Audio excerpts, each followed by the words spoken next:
I'm going to try something a little bit crazy right now, which is I'm going to try to repair,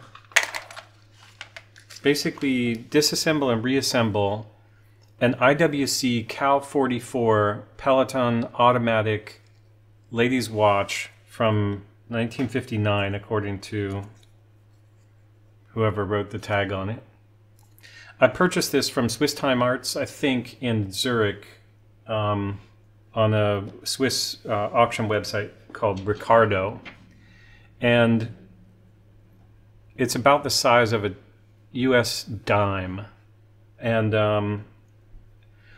the thing that's insane about this is that I don't know anything about watch repair other than I play around with watches, and I have this camera system that will allow me to record everything I'm doing as I take it apart, so that I can reference that when I put it back together. And my instinct is there's no way I can do this, but when after I bought this watch, I paid about $250 US for it.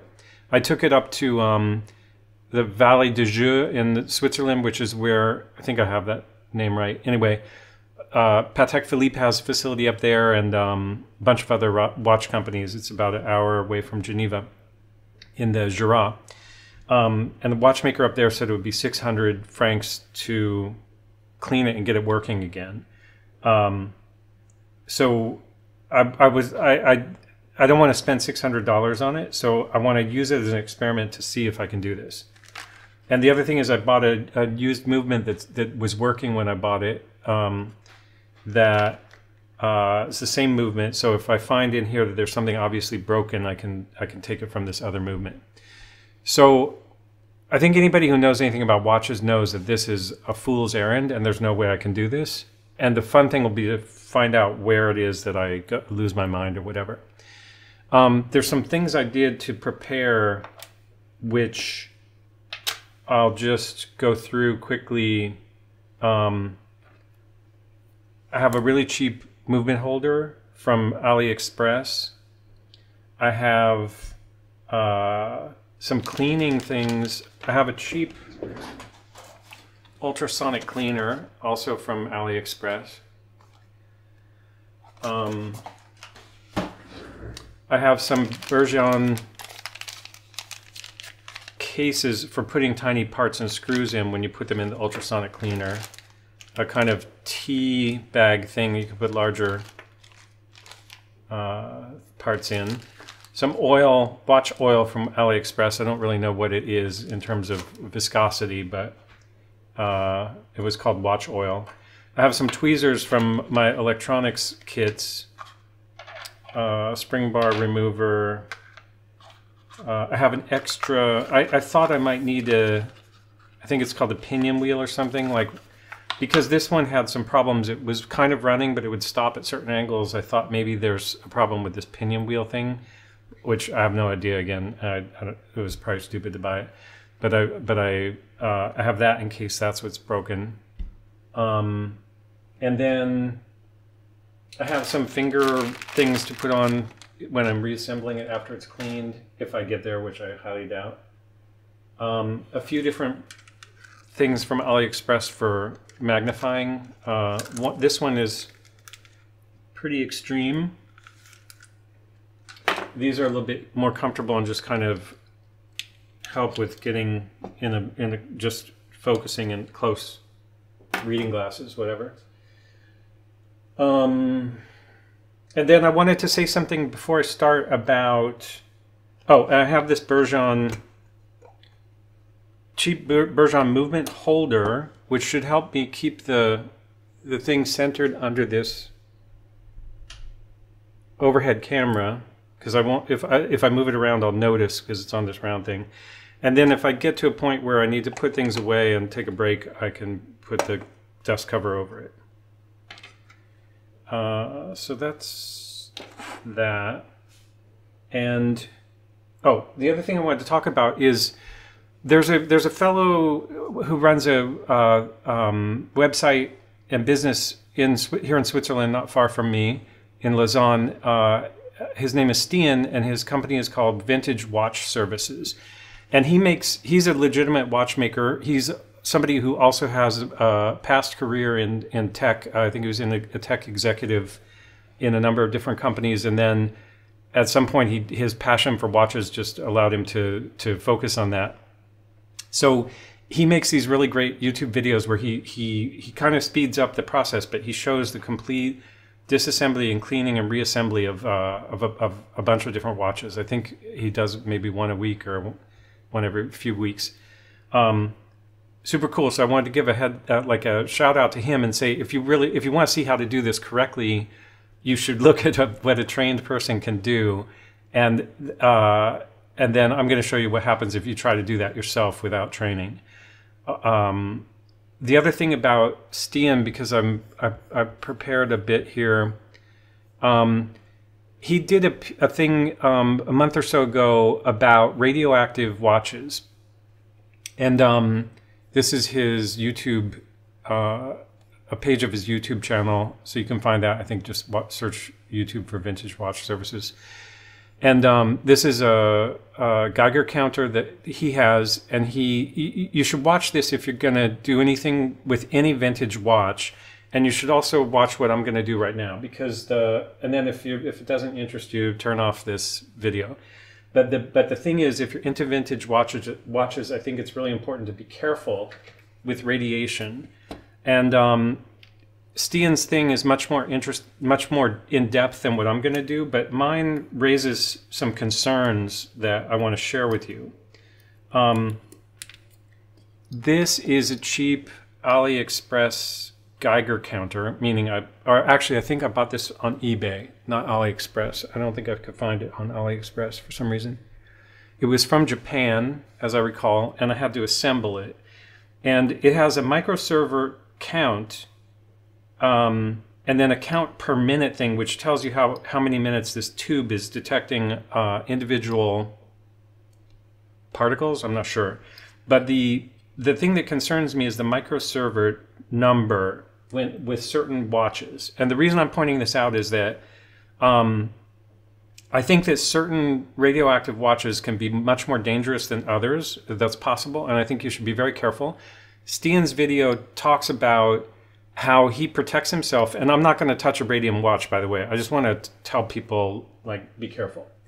So this watch I bought from Swiss Time Arts in Zurich on Ricardo, and I know it has a radium dial, even though it's not one of those radium dials that has a lot of paint on it.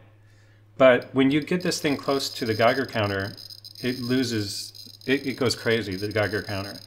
So if this is really measuring microsieverts, I realize it's very close, the tube is close to the watch, but this is going to set off an alarm at 8 microsieverts. And that's concerning, because the limit is something like 40 per year or something like that. So if you're getting 8 in 20 seconds, that's concerning. And then the buzzer is ringing on this. Now the thing I'll say about that is nobody holds the watch to their skin all day, the face, and the back has a, let me reset this. Oh wait, did that give me a different number? Okay, so sorry, let me just do this again. Count per minute. Just total. That's just like an odometer reset. So it's not really giving me a microsievert per hour number. But the thing I wanted to show is, like, I can't make it go to 0. That's strange.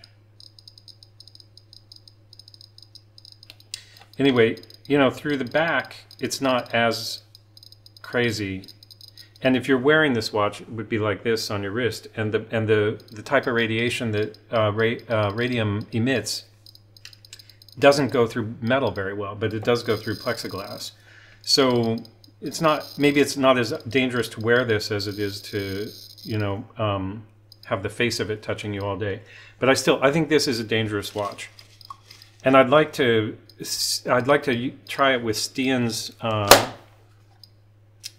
Geiger counter, which looks like maybe more accurate or more professional. So I'm not going to open that watch until I know more about it. This is another radium watch that I purchased from Ranf. What's his name? Dr. Ranf or something. But anyway, a German. I think he's a doctor who's been a watch enthusiast for a long time, and he's documented a lot of vintage movements on his website, and he has a kind of auction site on there. So I bought this. It's a 14 karat gold Lanco from the 1950s, perhaps early 60s, but I think 50s. And it also has radium dial elements on the dial.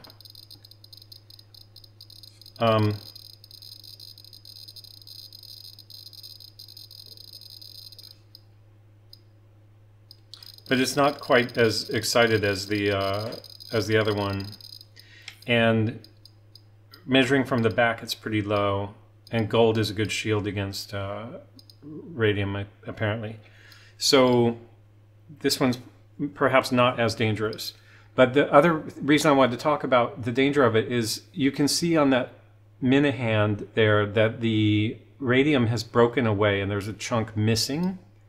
And on this watch, there's also a gap in the dial, between the dial and the case, which you can kind of see there. So if you bought this watch like I did, and that broke out while you owned it or prior to your buying it, and it slid in there, it could end up in the back of the watch. And it could end up, if you open it without taking precaution, that dust could slip out and go somewhere. And then it could get tracked into some place that you end up ingesting it or whatever. So again, it's important to be cognizant of that risk. One thing that's really cool about this watch, and if I remember, I'll do at the end, it's still luminous after 60 years because of the radium, and it requires no light to charge it. Like it's dim, but you can see it after your eyes adjust to total darkness. You can see all the lume glowing because of that radium, and I can photograph it because I've done that before. So I'll try to take some video or photograph of that and include that at the end. But one other thing that's funny about this is that I bought it in Switzerland, or in Germany actually, and had it shipped here. And then I was like, I'll never find a branded buckle for it. So, but I looked on Ricardo and eBay and Chrono24 or whatever. Spent like 2 hours looking for the buckle. And on eBay, somehow I found it, and it turned out to be a guy who's who's like 1 kilometer away from me in a suburb of Geneva. And I was like, that's too funny. Like, he didn't even have price for shipping to Switzerland on his website because he's an eBay seller. But yeah, so I got a matching buckle for that. Okay, what else? Oh. IWC Pellaton. IWC was created originally by an American who came to Switzerland to set up a watch company. He had been I think an executive or manager at a watch company in the U.S. His name was Florentine Aristo Jones. He set it up in Schaffhausen in 1868, and he left after about 15 years, and then a family took over, the Rauscherbach family, and they kept it for 4 generations. And one of the things I like about IWC, the reason I'm talking about IWC again is because this watch, which does not have radium, is IWC. I really like the IWC brand, and I like it because, well, the American thing doesn't really matter to me. Again, he left after 15 years. It became a Swiss brand. But the name International Watch Company is kind of cool, which is named because of that international collaboration and its formation.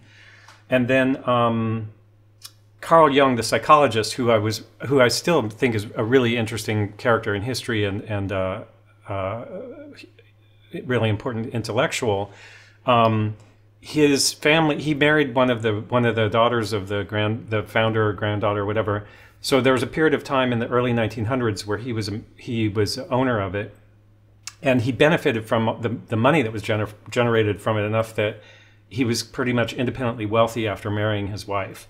And it allowed him to focus on research and writing and the study of psychology as opposed to just the practice of it, because he wasn't born with that wealth. And he mentions that in his biography, and he was always open about it, that he was lucky to married into money because it allowed him to pursue his interests. And I think that that's really a interesting part of his story as well, and IWC's.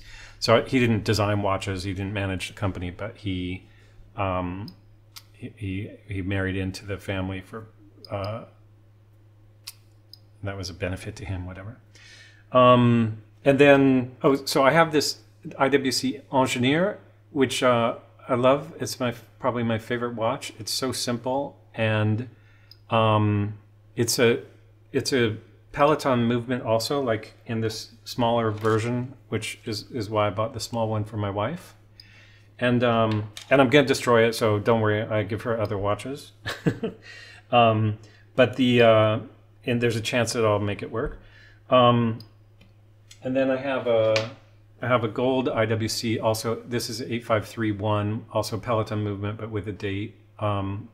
But all these watches are kind of from the early 1960s, because that's when the 853 was in manufacture.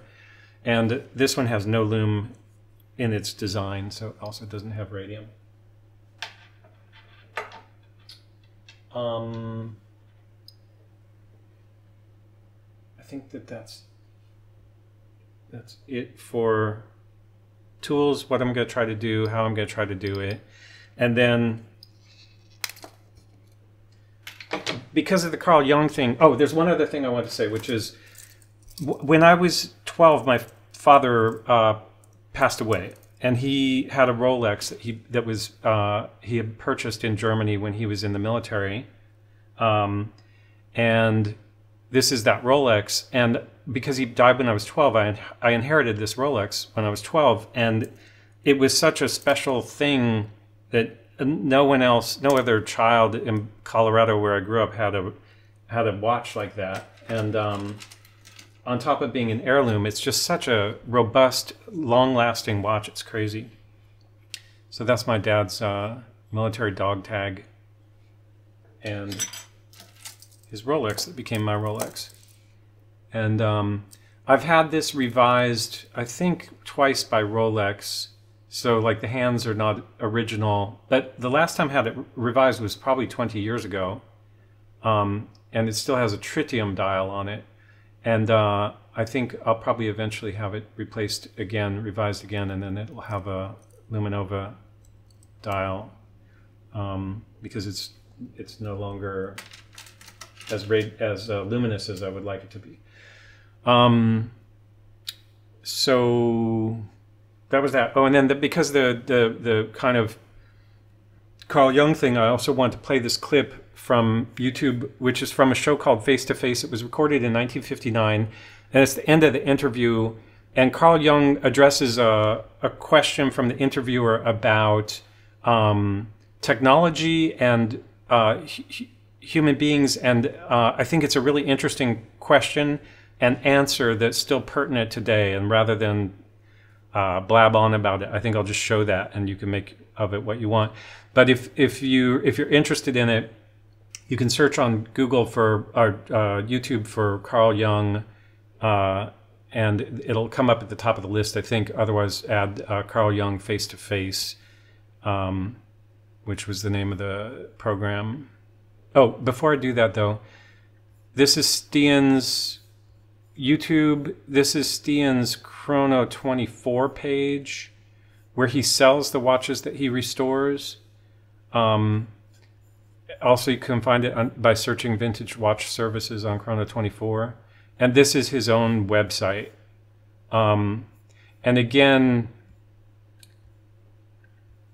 his videos are fantastic. And I think if you happen to have the same watch that he's repairing, it would be a big help. I still don't think anybody should think that they can repair a watch without training, but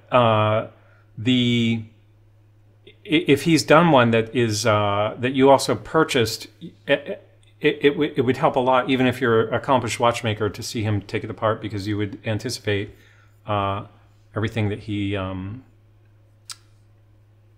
whatever. It's kind of cool. You'd like get the experience of doing it without doing it, and that's why I like his videos so much. My problem is that I actually want to have that battle myself with this watch and see if I can keep track of it and do it.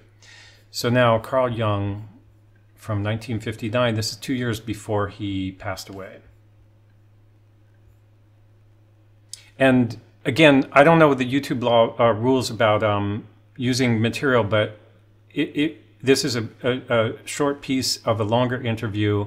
And if the person who owns the rights to the interview also is the person who put it on YouTube, go and visit the link so that they get the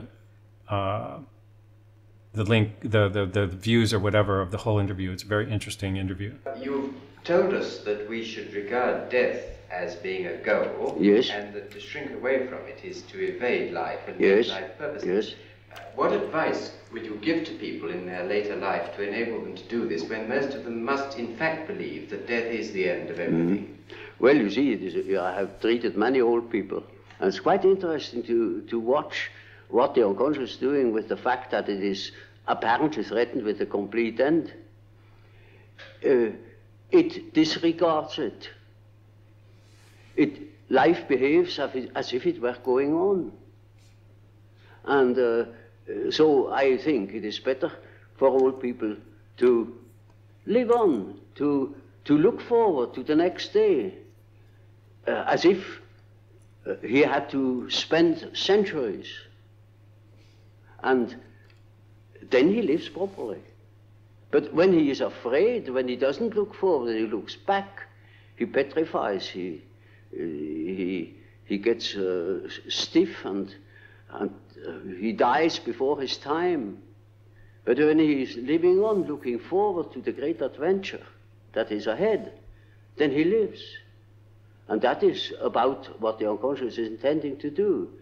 Of course, it's quite obvious that we are all going to die, and this is the sad finale of everything. But nevertheless, there is something in us that doesn't believe it, apparently. But this is merely a fact, a psychological fact. Doesn't mean to me that it proves something. It is simply so. For instance, I may not know why we need salt, but we prefer to eat salt too, because you feel better. And so when you think in a certain way, you may feel considerably better. And I think if you think along the lines of nature, then you think properly. And this leads me to the last question that I want to ask you. As the world becomes more technically efficient, it seems increasingly necessary for people to behave communally and collectively. Now, do you think it's possible that the highest development of man may be to submerge his own individuality in a kind of collective consciousness? That's hardly possible. I think there will be a reaction. A reaction will set in against this communal dissociation. You know, man doesn't stand forever his nullification. Once there will be a reaction, and I see it setting in. You know, when I think of my patients, they all seek their own existence, and to assure their existence against that complete atomization into nothingness or into meaninglessness. Man cannot stand a meaningless life.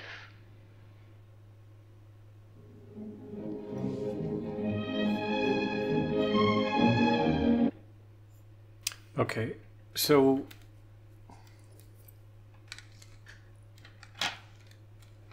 the thing about that is that I'm super into technology, and at the same time, I have a lot of concerns about the direction technology is taking us. And I think part of the watch fascination and the fascination with this ancient mechanical technology comes from kind of this feeling of like it's technology, but it's prior to all these network effects and the things that we're experiencing now, which are maybe for the last 60 years, also my lifetime, it's been accelerating the change that he's talking about there over 60 years ago.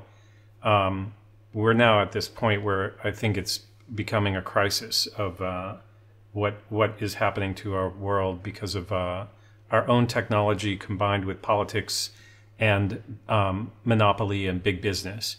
And that's all I want to say, because I want to move on to this playing around with this attempt to clean and repair this watch. Okay, so I'm going to start with, this is Swiss Army knife I happened to find on the roadside in Lauterbrunnen by coincidence a year or so ago. Somebody had very much dulled the blade, so I don't know, they took a grinder to it. I don't know if it was a watchmaker who needed a dull watch or if something happened to it, but it's convenient for a case back opener now.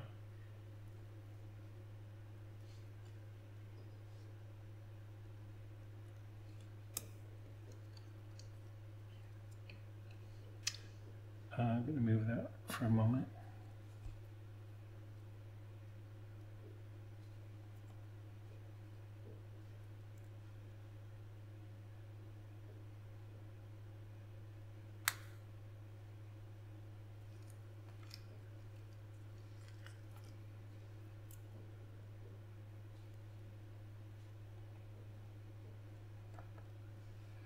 This is a rather auspicious start. Can't remove the spring bars. These are the spring bar removers that you get with the cheap Chinese watch band, but they work. Of course, occasionally I slip and poke holes in my fingers with them as well. I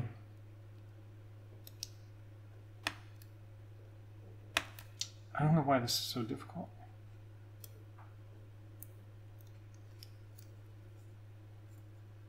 Oh, this is a type of case that actually has the little holes in the side. So I'm going about it the difficult way. I should be able to just poke it through.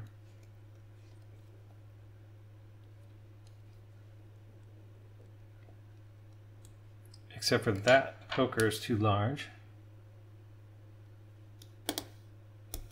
Okay.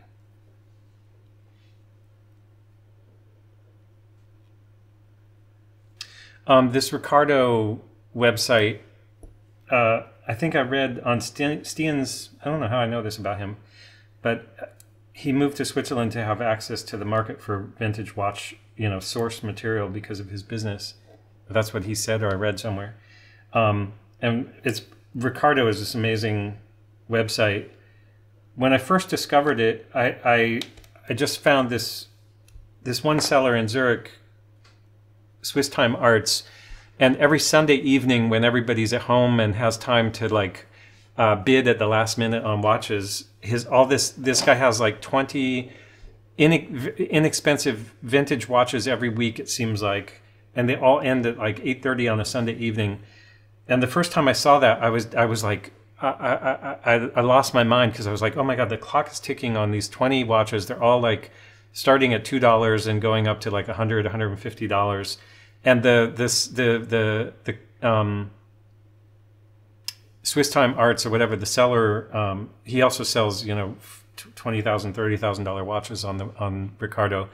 But he makes sure to have, I don't know where he gets them, like these old watches that sell for not, whatever, reasonable or market price, but they're just not special. They're not Rolexes and Patek Philippe's and Omegas, so they sell much cheaper. And then after the first time I was just like, oh my God, I can't believe I stumbled into this moment when all these somebody's selling their watch collection, and I realized it was every week, and now I kind of have to avoid the frenzy to not lose my mind. Like I have to look away for months at a time because it's so hard to watch it's so fun to look at all these different watches, and it's difficult to watch them selling for such a small amount of money.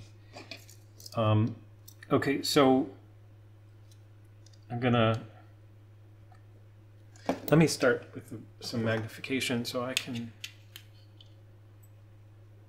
try not to ruin the case back.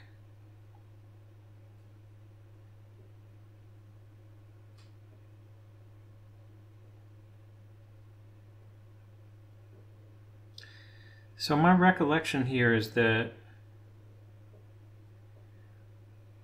the case back comes off fairly easily, because I did open this before, and it's just a matter of kind of getting it. There you go. Okay, so again, now we're going to take a look at this thing and the insanity of this. There's no rubber gasket in this.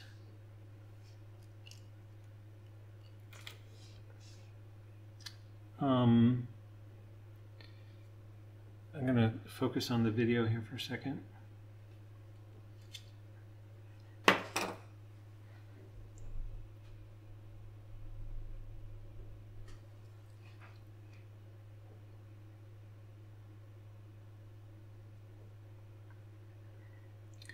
One thing, if I get this to work, which again, there's no freaking way I'm going to get anywhere with this, but my intention is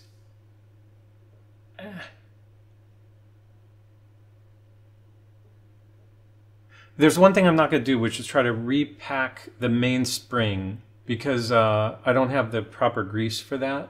So I'm going to try to, just put it back together the way it was. I'm assuming, because it did work, I'm assuming that the mainspring is okay. And if it's as expected, if it's in a kind of drum and it's just assembled, I don't think there's any need to disassemble it. Okay, now the proper thing to do here is to try to get this out of its case the right way. And I'm not sure what that is. If it's okay, I can see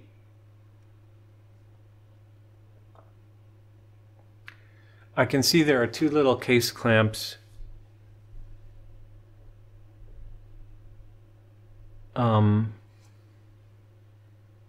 Oh, there's my screwdrivers are missing.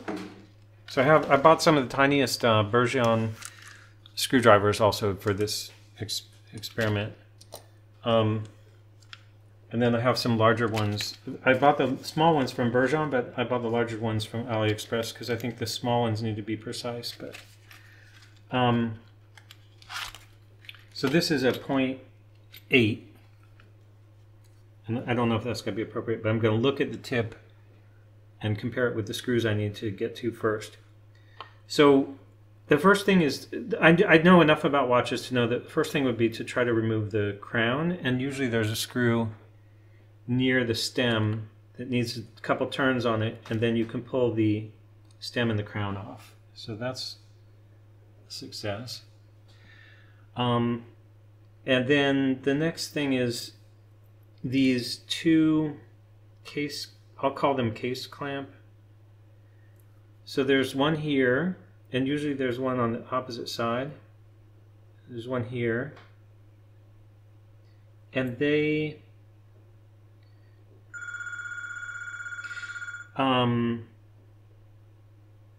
they're supposed to have a little, you'll see when I take it apart. I see one's missing. And there may be a spare in there. I'm going to ignore that phone call because it has voicemail. So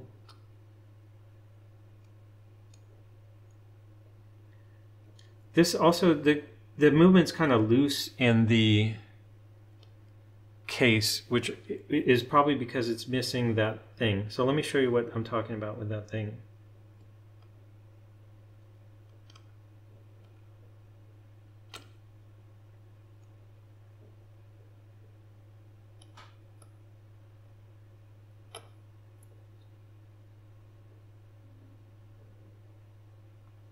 So something weird is happening already. The screw, as it comes up, it's trying to pull this little tab, this metal tab with it. And because of that, this just a... Okay, I pushed it down. So there's a tiny little tab on there. Let's see if I can photograph that. See that little...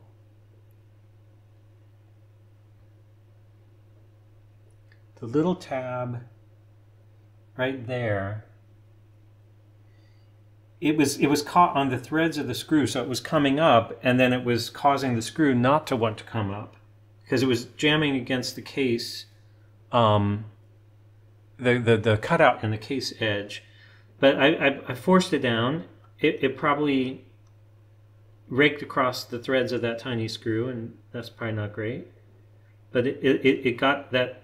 It got it so I can keep removing that screw.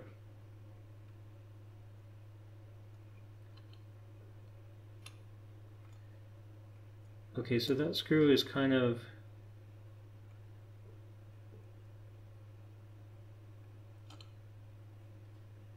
That screw is free. Now, another thing I worry about a lot is kind of having to be super careful about tweezers and these little metal parts. Because if you squeeze a tweezer too much with a metal part in it, a round metal part, it becomes like a...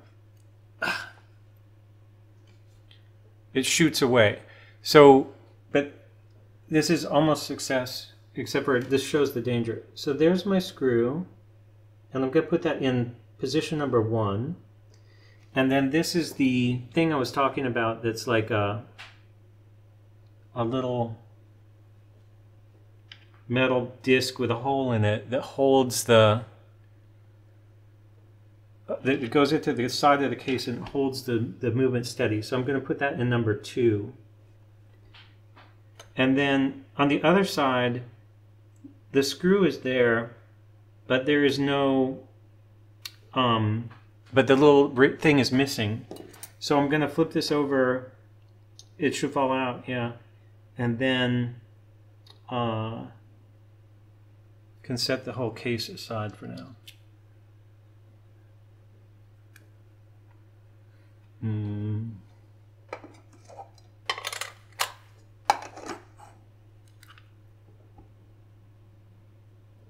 Now I want to see if I can hold this in the movement holder. Oh, I guess technically I should try to take the hands off it.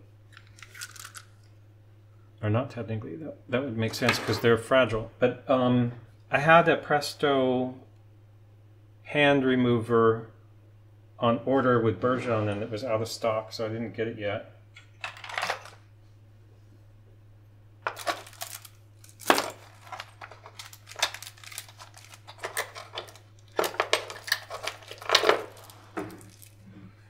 I have this thing, Chinese, which I've used on larger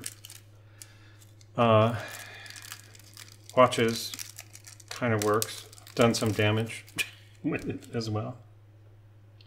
So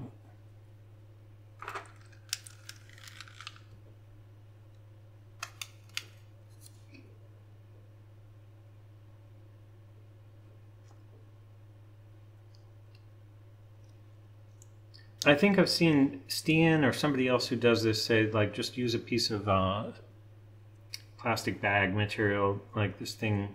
You don't really need this.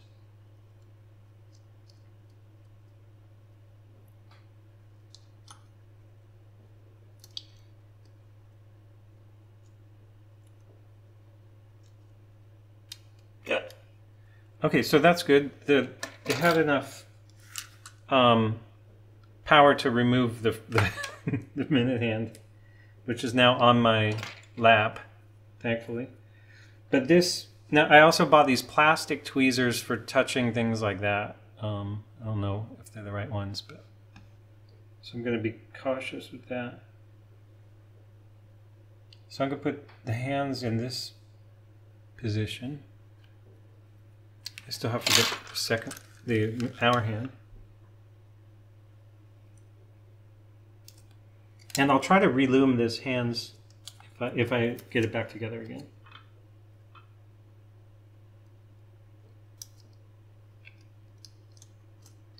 There's something I want to say about this, which is without, at the risk of sounding too like, whatever, I'm talking about myself, so that's just the way it is. When I was a child, I took apart everything, and I feel like I learned a lot from that. And so that's also why there's this childlike pleasure for me in doing this. And I never cared as a child. Well, of course I cared if I ruined things, but I was more concerned about, I had to find out how those things worked. That was a priority above whether or not I could put it back together again. And this is different. I know how a watch works, but this is like the challenge is, how the hell do watchmakers do it? It seems impossible. Absolutely impossible.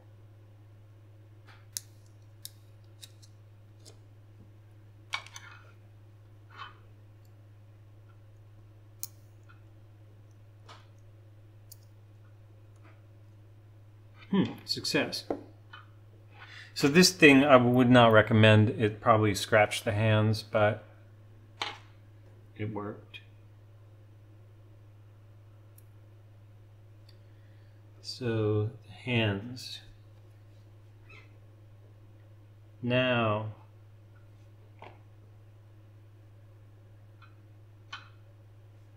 this is where it gets a bit crazy.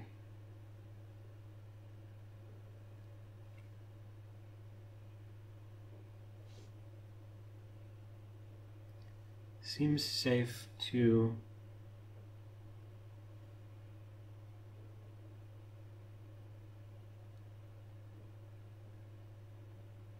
clamp this in there. So obviously you turn this a little bit, puts a little tension on the edges, and you get something that's easier to handle without falling all over the place.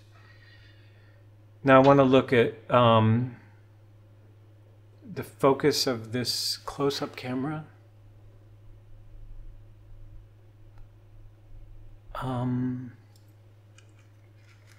And I want to clean up my work area a little bit.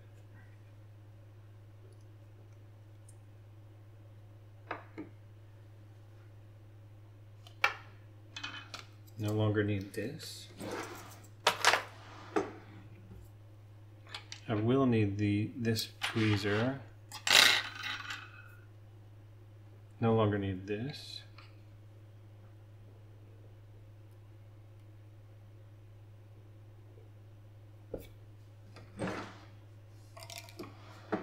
Or this. This can go over here somewhere. The band can go there. No longer need this.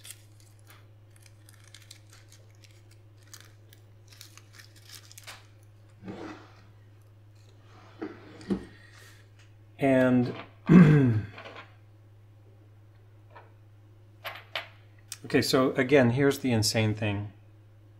Dime, fully automatic watch movement. One thing, this watch does not have a seconds hand, so hopefully that keeps it a little bit simpler. It's not like it's missing the hand. The movement does not have a seconds hand.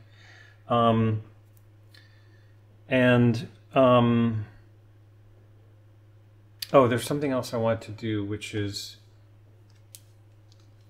iPhone has this insane.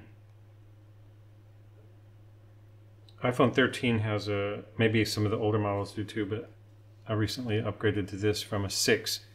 And it has some pretty magnificent close-up ability. So the way my camera system works is all these cameras just synchronize. I post-synchronize them using the soundtrack. So I can shoot with the iPhone and then just insert this into the video, and it'll sync up.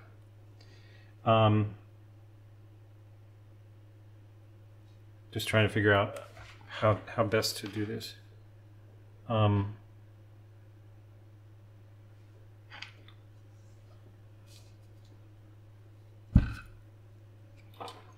This is a kind of camera stage.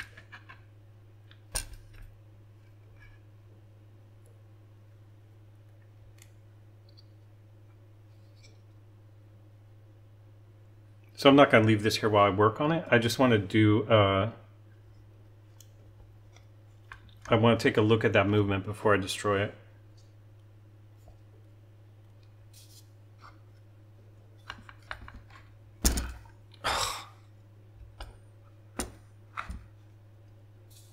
So this is just a weight so that it doesn't fall like it just did. And then I can adjust the height. This thing is actually made by Pentax.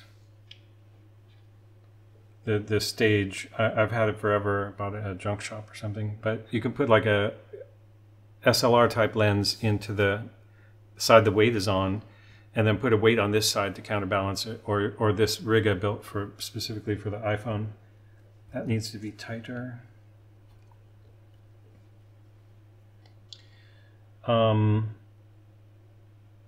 So it's too bad it's not working, the movement's not working, but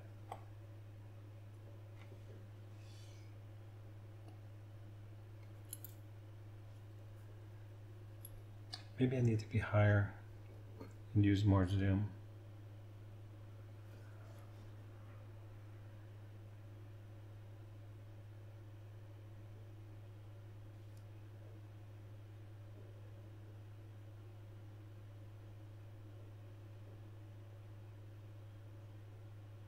So there's one of the holes for those two screws I took out.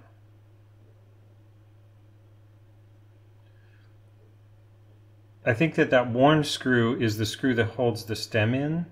Yeah, see there's the hole for the stem. And then this is the screw. I need to remove that screw right there in the center, because that's the screw that it should have the little ring on it, but it was missing. So just look at this.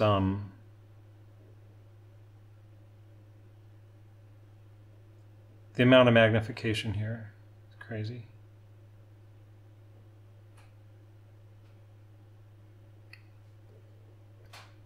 Okay, so I'm going to remove that screw.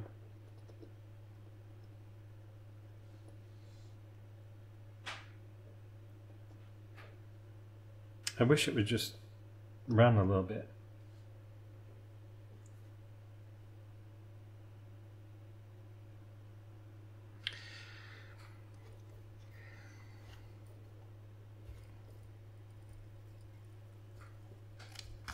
So while I have this, I'll just show you my video system also here. So that's what my desktop looks like.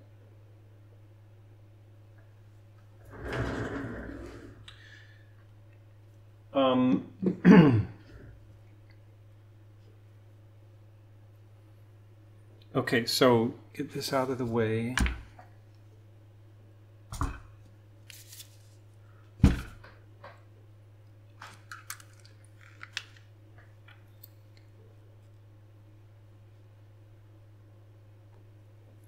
And now I'm going to go for this screw. Okay, so it wasn't tight enough there.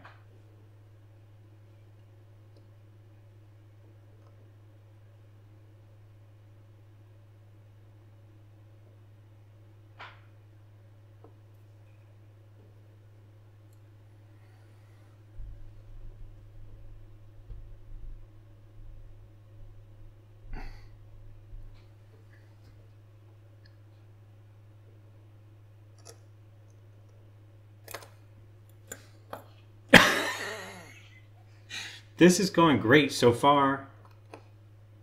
God. That's why in the end, of course, there's no freaking way.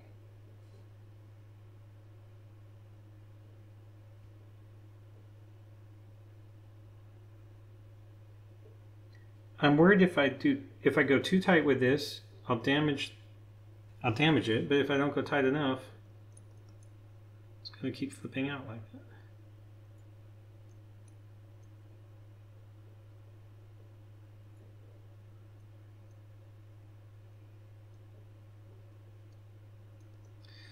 Then there's one other thing I should say, which is I've done this kind of thing with some pretty, like 10 or 12 years ago, I have these early laptops, not early, but like really high-end Toshiba lap. Okay, I'm going to stop talking. So that screw, I got to get the iPhone going again because I just want to show you what this is like. That screw went over here.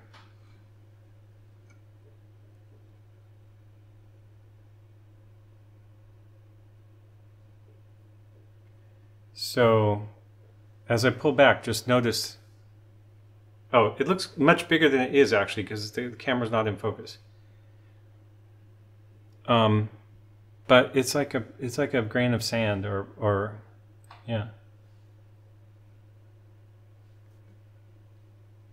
Anyway, I'm going to get that and I'm going to put it into position number 3.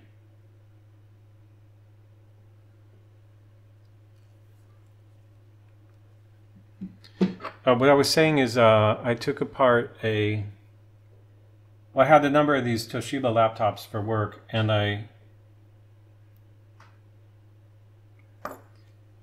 don't know why I even had to take it apart, but computers always have problems. Those computers have problems, and I convinced myself I needed to take it apart to find out, and then I put it back together and it worked again. So it had lots of different boards in it. I don't know, maybe 25 different screws or something, and there was this whole process of taking it apart. And you know, the problem in the end was probably software anyway. But I convinced myself that I needed to be able to service these things in case when I was working I had to like fix it. So then I was on a job in Rio or in Sao Paulo. And we arrived, and I got all the equipment out, got one of those laptops out, tried to start it up, and it didn't start up. So I was like, okay, at least I know what to do. So I stripped it down, you know, all the parts laid out on the table and everything. And then I put it back together again and tried it again. It didn't boot up. And then I looked, and of course it wasn't powered up in the first place, and the battery was low because it was just traveled with it. So I was like, that's one of the advantages of knowing how to, like, there's the thing of like, everything looks like a nail to a hammer or whatever. Okay, I'm spitting on this too, that's going to be good.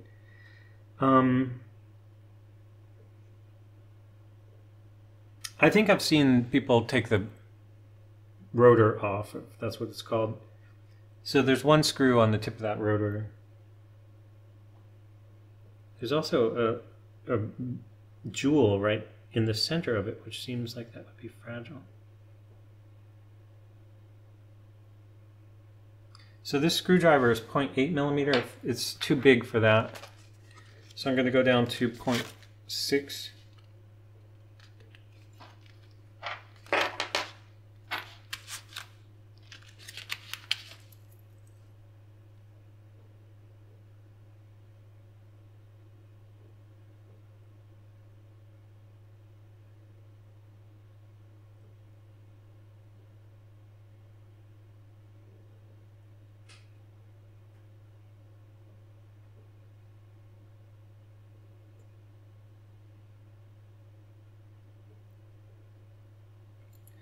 I think I'm going to try something different here, which is use Radico, which is this material that watchmakers use for whatever. I use a little bit of this to try to manage some of these tiny parts.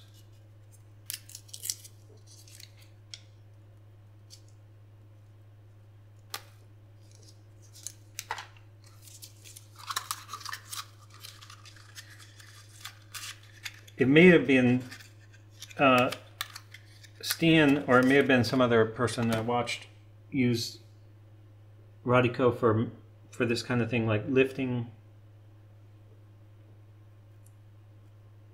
You can touch it to a little screw like that, and then it's a lot safer than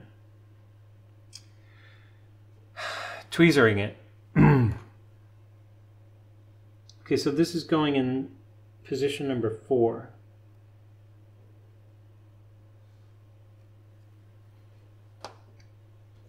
And then, I don't know, can this thing come off now?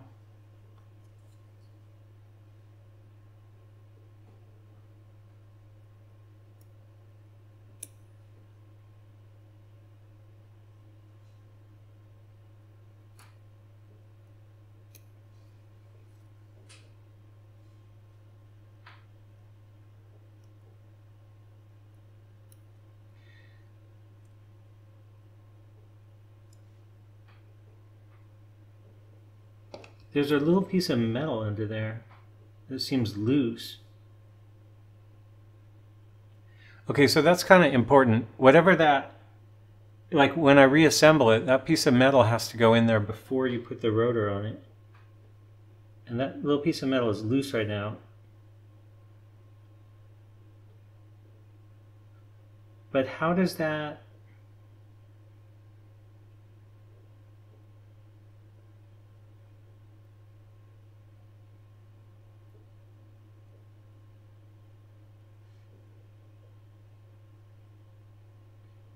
Maybe I'm supposed to take off.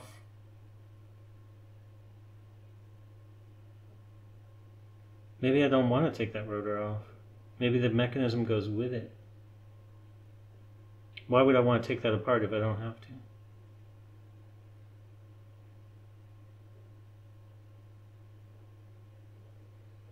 Is my head blocking that? That must be an interesting view. Okay, I gotta do more like this.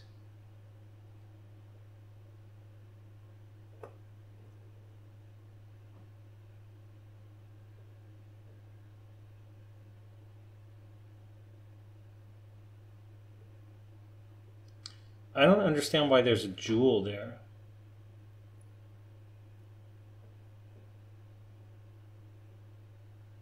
Oh, this is nuts.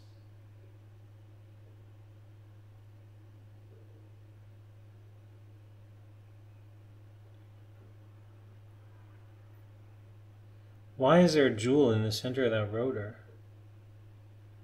Because there's some kind of axle? Okay, so another thing, maybe this has to pull back in order for the rotor to release. Now now I'm in danger because that thing fell somewhere. And, oh wait, that was true though. I can tell the rotor is loose now. So,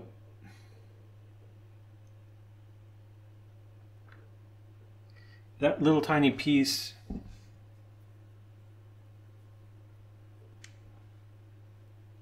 went right here. Okay, so now that's going to go in position number 5.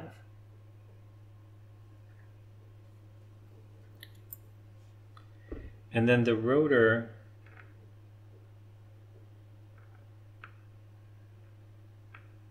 this will be fun to clean because I can see some corrosion on that. But one thing I don't know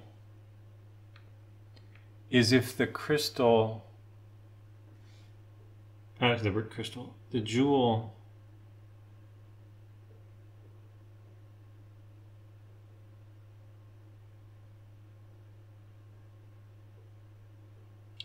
well, anyway, that thing's functioning okay, so I'm just gonna, I'll clean that and hope that the jewel doesn't fall out and get lost.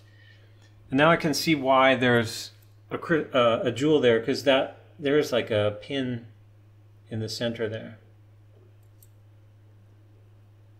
Now, I feel like when I've watched people disassemble watches before, they take things off in chunks. And I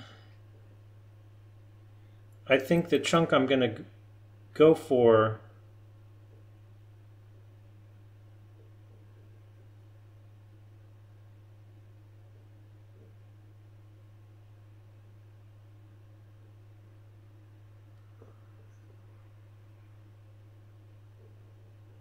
it would make sense to do this highest thing, but it seems like what I've seen other people do is take this thing with the balance wheel off first.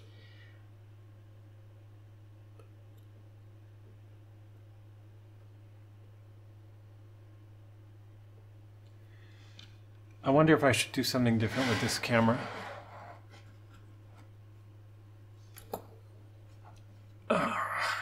Oh, I had this whole theory. Yeah, you know what? I'm going to do this. Okay, I got to rejigger this workspace because I had a plan for this that I forgot about. I have a... Okay, let's set this aside.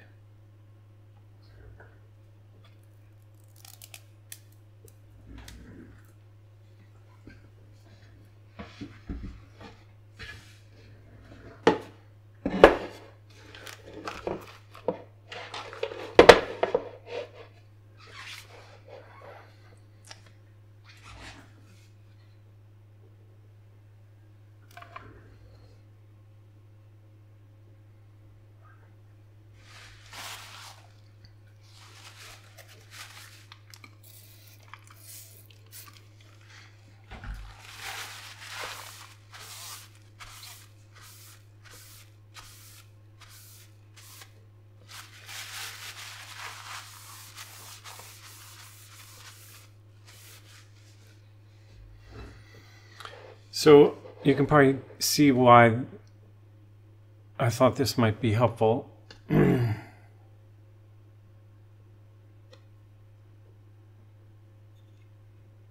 Because I don't have to lean over as much.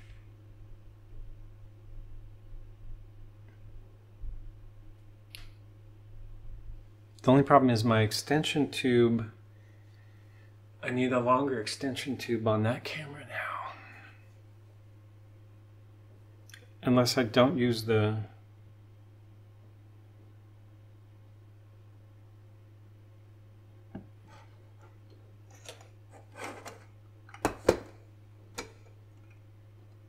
Rather than change that extension tube, I'm gonna do this. I'm constantly looking at that point of view anyway. And then I can get this up.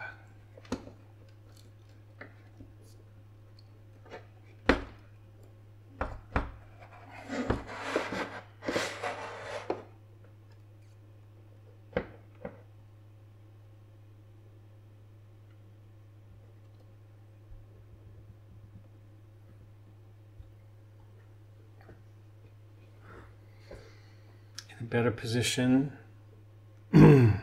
And then I was in the middle of still gonna try to keep my head out of there. This hand is not, that ruins it kind of, so I'm gonna try not to use that hand.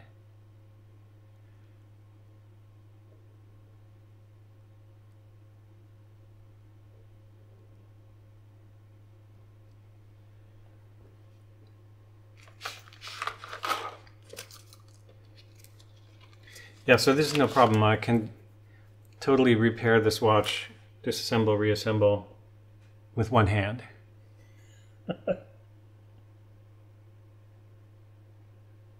So I was working on this screw.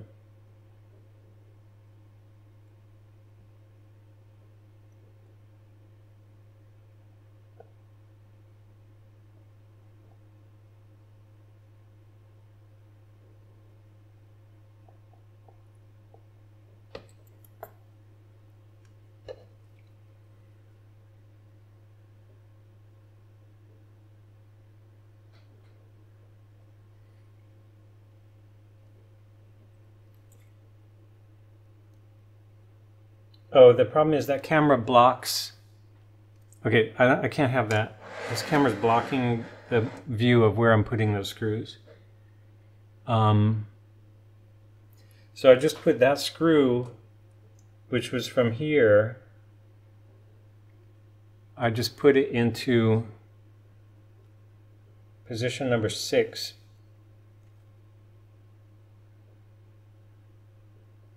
One thing I can't figure out is if I wash, or not if I get to the point of cleaning this thing, how am I going to know which screw was which?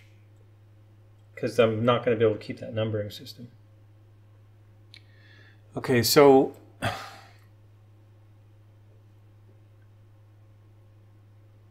I can see there's 2 pins on either side of this plate. So I think this plate is held on by just that one screw.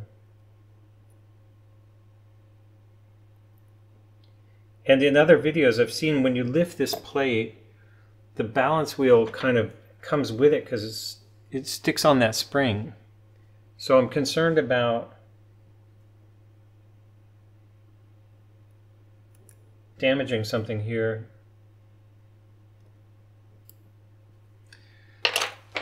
These might give me a better grip.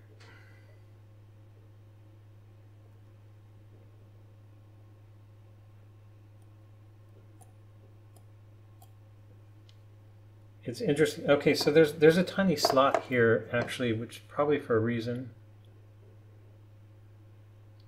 Because you need to lift.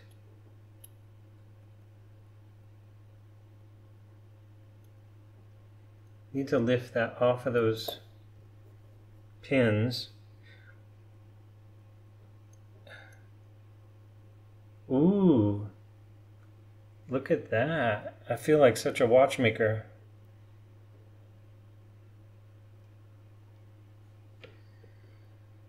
Oh my God.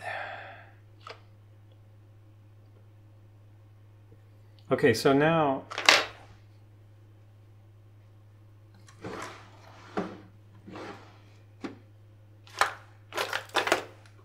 oh, yeah, I have this other little loop thing. I should get the iPhone going again.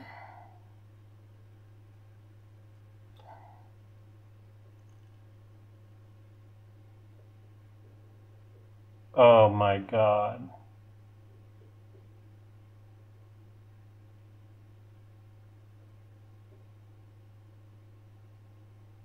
Okay. You gotta see this.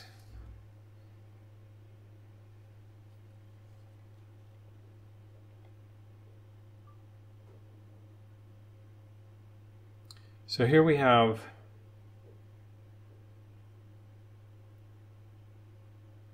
Cal 44.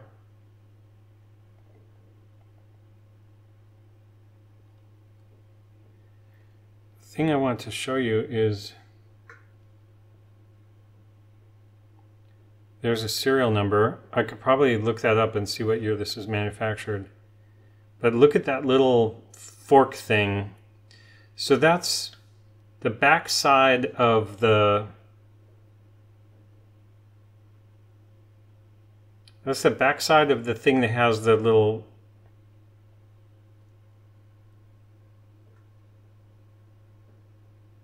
that's like the magic of what's it called?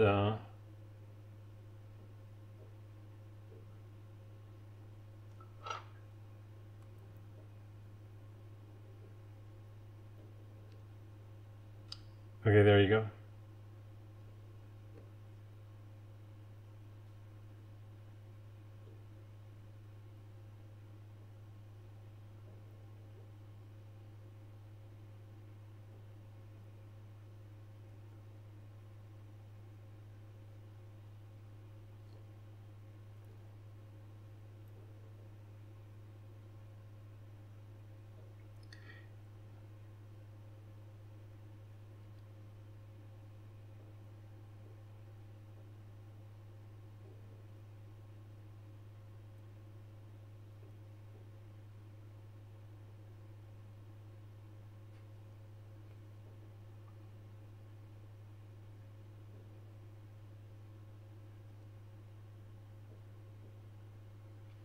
Oh, I kept seeing this purple light, which is right in the center of the frame right now.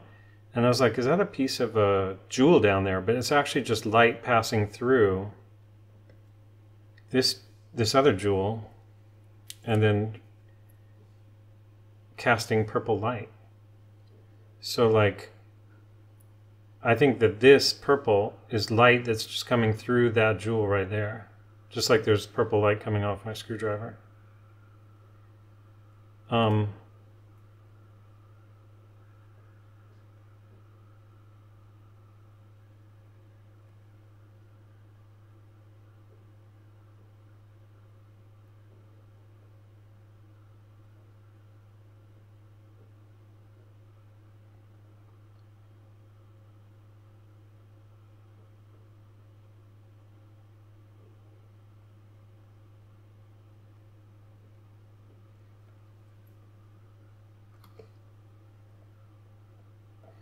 Here, let's do this.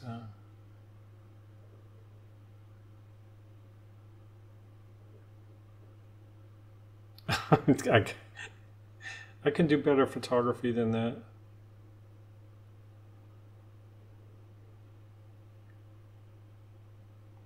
Look how tiny those parts are.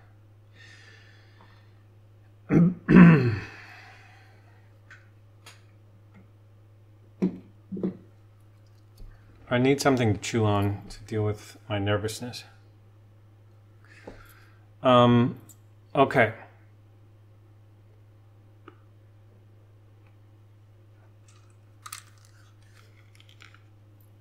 I'm kind of curious about this thing too.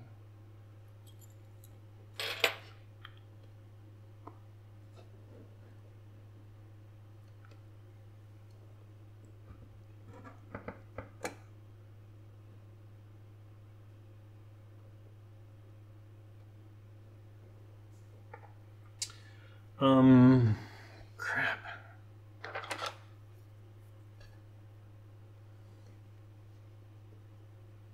So I wanted to bring this out and just look at it.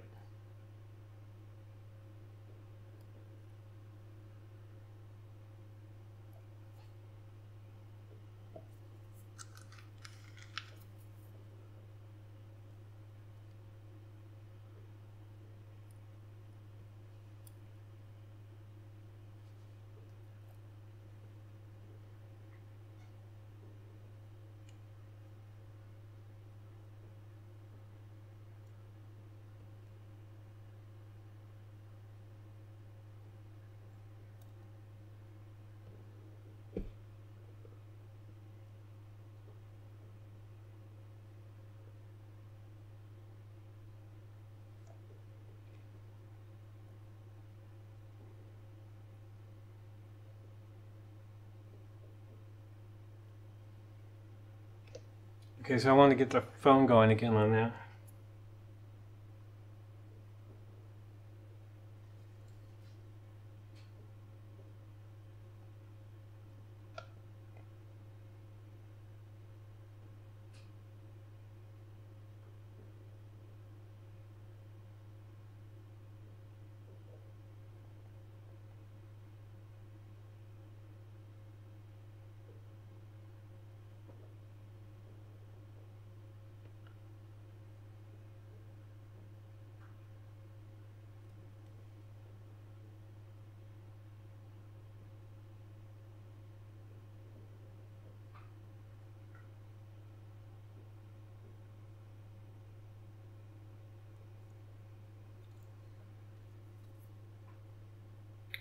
I should use the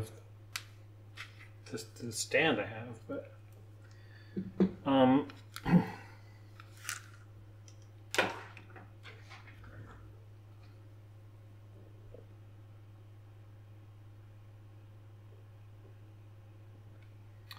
the thing I was wondering is if there's some corrosion or something.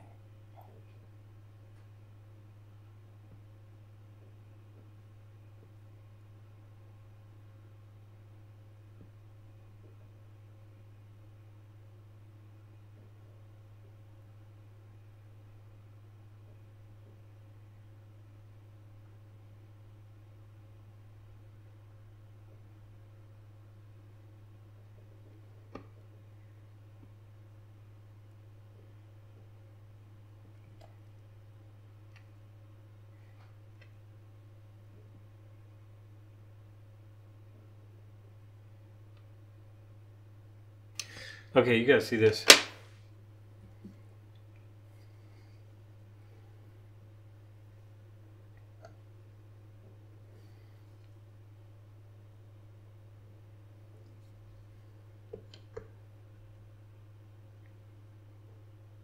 There's some kind of tiny crystal, or sorry, tiny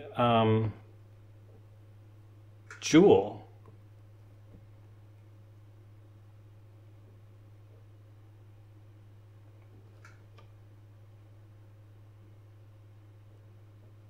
Right in the center of the frame there.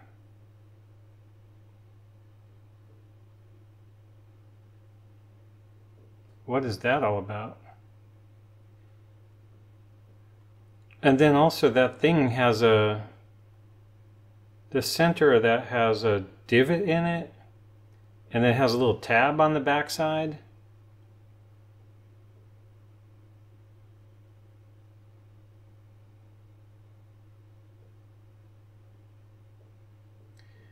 Now that's a part you would think you would want to have clean.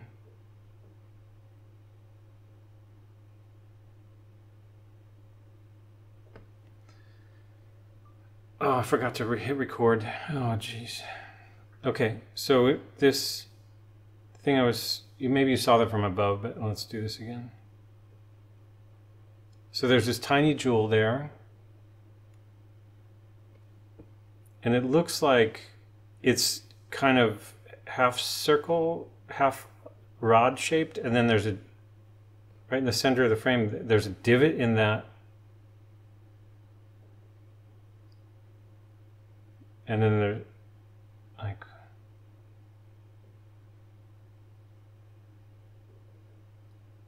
I don't know how that, don't know what that's all about. The other thing I want to look at is this spare part that I bought. This is a axe for the IWC 44. What's an axe? I don't know. I researched this back when I did it, but there was no logic behind just like there's no logic behind what I'm doing right now.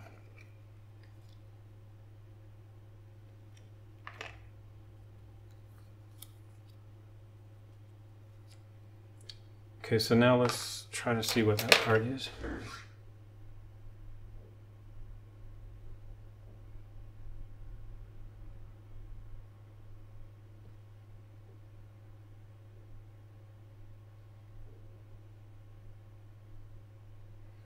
Yeah, so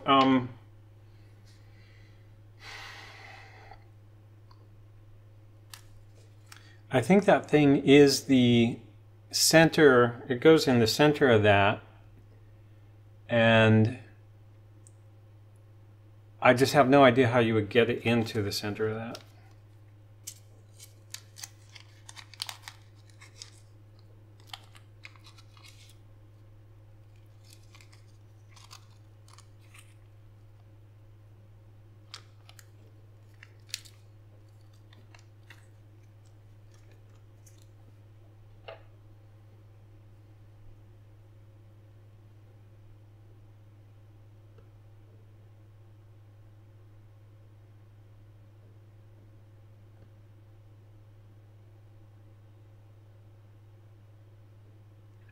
One thing about these ladies' watches is that they sell for a lot less than men's watches, probably because everybody knows that they're too fragile. Like oh wait,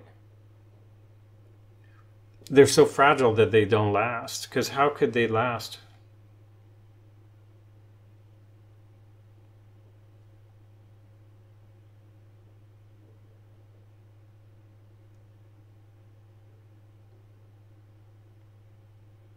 That doesn't look like the same part.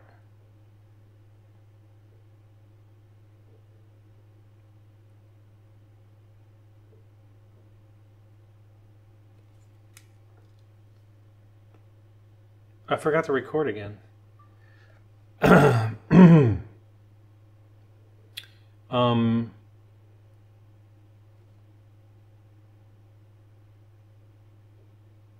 I think that's supposed to be the part that's in the center of this thing.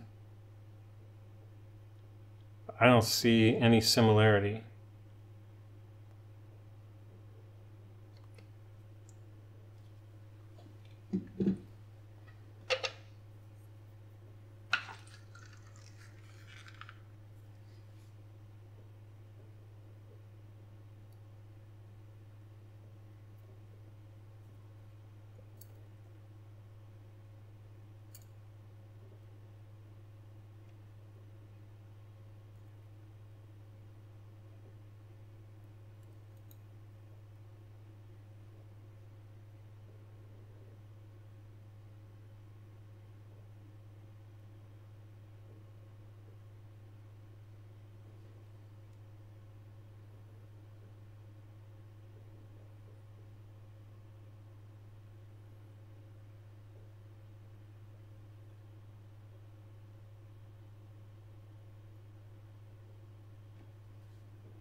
Now I'll show you, I think maybe there are two different versions of the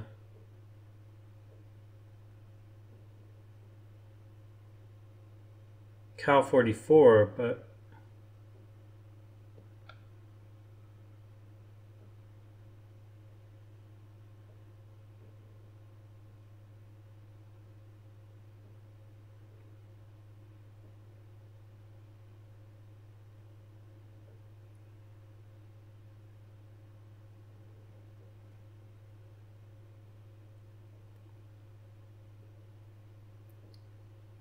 I don't see how that part is compatible.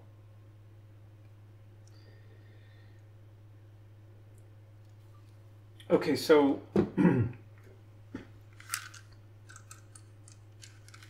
I think what I'll try to do with that is just put this away. You know what would be hilarious?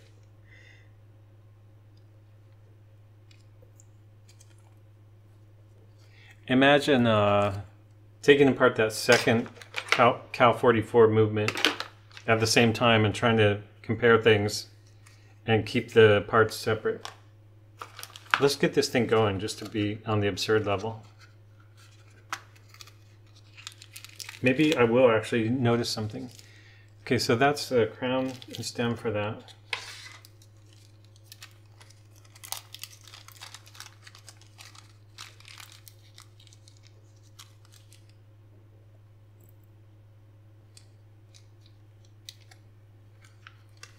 So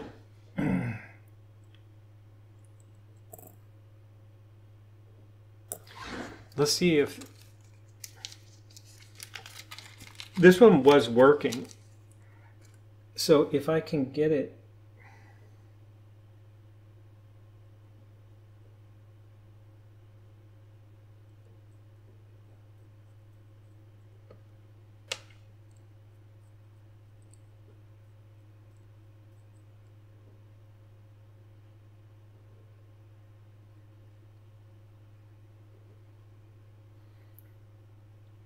So part of my plan was, has that got hands on it? Yeah.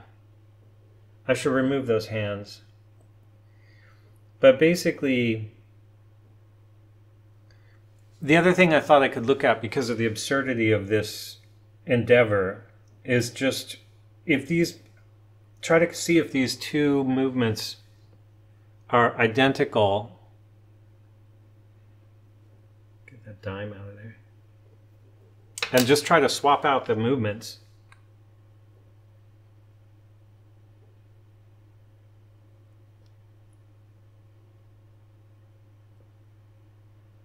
And it doesn't really matter if they're identical or not. What matters is if they are compatible in the case. So I don't want to start imagining that just yet, though, because that's like bailing. I don't want to bail out so fast on my master plan.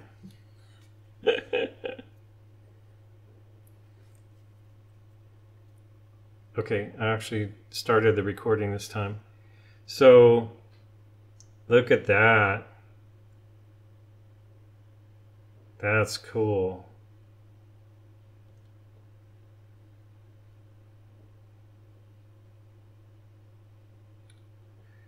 What's that serial number?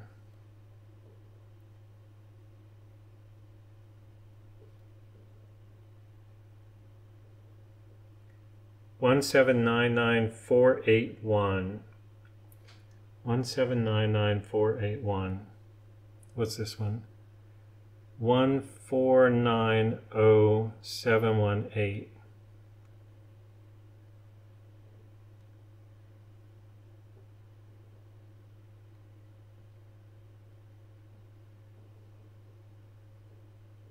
Oh, so the important thing here is like to make sure that these two movements have those case clamp things in the same position. See that? See that hole right there in the center of the screen? It's important that that's in the same position on this movement. So there it is in the center of the screen on this movement. And there it is on that movement.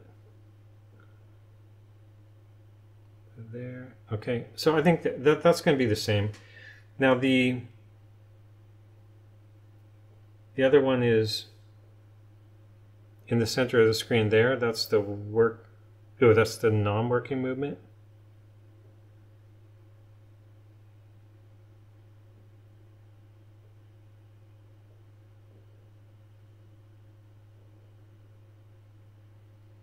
That little thing is interesting too. I think that's part of the winding, which I think works on both of these, so I don't think there's any problem with that. Okay, so the other thing, I'm going to plan a dual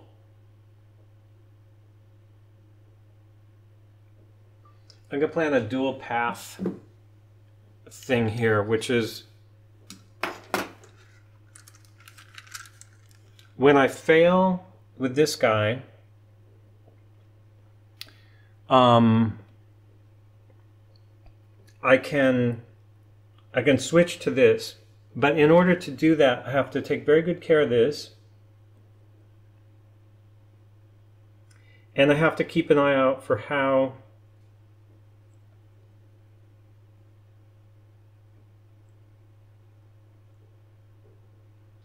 to remove the face.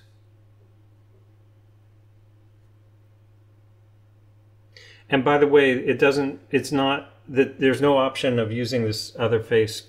Oh, that's the stem and crown. So it's not an option just to use that. Because it's damaged and it's too big and it's gold. But the too big is the real reason. It's from a different watch case that was slightly bigger, because I already looked at that.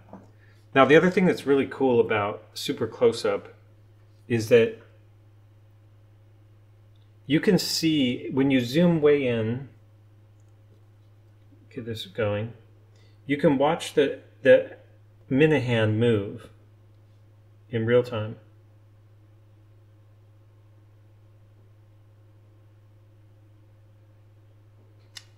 See how it's just about to cross the center of that indice? Now watch. Now it's lined up with it. So you can see that movement's working even though it doesn't have a second hand. It's going to totally cross the indice. I don't know if indice is the right word, but I think you know what I mean. Okay, so the other thing would be to try to make sure that the hands are compatible. And if not, I guess I could use the gold hands, perhaps.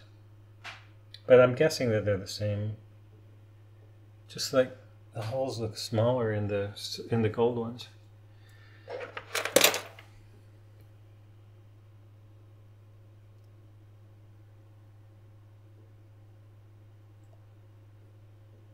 Oh, from that side it looks the same. Oh wait, this is not in the shot. What's going on here? Okay, so this whole thing is going to go in here. I want to get that in the shot so you can see.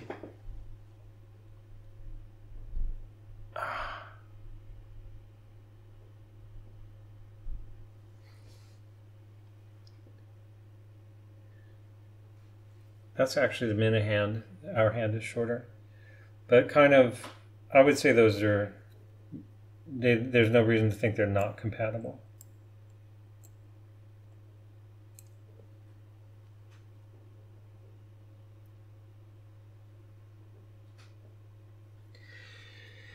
So I might as well remove the hands from this, because if I torque those hands and damage that,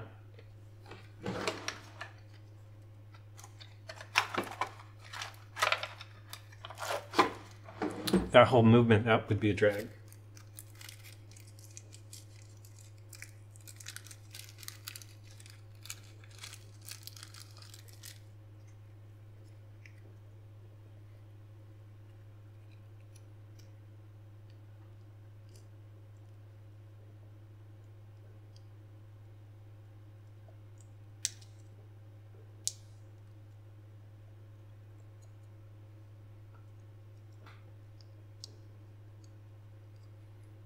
I gotta be careful of that same thing happening again where the hand goes shooting.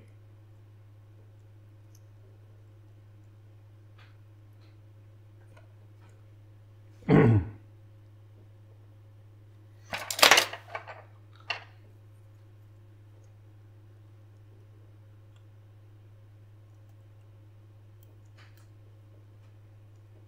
tempted to like, this is probably unorthodox, but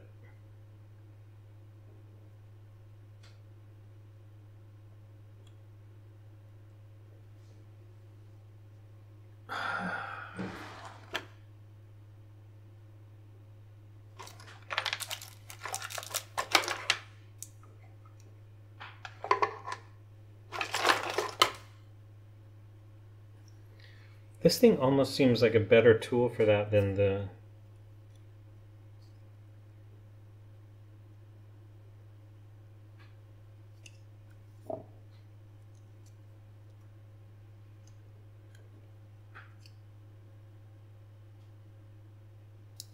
no. Where's that thing?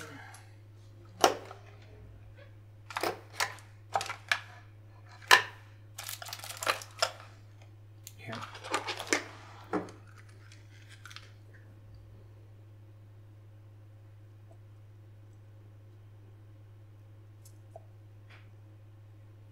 So what I'm trying to do is just have a plan ready that, so if this thing pops, it's held by something.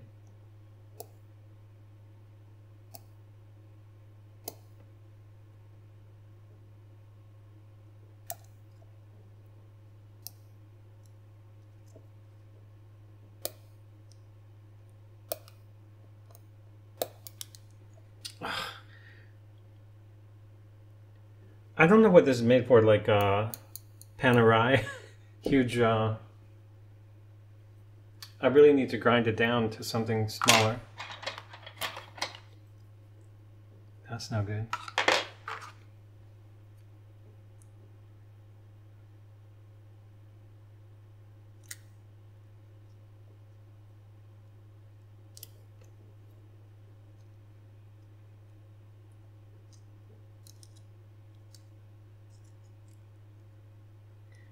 Now, the hands and the face on this, or the dial, don't even really matter. I still just want to be careful just to try to behave with care. Oh, I'm out of the shot. Okay.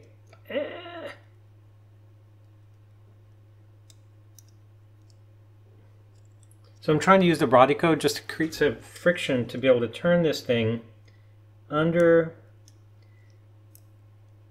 Okay. Come on. Okay. So again,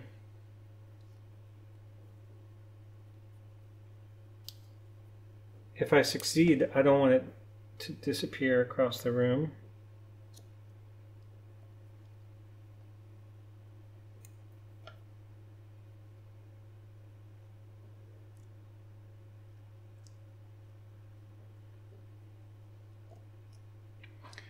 Now I do have some of those stupid, not stupid, but, oh, you know what might work?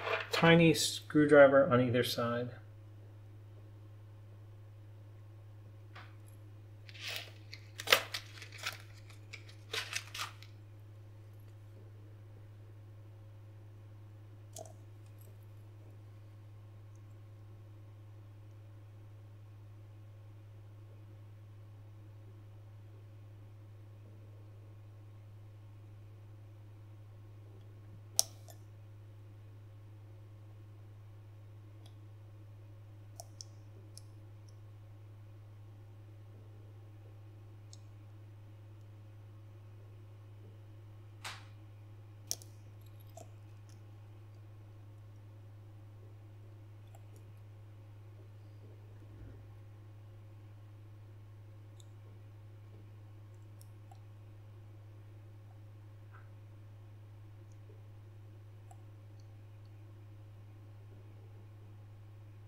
Okay, I got that one. And I think it was wise to do this.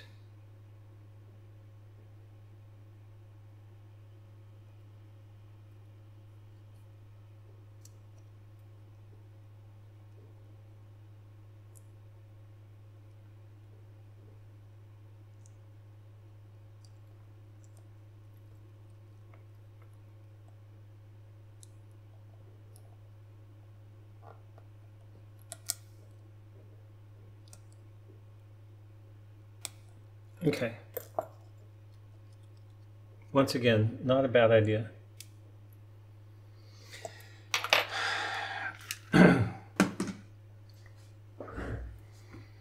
So then,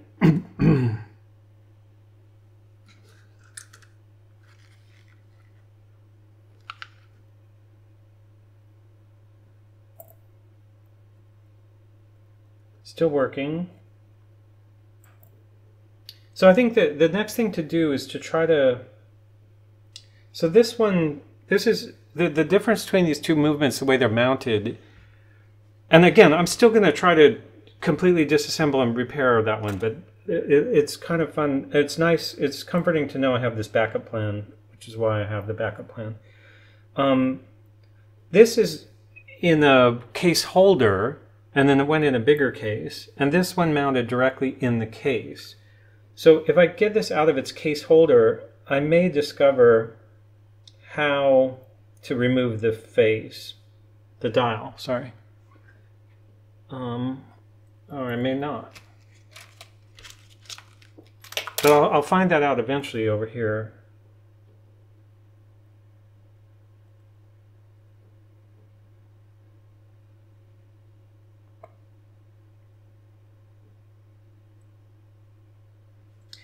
You know, I want to point out, I said, wouldn't it be absurd to get both of these movements apart at the same time? And then I immediately started doing it.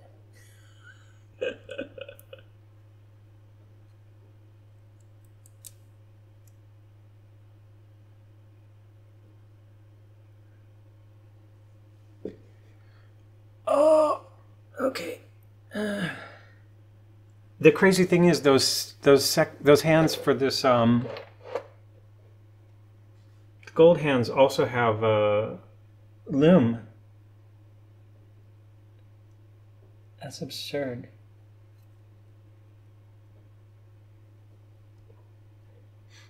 Okay.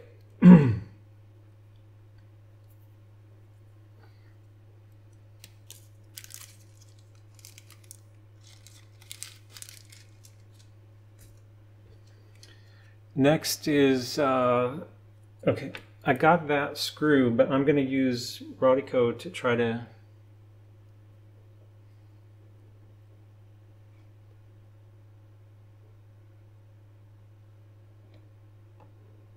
I don't know what to do here. Start with 25 or something. I'll start with right here, 40. Now that went blurry, but basically, in case I have to use this to video, 40 is this screw. Ah, quit sticking my head in there.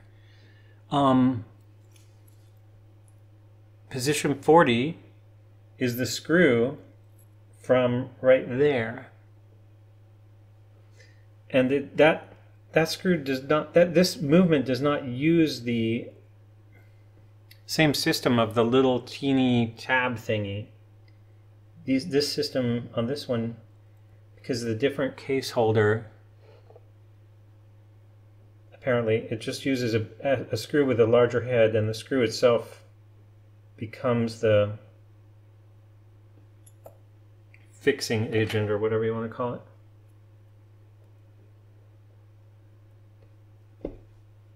Okay, so those screws are the same, but I'm going to leave them in separate positions anyway.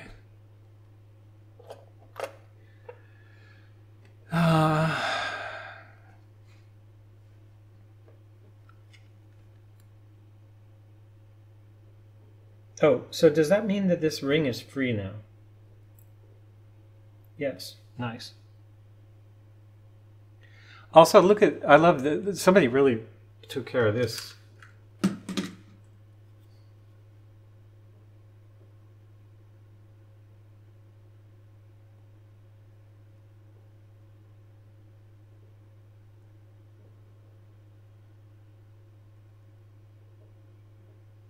What did they do? We use a vice grip to handle a movement that's this delicate. Oh, wait. I already see something problematic. There's a tiny bit of dirt right here. Oh, that's yeah. There's dust right there.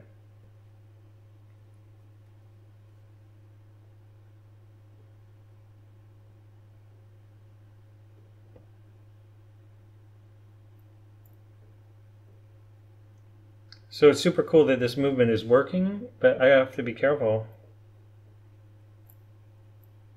because if I knock dust into it, I'm going to prove to myself it's impossible to clean this other one, and I'll destroy it, and then I'll have to revert to this one. So this one, I will probably lose any confidence I have the ability to clean it. So it's important to take good care of it right now.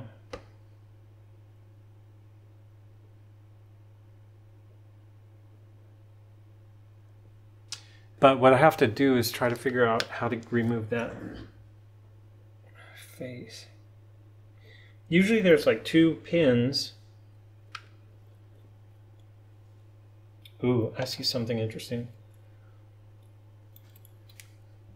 I feel like I should, yeah, because this is not going to get cleaned, so.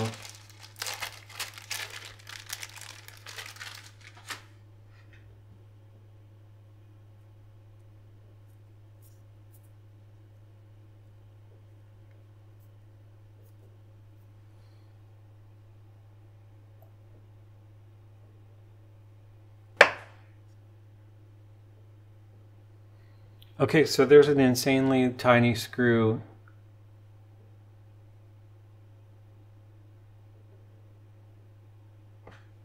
I need a third thingy. Finger glove.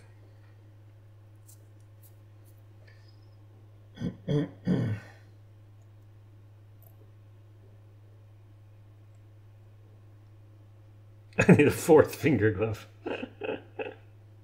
I need 8.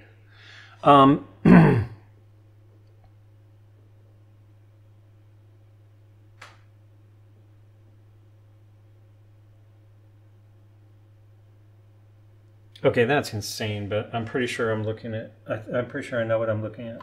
I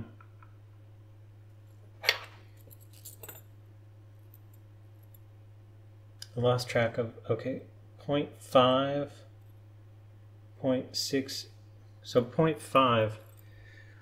There's a screw in the side of this that probably puts tension on the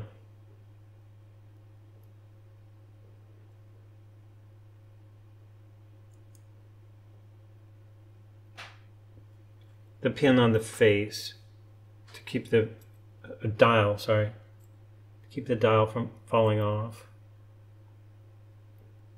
And then there's another one on the other side, and that's what gives me some confidence that that's what that actually is. Here you can see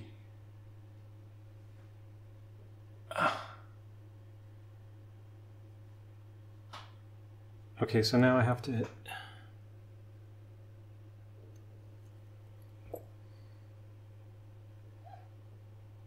yeah, you can see the screw head right there.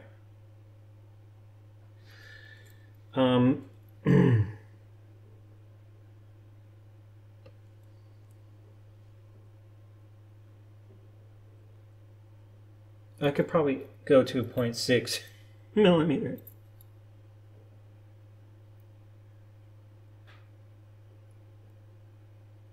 Okay, both of those screws are loose.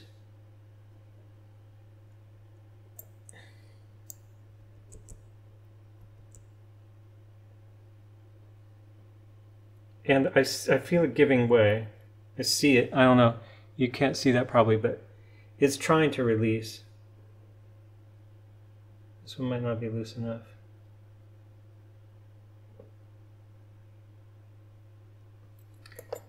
This is so absurd.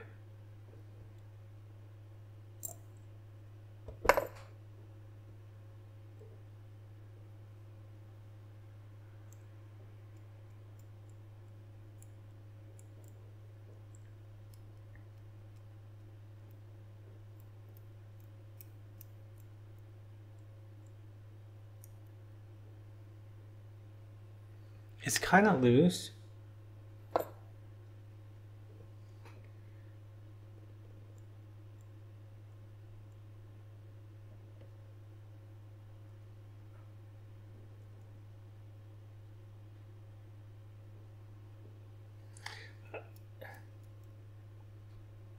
Maybe there's a third screw somewhere. 1, 2. I really don't want to remove that screw completely because that is one freaking tiny screw.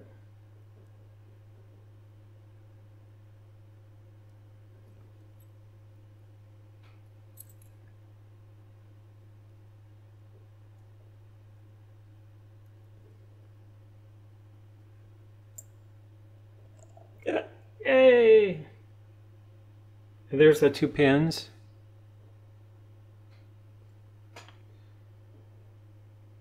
Ugh, it's hard to get that in focus.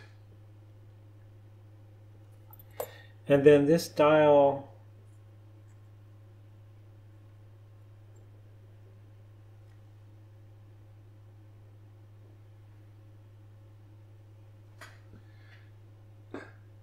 ugh.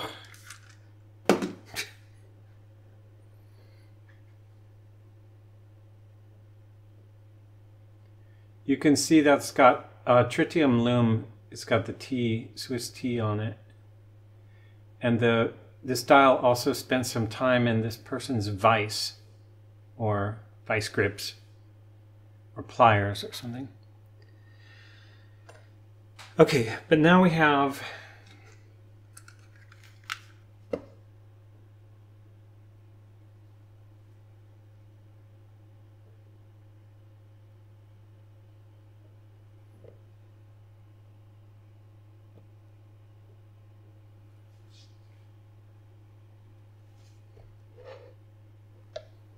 Ouch. These things are too tight.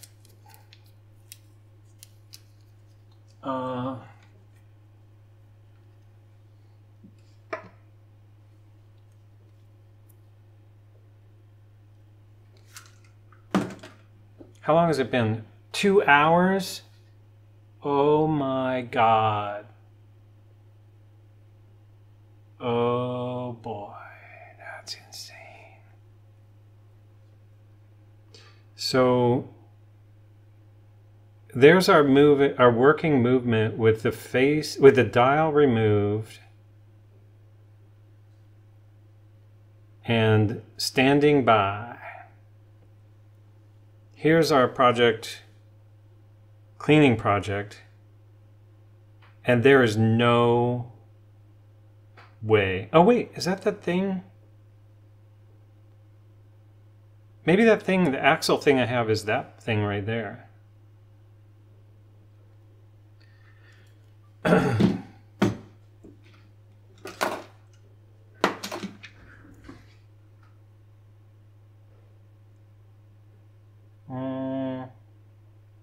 Could be. I don't need that part.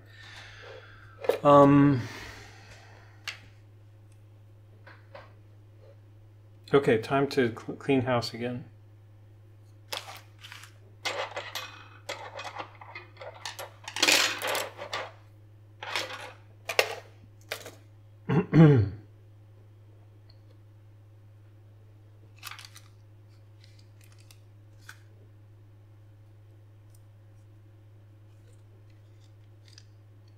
I don't know what I'm doing here.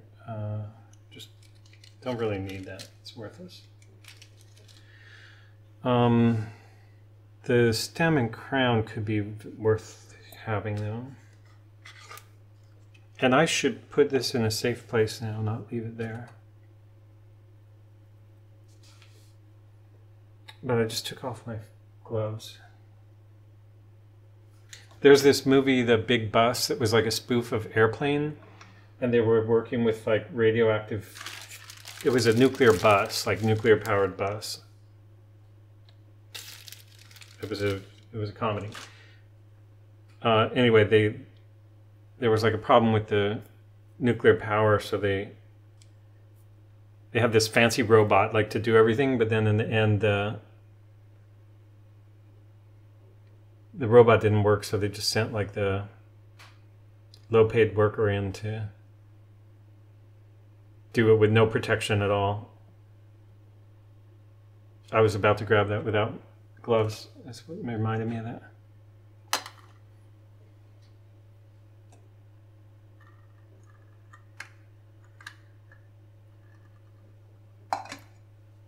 Okay. So I think there's another thing I could do to be safe. If I put the hands... No, I'm not going to do that. I was going to put everything I need to rebuild it in this...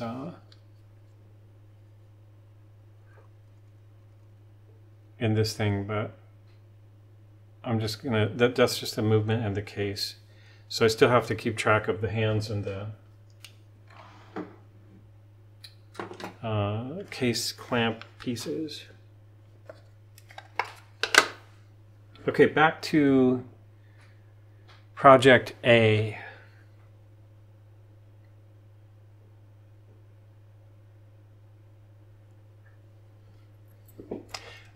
There's like a video on YouTube. Somebody did a 3D graphic of how a basic watch movement works, which is great. But the problem is once you throw in this automatic Pellaton movement, it no longer applies. And again, that's what I think is so crazy about this project.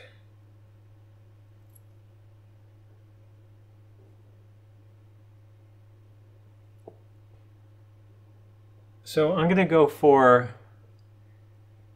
can you see that? I'm going to go for this screw next. And I think that's going to require the biggest screwdriver I have, which is 0.8.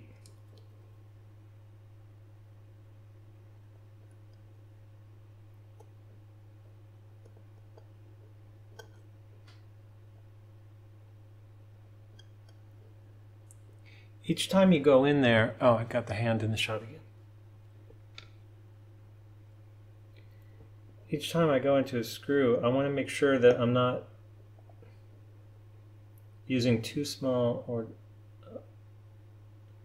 misaligned screwdriver.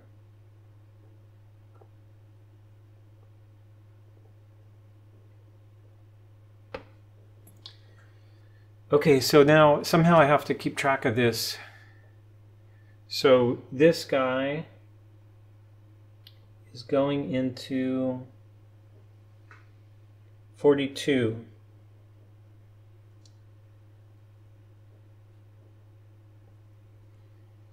And then the question is,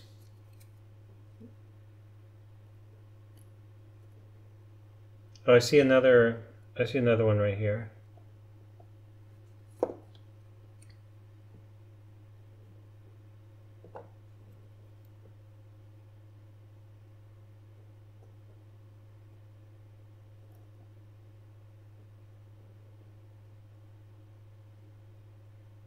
So I have to say, I'm having so much fun right now because I thought this would be impossible, and just to even take it apart, 43, and that was the one, that was this screw.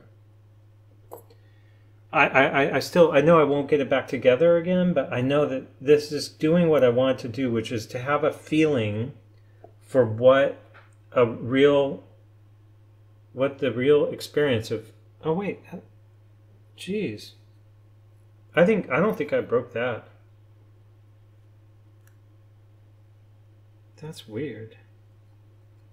That's brand new plastic tweezer and it's killed already. Oh wait, I did. I stuck it under the movement. I think I was trying to do some prying. So nothing's really budging from those two screws. So I could have to remove the top of this first. Oh. I just wish there was a way. They probably designed it so you don't have to. You could do a repair without complete disassembly. So let's work our way around the edge here. That's this screw.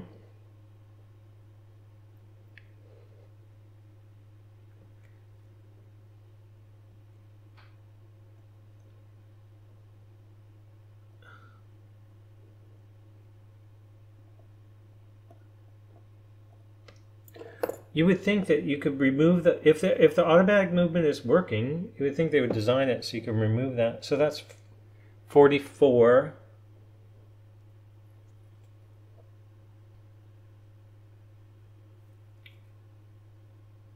Wouldn't they design the watch so you can remove the automatic movement and replace something else without complete disassembly? That's not what my plan was either, because I think I'm doing a complete disassembly, but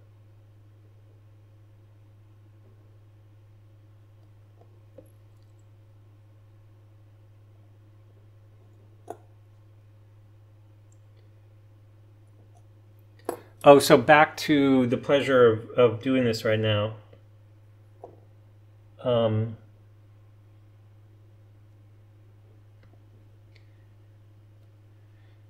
I'm in that world, like I entered that world that when I looked at this, it made me feel I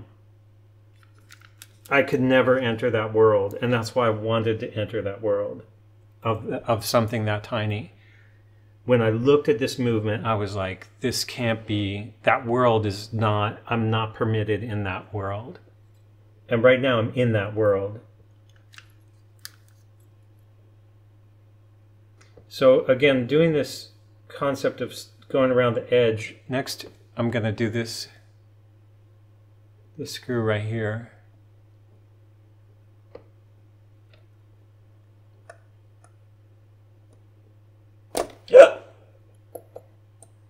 Stupid. I guess I need a better case holder.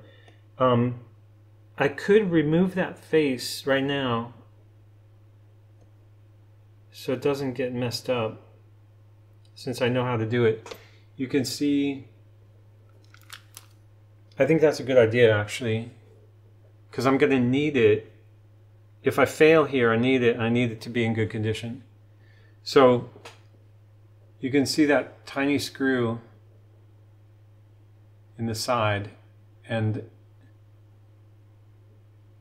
let's do that. So that was like a 0.5.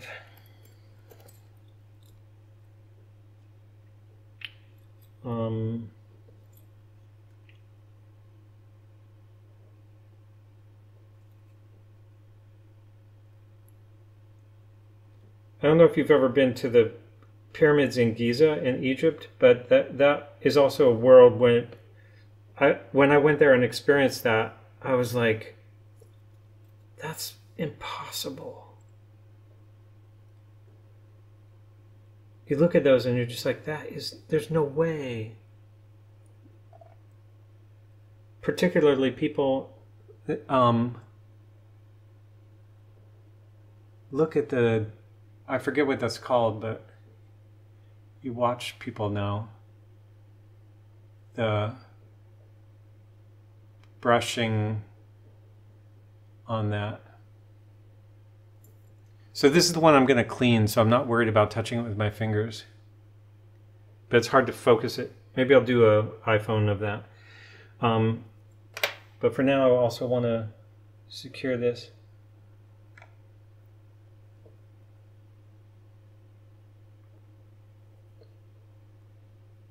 I probably will clean this also.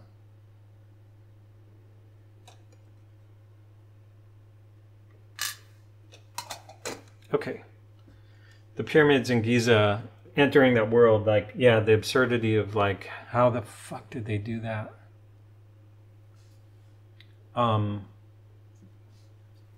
That's on a scale, the opposite end of the spectrum of this, obviously. But it's the same feeling. This gave me that same feeling of like, that is so tiny. I can't enter that world. The pyramids are like, that is so big.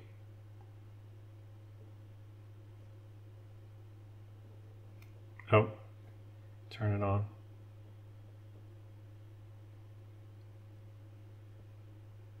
So look at that. Oh, I have to be careful. I think that center gear can fall off.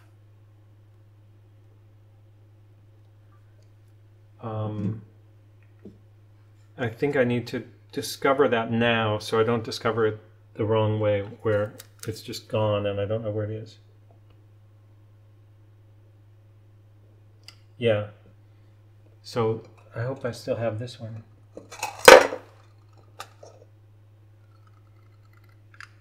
Yeah.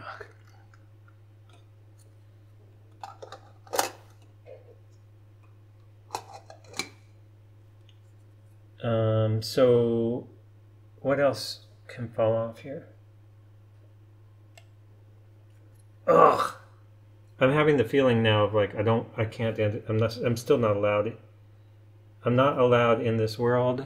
I'm in it, but I shouldn't be.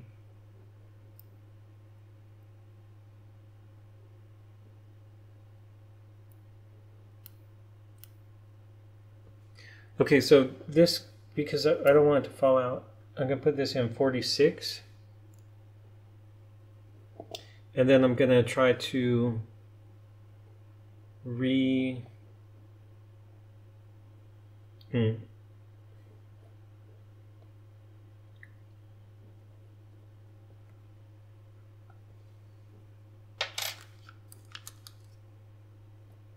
Oh man, you know what I should have done with this video is, no, that's not me. I should have faked it because I have that working movement.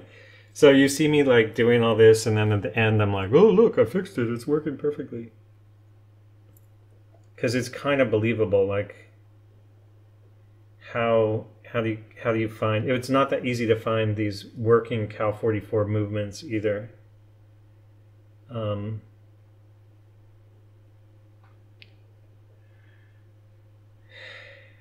there are some funny, there's like a watch channel in Germany, I think, where the guy is like, he did a Rolex, and it's so obvious that he like put oil and dirt all over the outside of the Rolex before he restored it, because it looks like somebody buried it in their garden. And it's like, you just did that to make it more dramatic, like the before and after picture. There's no way anybody buries their Rolex in the garden.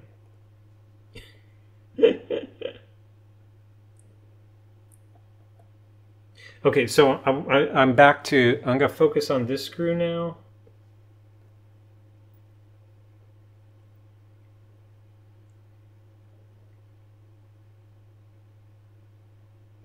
Oh, that's a tiny screw.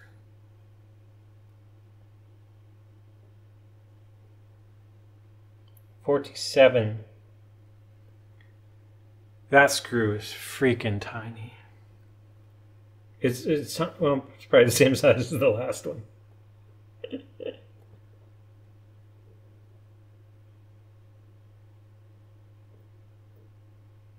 Oh shit! What am I doing? This is that movement. God damn it. Doesn't matter. It's just a little bit confusing. The only screws here from the other movement are those two. The two screws for the, to hold it in the case.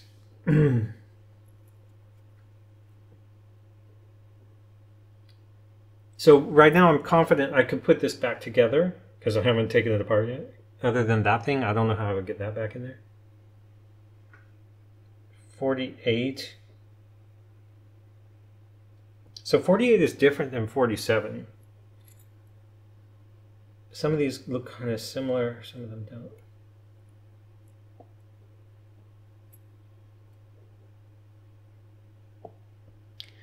Now one could assume that this... Where's that place where the...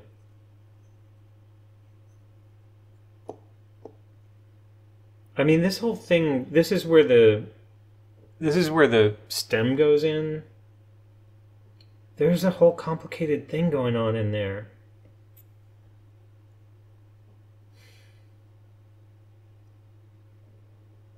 So that screw, I'm not going to remove that. Ugh.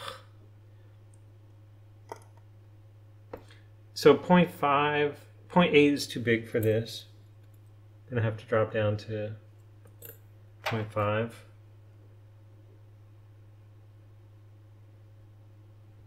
So the screw I'm doing now is this one.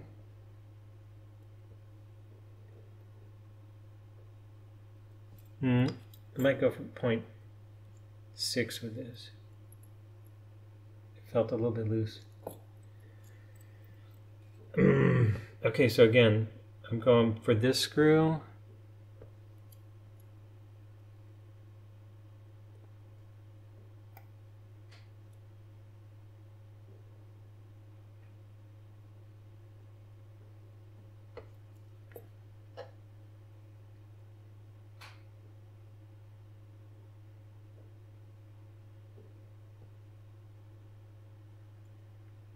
$49.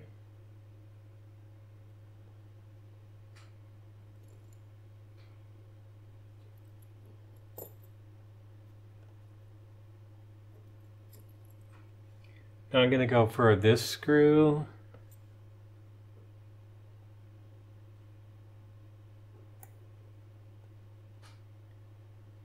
See, now I'm in a dangerous territory because without any instructions,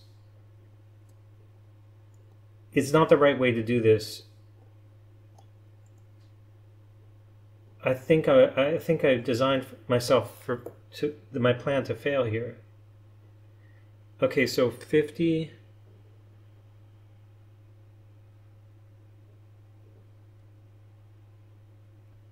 Because the watch designers thought about this stuff. And there's a certain way they would want, particularly for putting it back together. Like,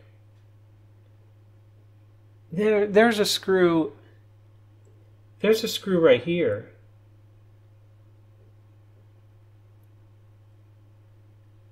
That is so freaking tiny.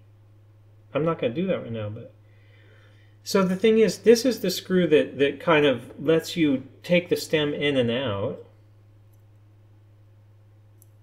Ooh, something... See, there's also danger that... Yeah, so this is moving, but there's some springy action in there.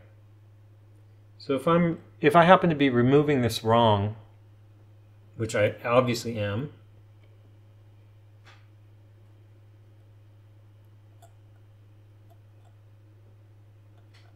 things can go flying. Okay, this is coming off. And like I thought, that screw that goes... Okay. That screw that loosens the stem didn't need to come out because it's going down to a lower level. Okay, so this guy I'm going to put here. Now I have to be careful because as soon as you do that, you've got stuff like this. So this can come off.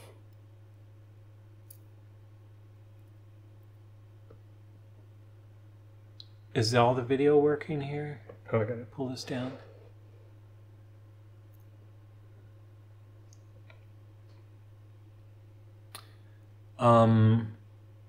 Now you have to be really careful about, like, imagining you're pulling these things off, checking to see if they have additional bits and pieces that you, like little... Okay, I'm already confused where this came from. This guy came from...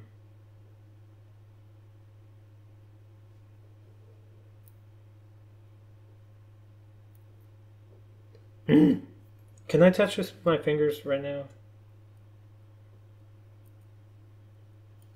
I don't even... Metal pliers don't even seem like a good idea.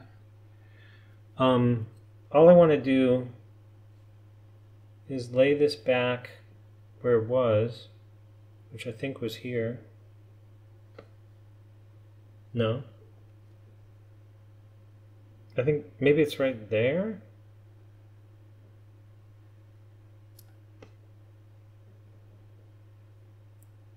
Yeah, I think there's a ruby.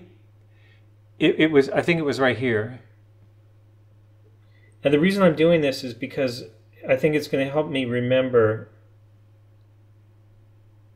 I can refer to the video, and I will. And it's going to give me some confidence. Okay, you know, like if I had reassembled the watch to this point, and then I inserted that.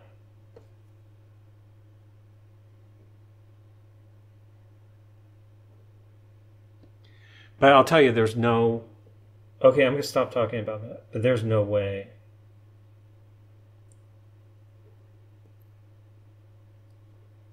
So, for example, that doesn't want to sit back down the way it was.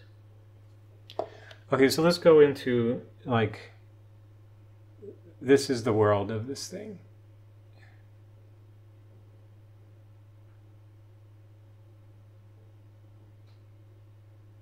I'm not even positive I put that gear where it belongs, but what I believe is that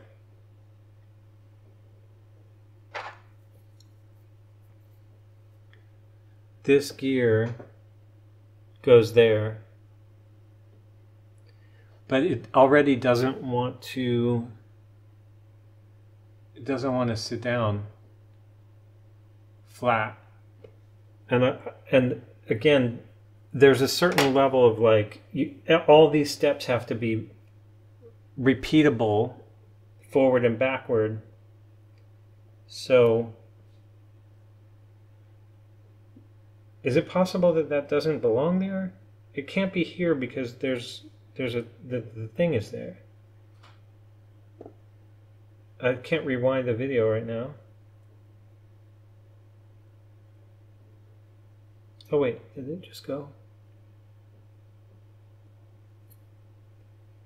No.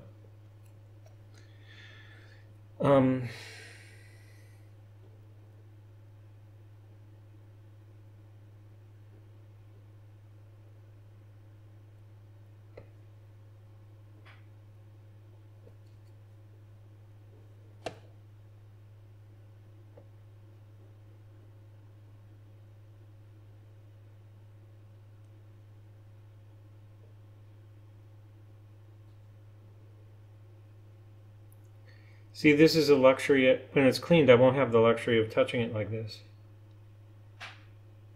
So that's why I want to do it now and think about this.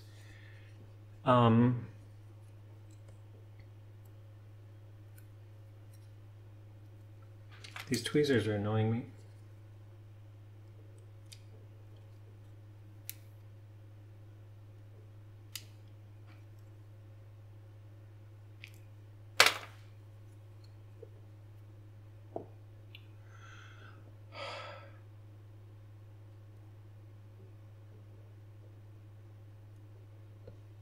Could it be that that was facing up before into the...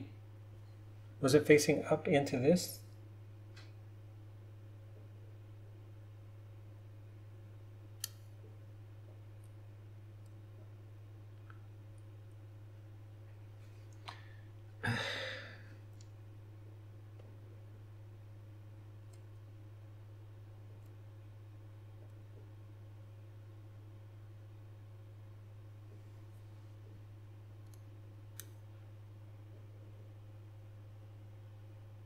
No.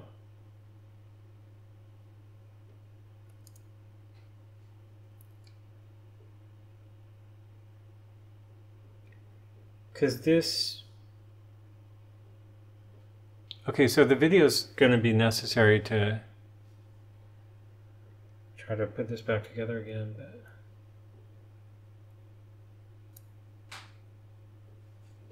Is there some spring-loaded thing going on here?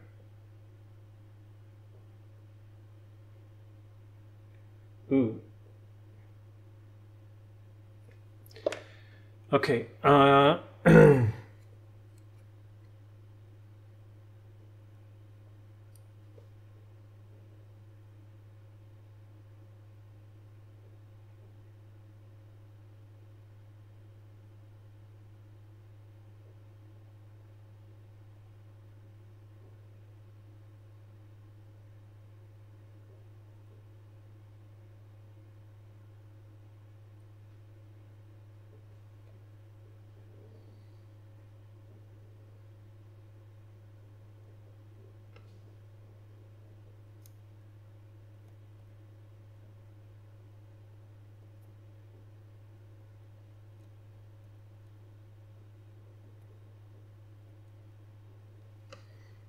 I wonder if I could look at the other movement to understand if I'm trying to put that in the right place.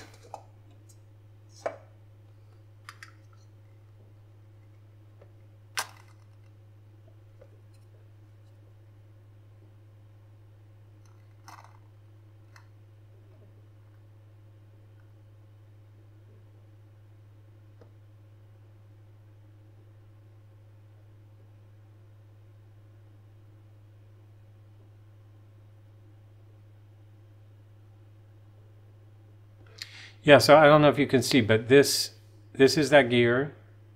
This is that gear. Oh wait, there's something interesting though. It's not...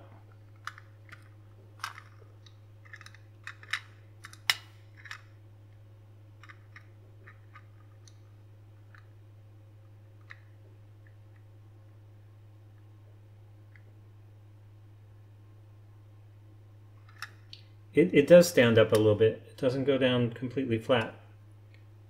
Okay. I would show you, but this, it doesn't actually touch the other gear, which kind of makes sense because then you have friction. It sits up like that because it's got business with something else. Okay, so I think this could go there because those are kind of related.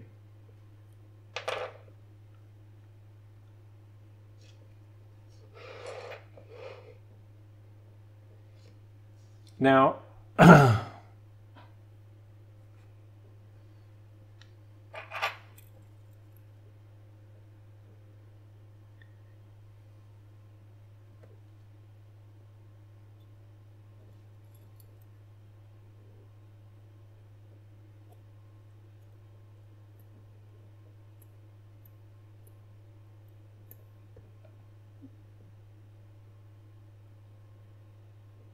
Ooh, that whole thing is coming off. That is frightening.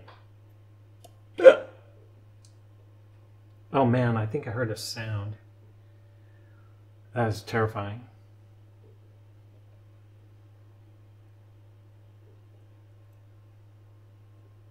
Because this is where you get into, like, there's something in a watch I think called a hairspring.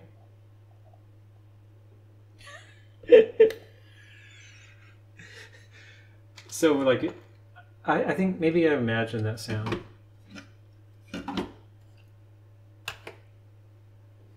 Either that or a missing hairspring.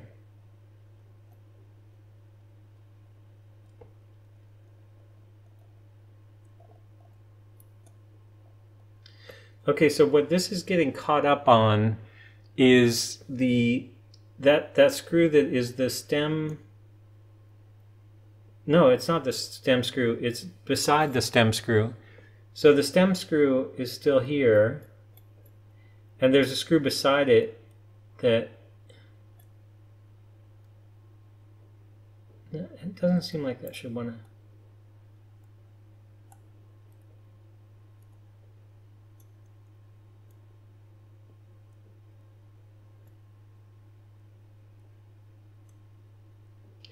No, actually, I think it's a gear. I think this needs to come off first.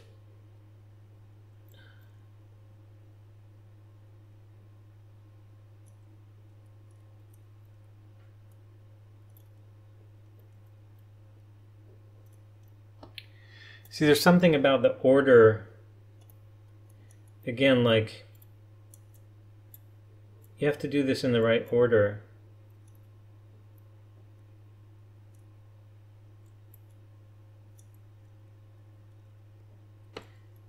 It could be this screw. So I'm going to remove or loosen this screw. Oh, but that's not going to anything. See, if I remove a screw that I shouldn't, there's a possibility that things will fall apart in a way that I would prefer they didn't.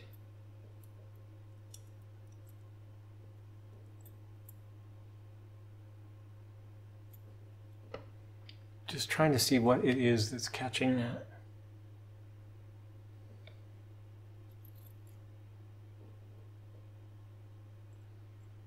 Can you see how that's kind of opening up there? Yeah. The problem is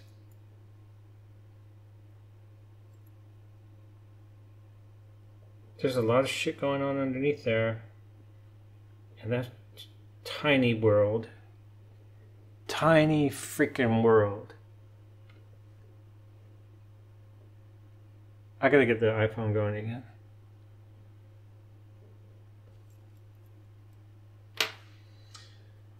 Oh boy.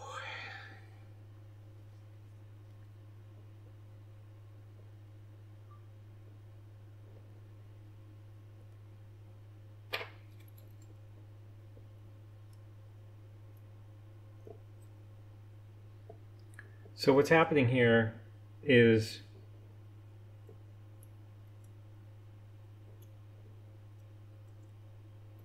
I want to remove this plate,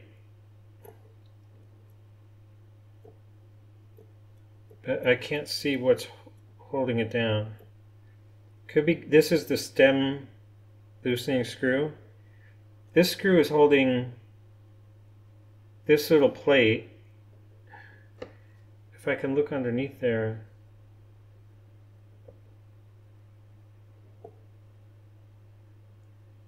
But look at what's going on in here, in this area too. Watch this.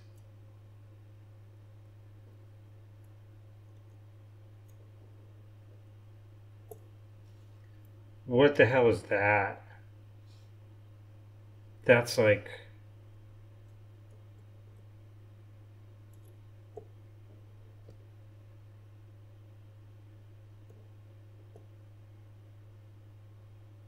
Look at the tip on that gear. That goes right up into this jewel. Okay. I mean, the thing is, this should be done under a microscope. It's absurd to be doing it the way I'm doing it. But I've seen actually, there's these watchmakers in Geneva that they work next to their window on purpose, and you can kind of watch, you can look at them working. And they're all working under microscopes, and they're not working on these size movements.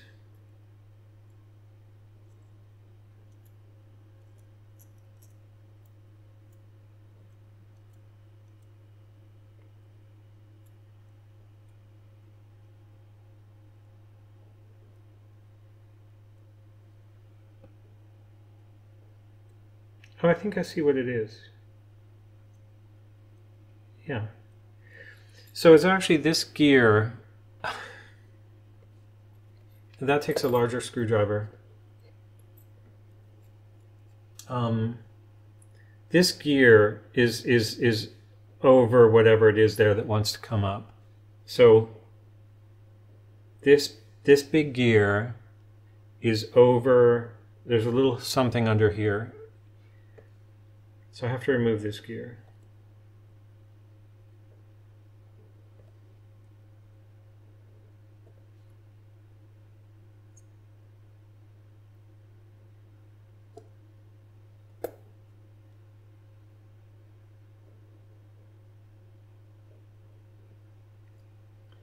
That's going in 50, 49, 50, 51.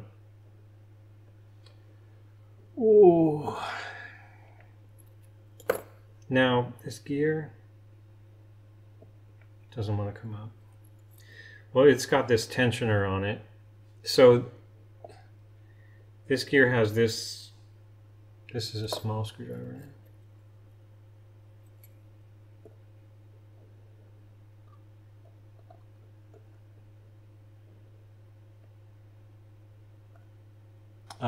Again, I'm going after this screw right here.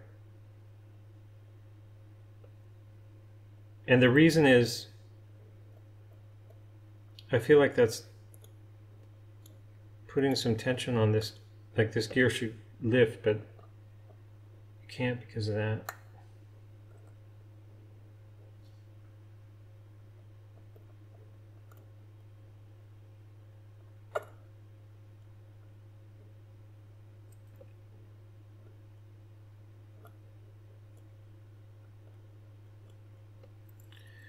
Oh boy.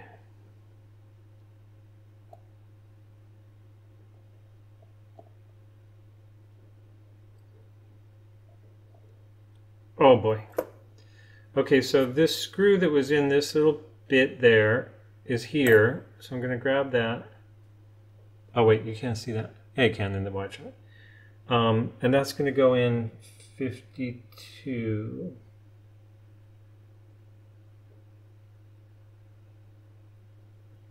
I'm reaching a point which I would say is like a point of no return of, I mean, a point of literally there's no path back from where I'm approaching right now.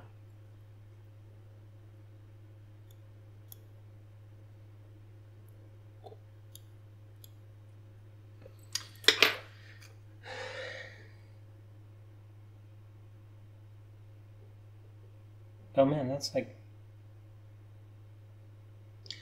I gotta do more, even though it's hard to share it with the video, I gotta do more of this deep investigation.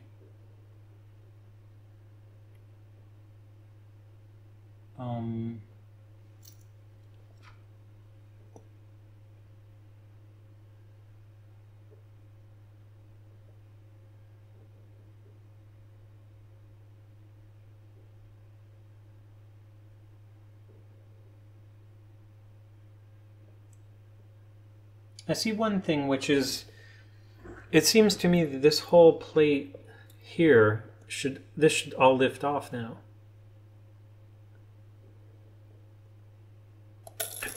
Whoa. Okay, so a gear went under. I know what this guy is. A little gear went under, and then I have to crawl around on the floor and see if anything else is... Okay, so step by step, this guy came from here. So in the wide shot, you can see this little thing came from here. So that's going to go into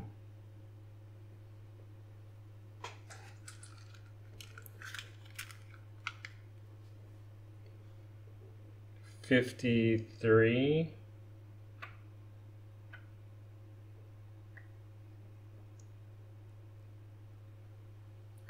And then the little gear underneath is the gear that was, this is that gear. Oh, and I saw when I was looking at it, it has this square. I'm not sure which is the top and which is the bottom. It has this interesting square thing going on. I'm going to have to look at the video to try to see. There's an inset here.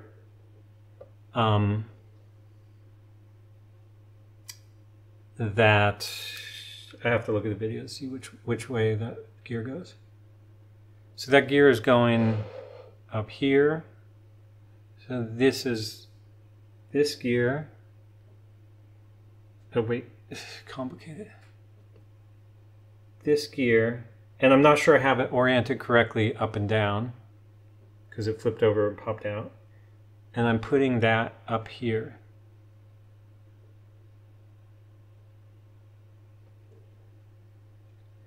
Now, when that popped up, the reason it popped is because I was trying to remove this plate. Anyway, when that popped up, I heard something go, and I think it's just that gear, but there could be other little parts.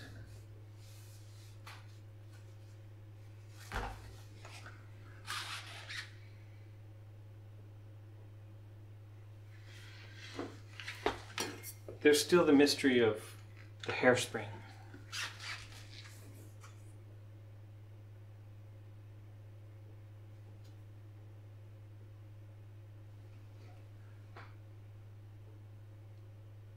Dirt.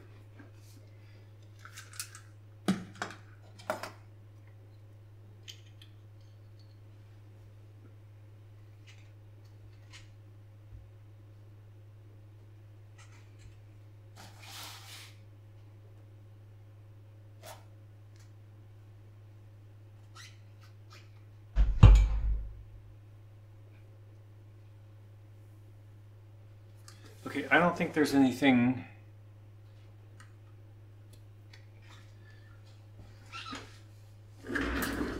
I did not specifically hear anything go to that level, so I'm gonna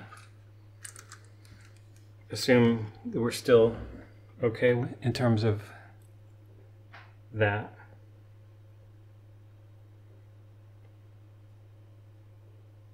So now I got this whole assembly. You can see that. And then I think I got this whole assembly.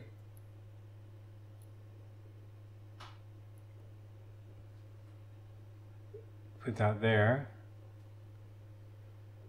And now I'm down into this area.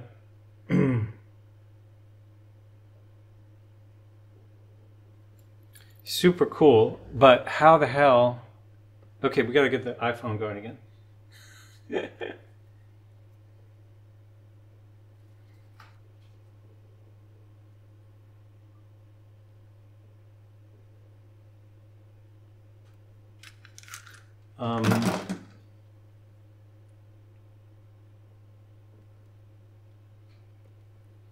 The important thing here is to have some imagery of this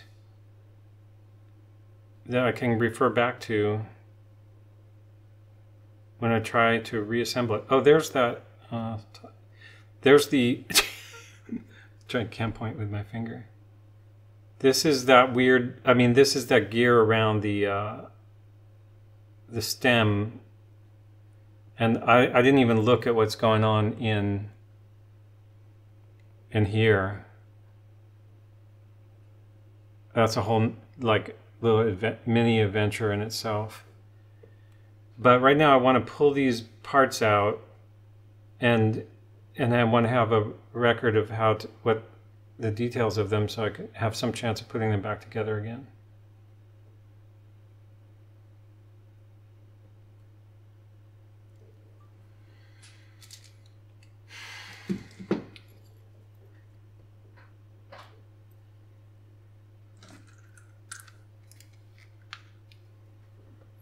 Okay, so now I think I'll use... I want to show where I'm putting things.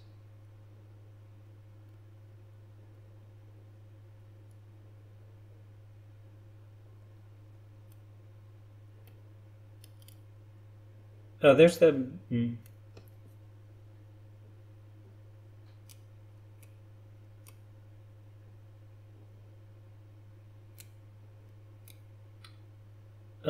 gosh. Okay, I think this is the spring, like the... Maybe that's why it's shot. That's not the hairspring, but the barrel. I don't know what's going on. This guy doesn't want to come up. Don't want to force that, but it seems like that's got to come out at some point. Oh, these guys are coming out. Put that there. And this guy, the gear is on top on this, and the gear is on top on this too. Gear on top here.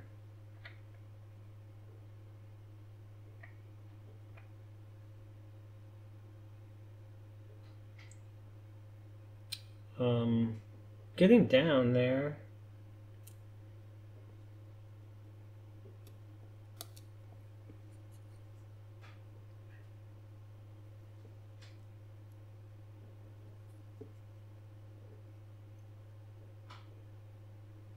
Oh, no, I don't know what's holding that. Try pressing it. Actually, it's probably something that's press fit on the other side, because that's like, that thing turns the hour hand or something like that. So let's see if this falls out or comes out. I feel like there's a spring there too.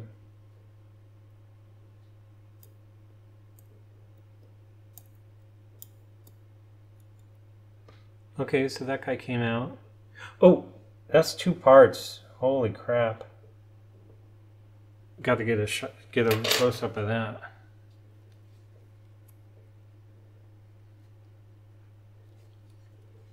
Okay, so that was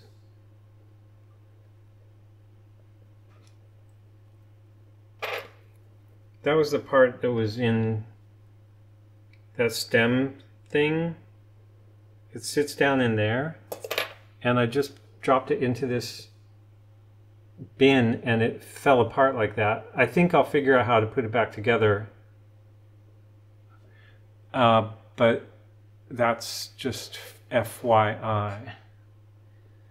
Okay, and now we're kind of getting down to the nitty-gritty. I think I have to flip this thing over and see if that center gear has something press fit on the other side that doesn't want to release it. But when I do that, I don't want stuff to fall out and get lost. So that's also why I'm videoing and moving slow.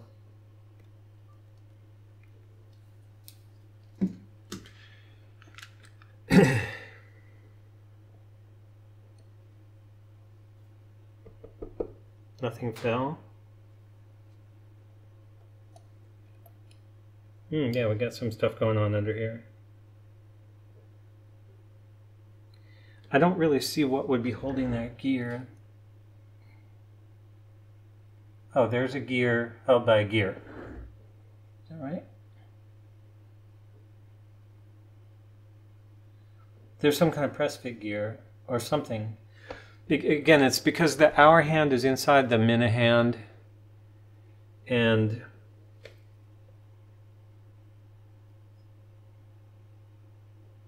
ooh, there's some really tiny shit going on in there too.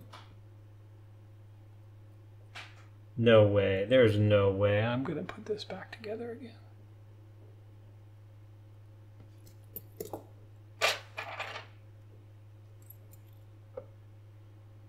Okay, so here we go.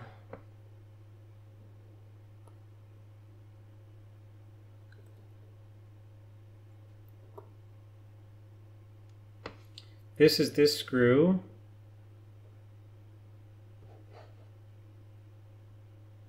this screw in the center of this, I've seen this part for sale for different movements, probably has a name. Because the bottom half of this is kind of standard watch stuff. Okay, so that screw is going into 54.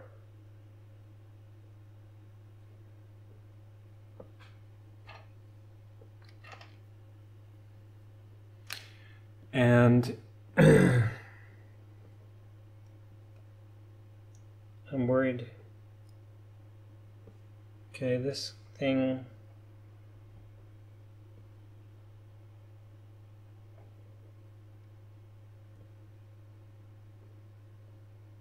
Oh, I think that's the hairspring. I'm worried because I don't know if that flies, but it seems like anything that's a spring is in danger of launching. And if you only watch good watchmakers do this, they don't launch things. They're careful.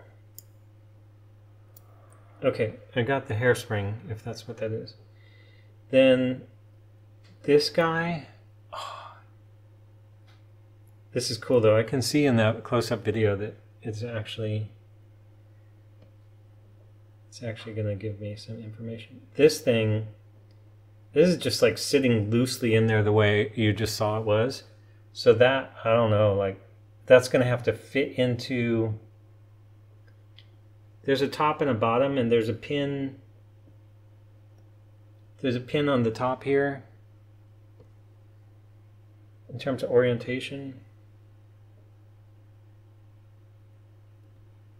Okay, so this little gear,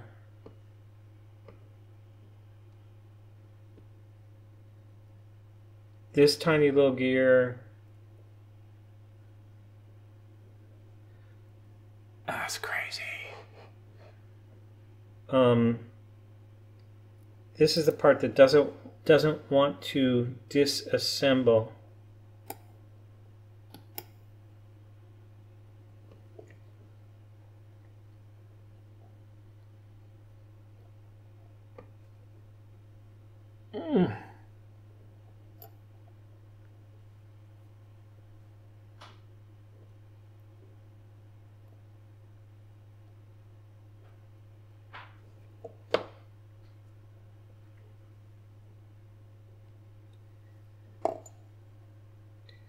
Okay, so we're down to, I gotta sneeze.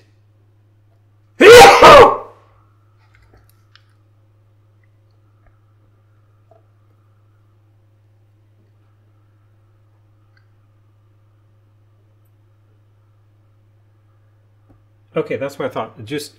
You just have to pull on that thing. So that's a press fit, and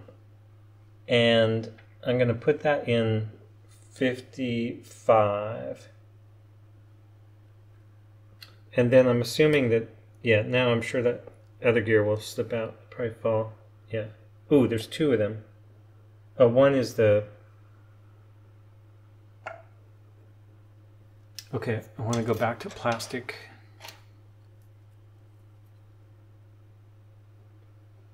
This guy...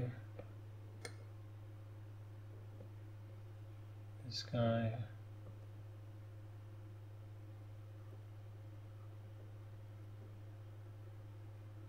And then in the bottom there you got that. Let me get this back on the...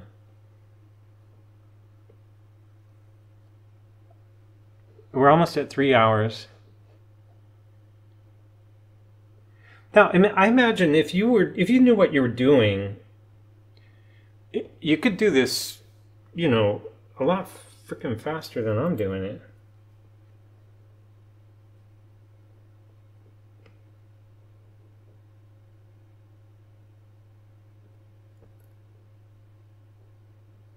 Oh, so I don't know. You guys see what I'm doing here. I'm removing this little plate. And this has the, you know, I should know what that's called. Like that's the most famous part of a watch. Okay, this is going in 56.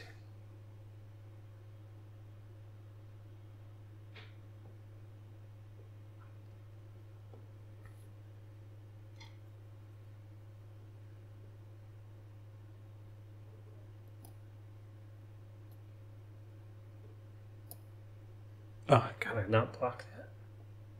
Okay, I'm removing this piece, trying to.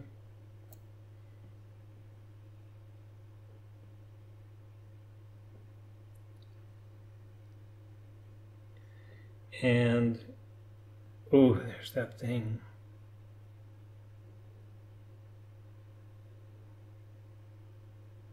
I think that's the last little bit, is that famous thing.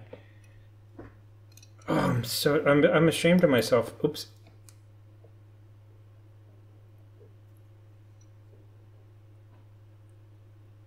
You know, I'm the kind of person, that's the famous thing.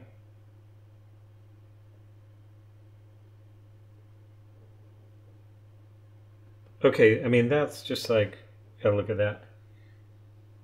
We'll get our dime out here again.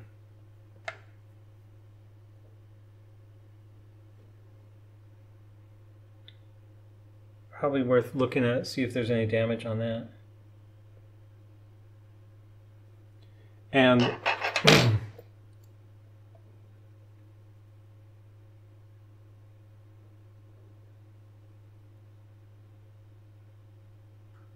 there are some rubies that I'm gonna have to inspect this stuff with an actual microscope. But for now,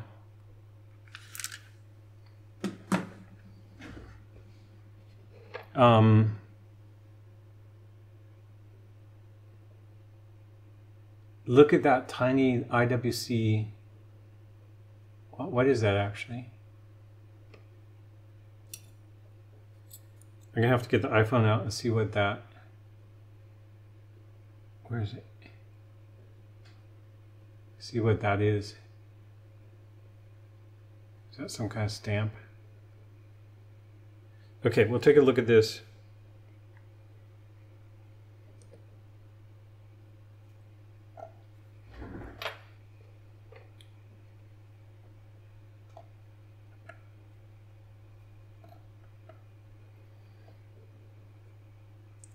I'll tell you, even if it doesn't go back together again,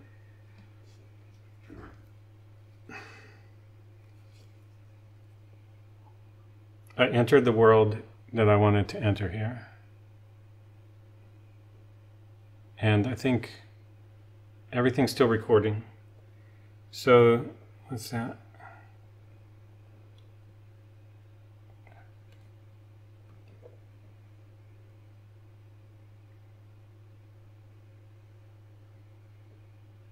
Probus Schaffus IWC.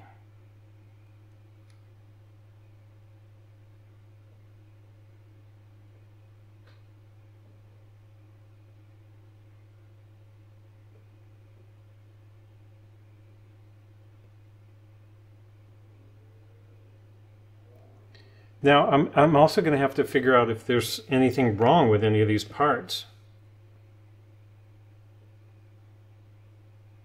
I think the iPhone is going to give me the ability to see if any of the rubies are. This is what I also suspect.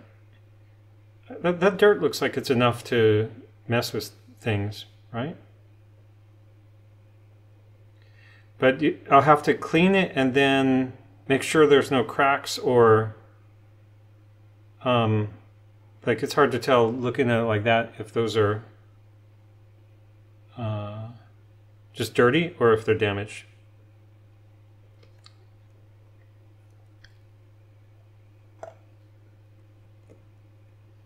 Okay, but for now, it's 12:30 at night, and I think I've disassembled it. It may be time to take a break. It's been 3 hours. So let me organize again.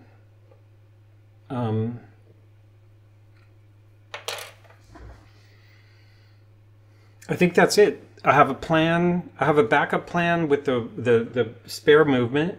I think I can put the watch back together again in working condition. I know how to relume the hands. I may even lume the dial just because even though it wasn't originally lumed, I think it's fun to have a dial that you can read because particularly with a watch that small, if my wife looks at it in the dark at night, she's not going to see what time it is just from two tiny little hands pointing in whatever direction. Anyway, I'll be able to put together a working watch that's not clean, and therefore who knows how long it'll work.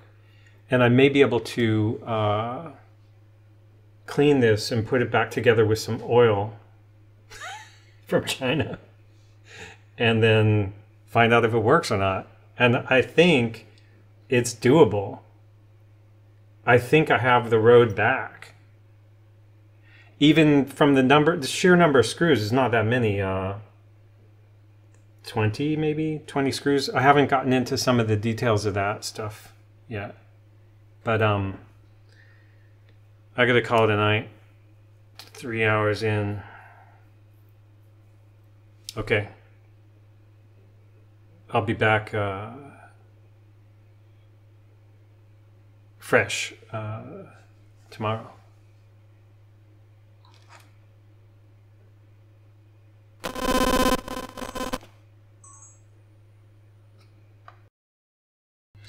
Okay, so it's been a few days. I made the first half of this video, the last 3 hours, on Friday, and today is Tuesday. And today I'm gonna clean and then try to reassemble the watch. And the more I think about it, it's really a question of when, not if, this project fails. On some levels, I think it's doable, but it's not doable without help or instructions. And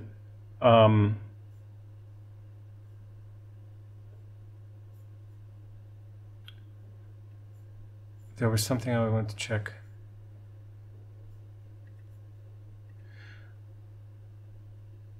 I watched a video about how to replace the jewel or ruby. Nous sommes tous différents. Bonjour Volkswagen, envoie Electronic Beats. Chaque génération a ses caractéristiques.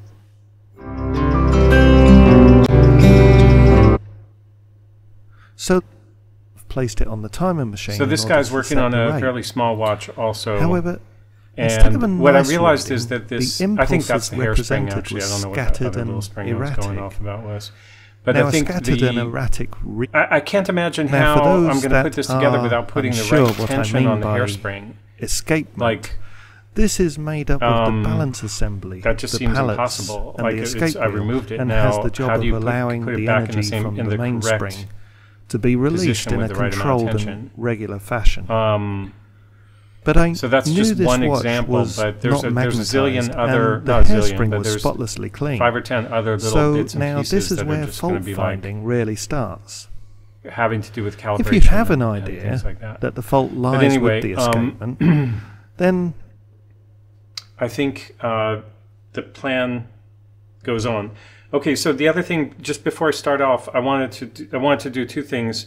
One is this is the ultrasonic cleaner from China. It was really inexpensive. I forget what it cost. But I also wanted to compare this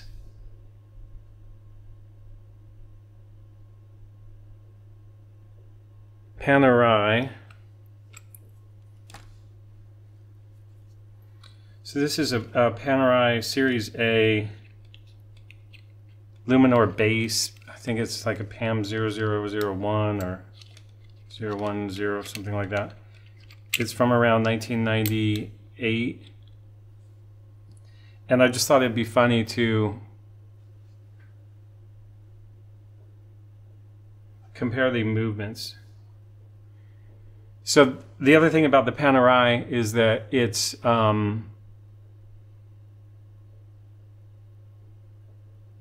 not a automatic watch, so it's much simpler, and it also does not have a seconds hand. So it's a very simple watch, And look how much bigger it is. Those jewels, those gears.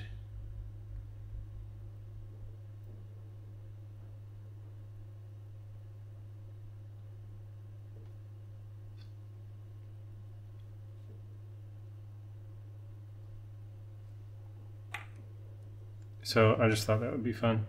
One thing that's cool about the Panerai, at least it has a large movement, because some large watches, many large watches, have a tiny little, I forget what the size is, like 29 millimeter. There's some standard sizes for movements. It's quite small. So at least Panerai has their own movement, and it's giant, and it's got a lot of detailing on it for what that's worth. Okay. So the other thing is just confirming that that thing is tiny.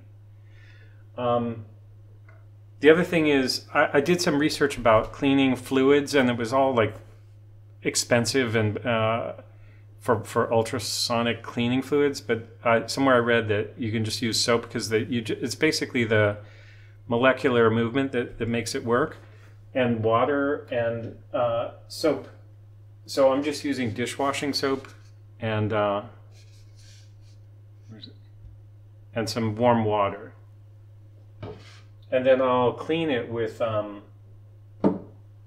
distilled water, so there's no mineral deposits in the rinse.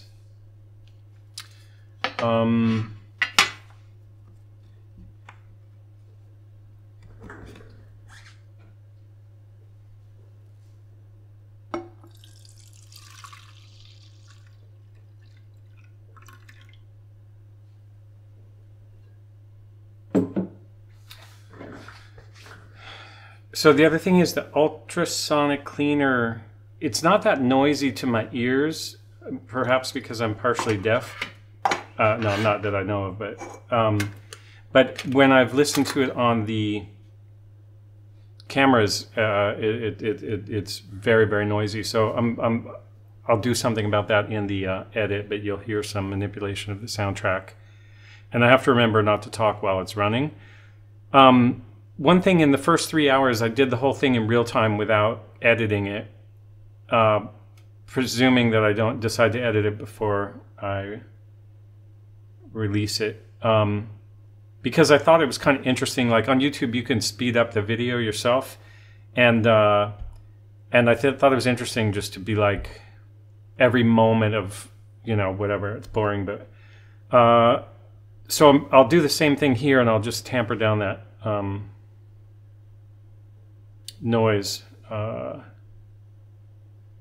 from this guy.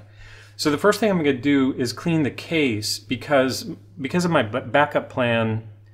I want to be able to use this case with the backup movement. So I'm going to drop the case in there.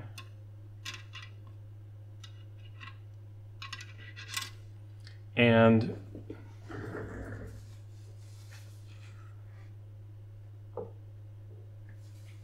the stem and crown, and I don't know if you can see, but I also am tempted to test it for waterproofness. I think there's some rubber there, but basically what we'll do is we'll clean this and then reassemble it. Just these three pieces with some, I'll see if I have a little baggie of rubber gaskets. I'll see if I have a rubber gasket the right size. I'll reassemble this after it's clean and see if it's waterproof, just for a quick submersion test, not like 10 meters or anything. Okay, so I'm going to clean this for 3 minutes. I don't think it even needs that much. 50 watts, and then 3 minutes, and then when I hit power, I can't talk, so I'm going to walk away and look for the rubber gasket for that. Maybe I should measure that first.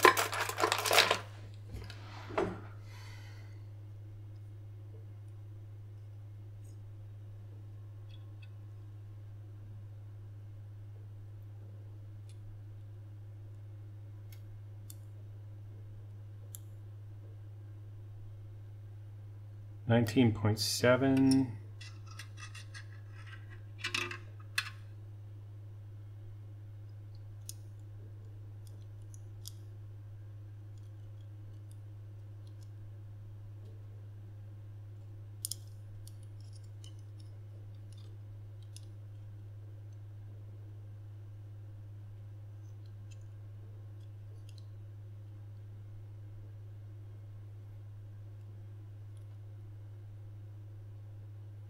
Yeah, something like 19.7. Okay, here we go.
Okay. So this is some silicone synthetic grease that you grease these gaskets with by putting it in there and twisting those two surfaces together, and that keeps it from bunching up. Otherwise, because rubber's so sticky, actually this is not a screw back, so maybe it doesn't matter, but on a screw back it's important to have that. Okay, so I don't think I'm not going to rinse this until I rinse everything. All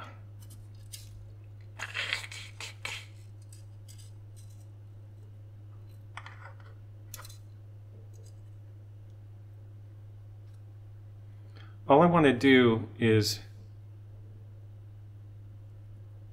stick the stem and the crown back in. And I can feel some pressure, like just putting that on, which is good, because that's like the rubber is still intact and it's still rubbery. It's not like all dried up. And then, like I said, I actually probably didn't need this lubricant, but I'm gonna, this gasket was a little bit smaller than the spec, but maybe it will stretch. I don't know if any of these cameras, yeah.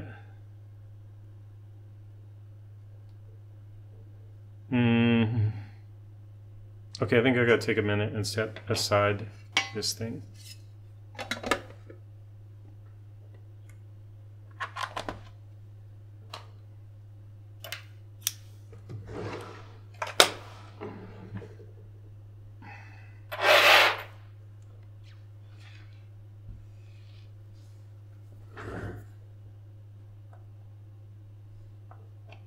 So again, the point here is to do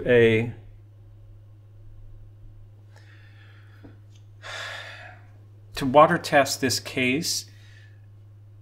And the reason is, if whichever plan I go with in the end, I want the case to be clean, and then I want to, meaning whether or not I fix the movement or use the backup movement, I want the case to be ready to recase it and have it be water resistant, because if it's not water resistant, it'll get water in it and then that will cause it not to work.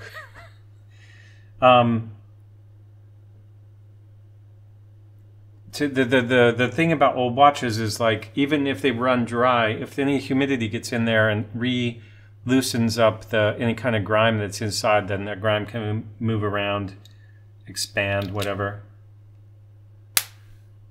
And then you end up with a watch that doesn't work again. Okay, so that's put together. Who knows if that gasket really is doing the right thing, but I'll grab a glass of water to test that in.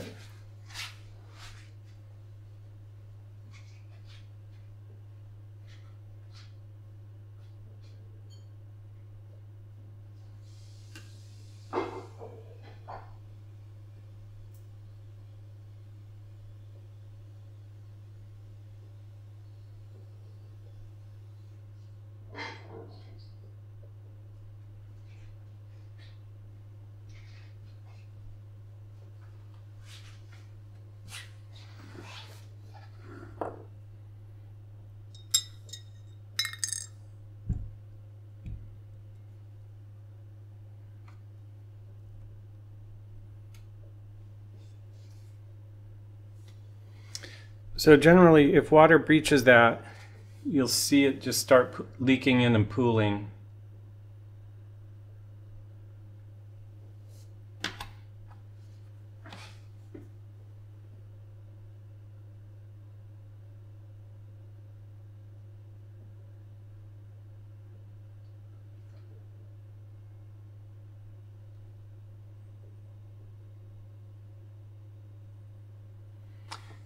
So my theory is, if it's waterproof to this extent, then it's not gonna, sweat and humidity is not gonna go in there either. So that's kind of good enough for wearing it, washing your hands and splashing it with a little water. So I think that's fine.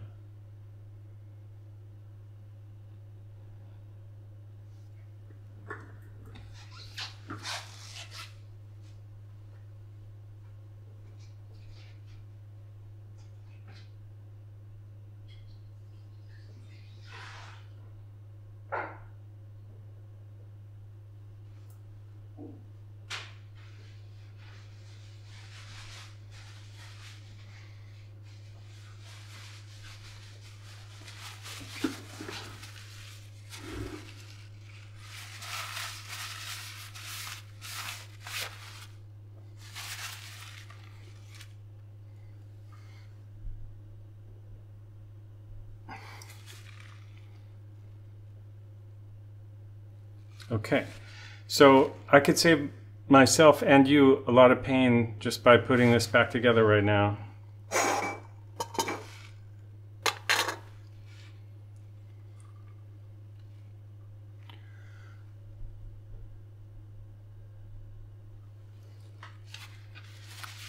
Right here we have a dial, a working movement, and a waterproof case. But we're not going to do that, are we? Okay, so then the other thing is, this was a spare, wrong size. So the thing I was pointing to while the noise was being made is this. The closest this had to 19.7 was 18.5 in this kit, and it seemed to work fine. Stretching that around the case inner ring. So the other thing that we could do today, after I fail at rebuilding the movement that I'm trying to clean, I have this Super LumiNova. I have it in green and white in this box. This is a kit from in Switzerland. There's a company called TriTec that sells these little kits. So I can relume the hands.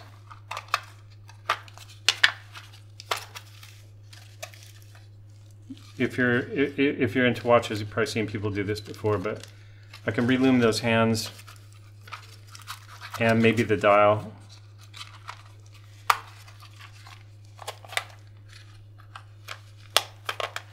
And I have a little, this is a little thing you use for drawing blood. The pharmacist gave it to me.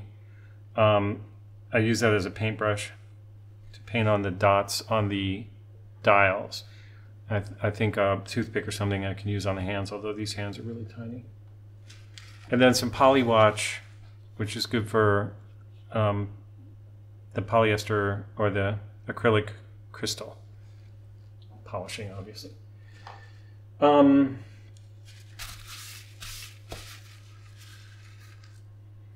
the other thing is I got a watch on Ricardo today with came complete with a Swiss stamp collection, which is kind of nice.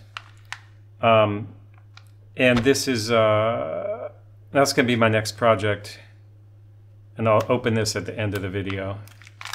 It's because I'll be crying over over destroying this movement probably. Okay, so the next thing is clean the other parts. Oh, the other thing I realized is that I'm not going to clean those screws. Like, I was like, how do you clean the screws and then figure out which screw goes where from the numbering system I have? So the answer is don't clean the screws, because the screws are just they're tiny. They might carry a tiny bit of oil back into the case or whatever, but I don't see why that matters. And I kind of wanted to, I think we kind of looked at this yesterday. Basically, there's a tiny bit of grime on some of these, sorry, I'm spacing out, jewels. There's a little bit of grime on them.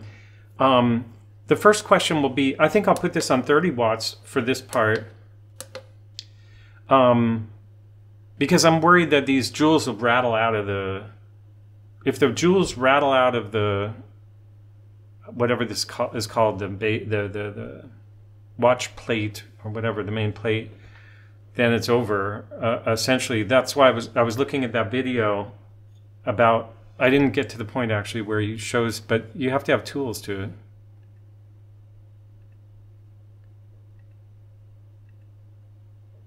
Oh yeah, he's burning shit.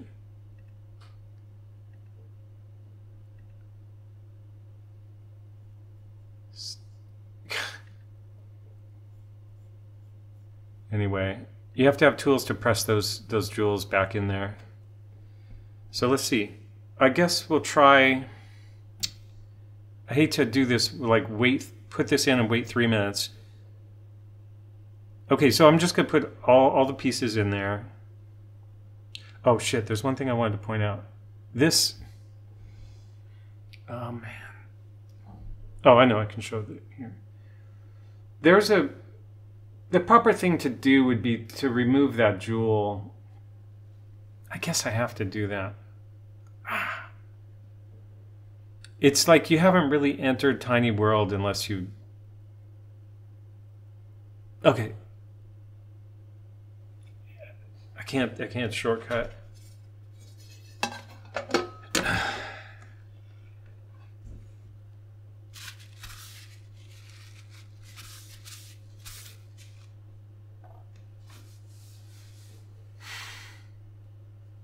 Yeah, I'm not ready for this pain.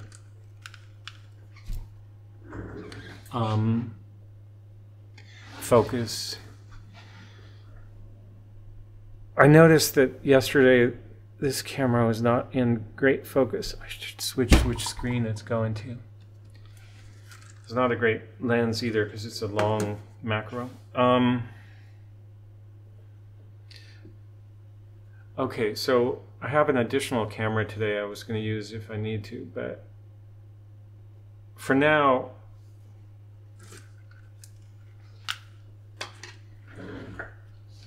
I'm just going to take a look at this and try not to block that camera.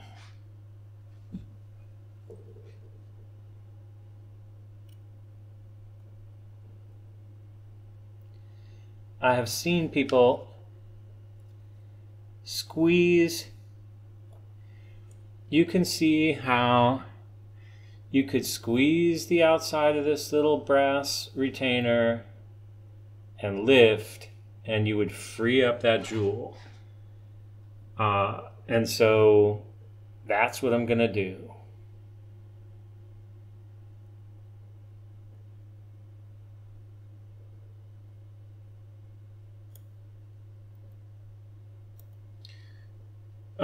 Those are pretty precise tweezers, and they don't want to do that.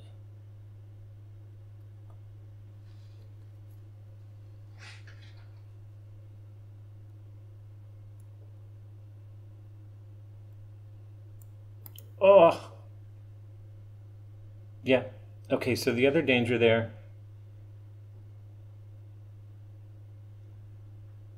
is that what happens when you want to put it back?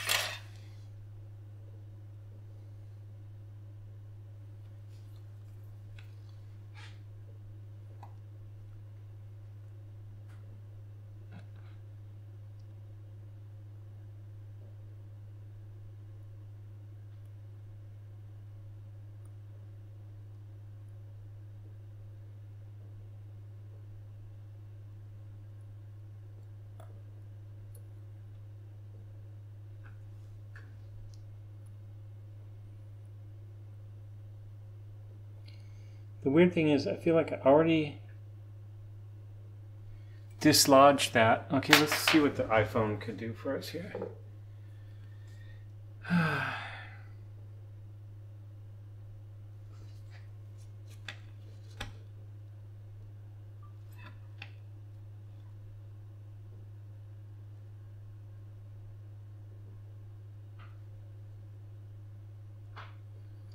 You can see I already dislodged that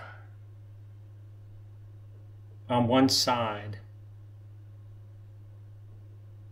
So if I'm going to remove it, I need to get I just need to tweak the other side, maybe with a small screwdriver instead of the tweezer.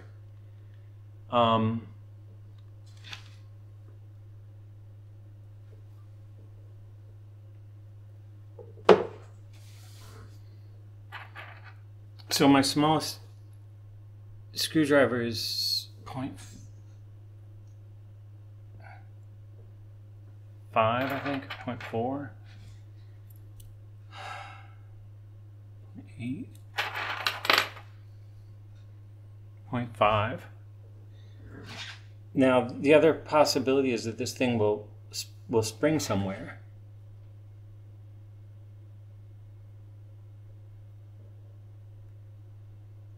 Oh, it's gone.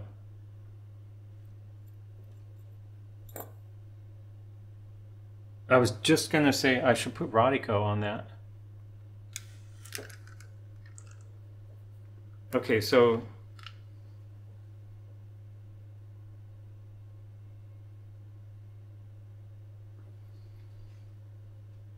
Where did that go?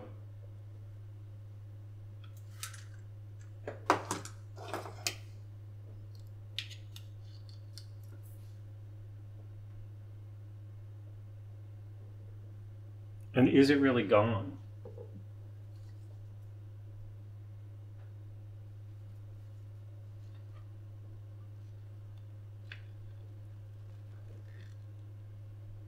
Oh, it's not gone. It was just, it's not reflecting the same way it was. It's loose, and because it changed angle, I thought it was gone. But that gives you an idea of how challenging this is without a microscope.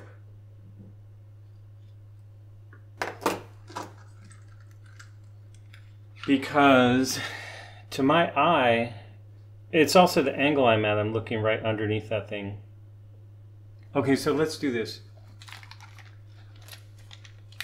I have this Bergeron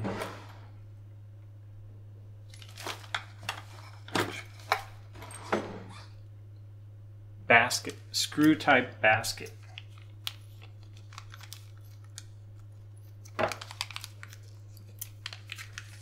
What I want to do is try to, I don't think that thing needs to be cleaned, but let's pretend here.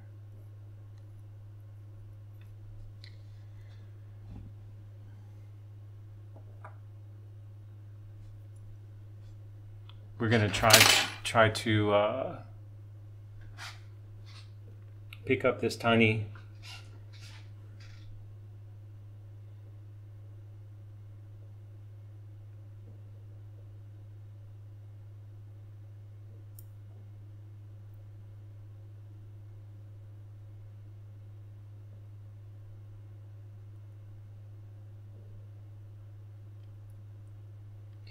Okay, here's my theory about this. I shouldn't have done this, actually, because I'm adding a lot of work, and I think the reason that you can remove it is just because this is a point that would wear, because it's on that pivot point of the balance wheel.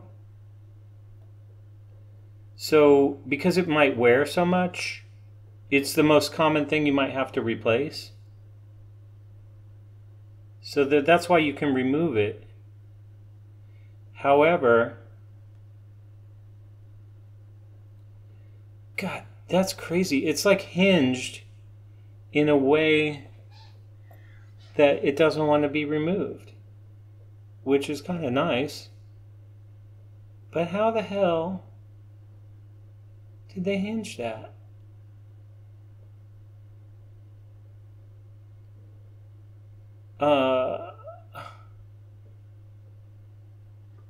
I guess this is fun because this is the only jewel that's removable that I saw, like glancing at all the parts I have. So the question becomes like, I get it how you might remove that, but I'm tempted just to close that little hinge back and not mess around with this anymore, assuming I can close it now. Again, because I don't think you're supposed to remove that just to clean it. You're supposed to remove that if you have to change that.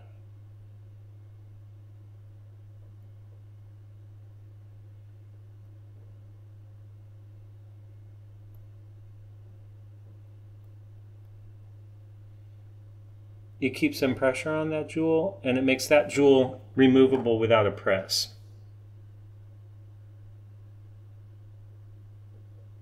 Okay, so essentially we examined that, and that satisfies my personal curiosity. So this piece is ready for cleaning, and we'll see, maybe that'll vibration of the ultrasonic cleaner will maybe that jewel will fall out or something. But then I'm just going to grab some other large pieces. This piece we'll clean because it's got some corrosion on it.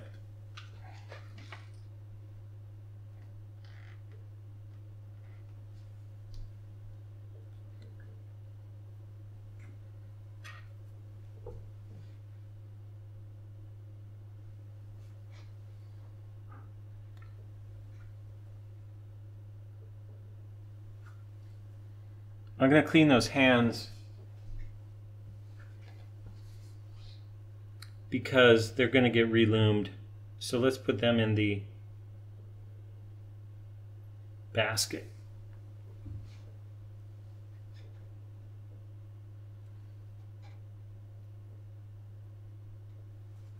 I'm going to clean this spare. This is the crown and stem from the other spare movement. This guy, oh shit, we didn't take apart these parts here.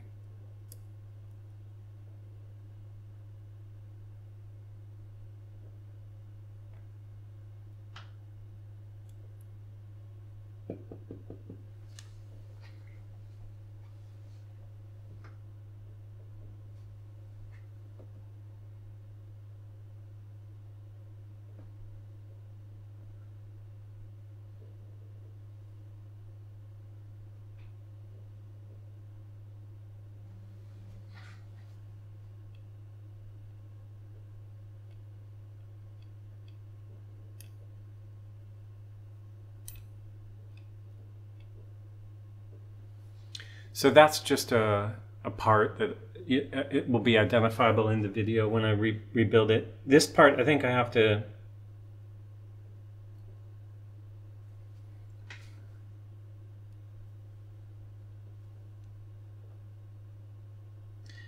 I think maybe I should take this step by step. This piece that we have to disassemble, we're going to hold off on that. The hands, I'm gonna ultrasonically clean those because it should gently remove the old lume, and it gives me a chance to test this little basket. This we're gonna clean because it's corroded. This we're gonna clean because it's intact and it has no parts or screws. This we're gonna clean just because it's a spare, and it may. I'm just curious how that cleans up and if it also has okay rubber seal.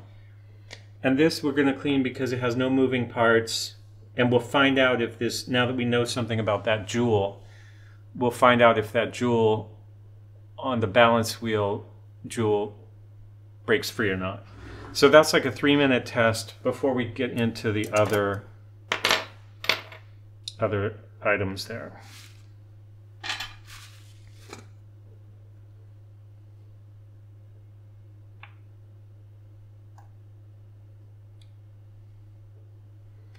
Also, if the jewels start falling out of this main plate, then it's over.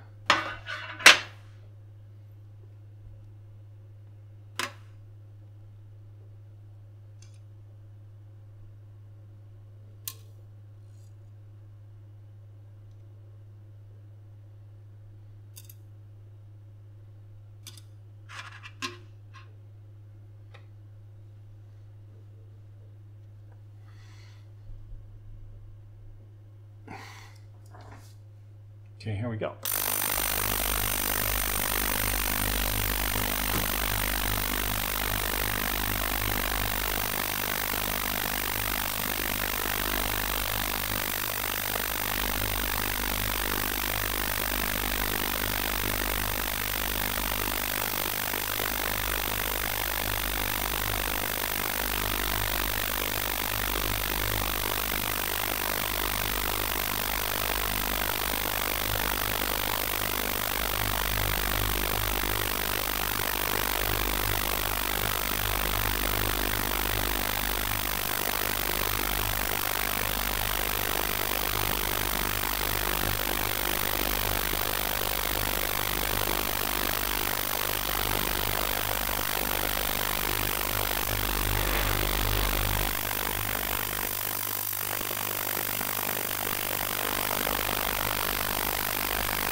Okay, that bubble was hilarious. It got caught in some turbulence and just sat there the whole time.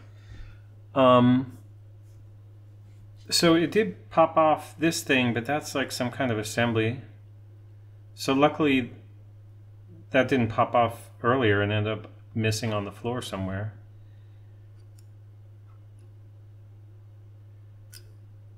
I'm surprised that this corrosion didn't come off of that. I'm going to look at that first.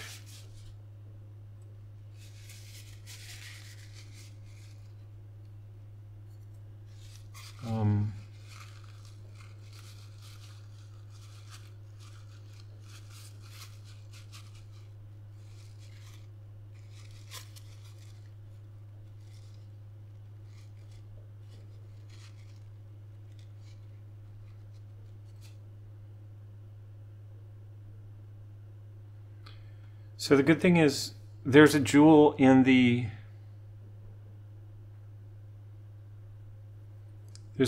tip of this that didn't fall out. I don't think any jewels fell out.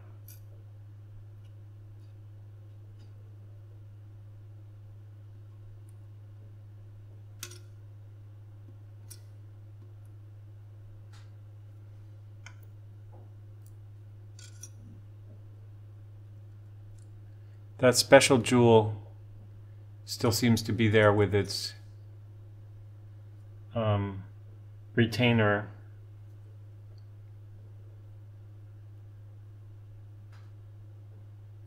I just wonder why the rotor is not cleaner.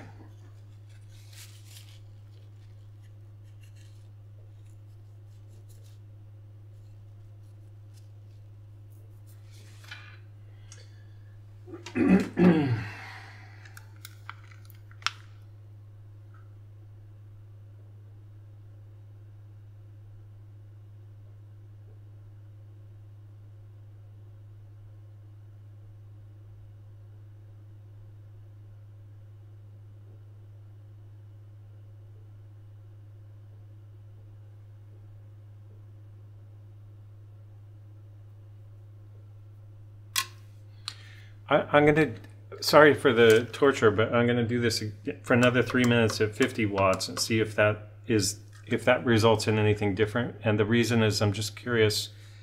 Just curious.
Okay, so the good thing is I still don't think any jewels fell out. So we're just going to start putting these parts off to the side, and then I'll clean everything and then I'll rinse everything.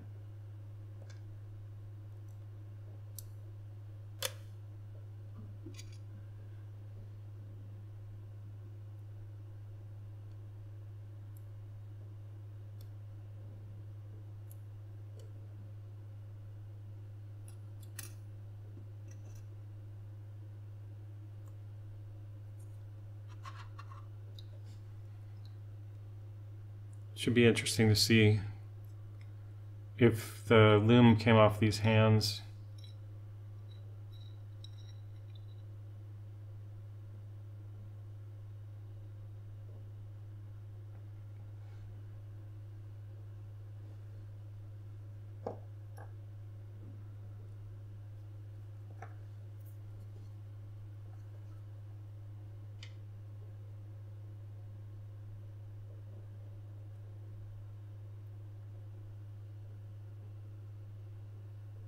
Yes, it did. Yeah.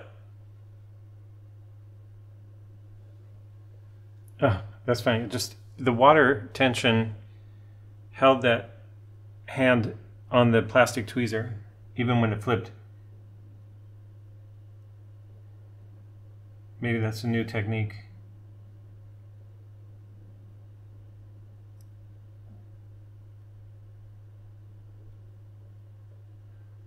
So the lume is off of those hands. Okay, so now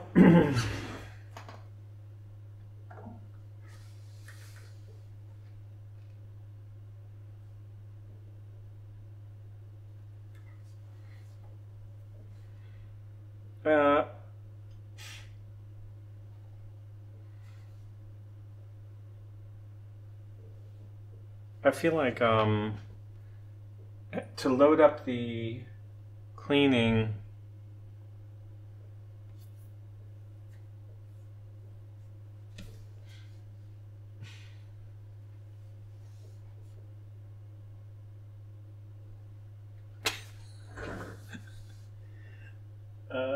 yeah, I think it doesn't matter. Maybe, yeah. Sorry for this camera. I'm not going to use right now.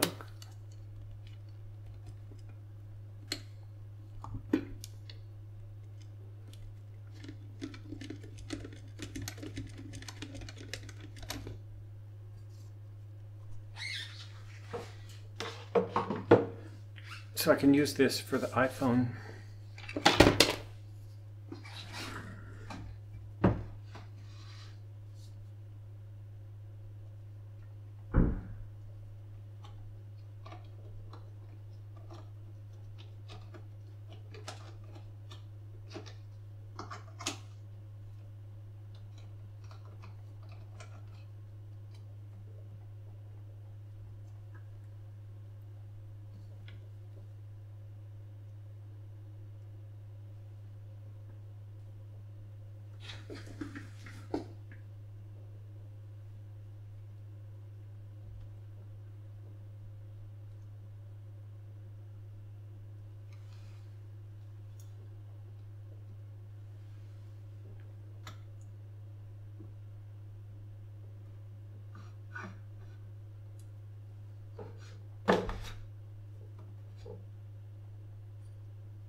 Okay, so the idea here is you can see what I'm putting where, because I'm going to put some stuff in here.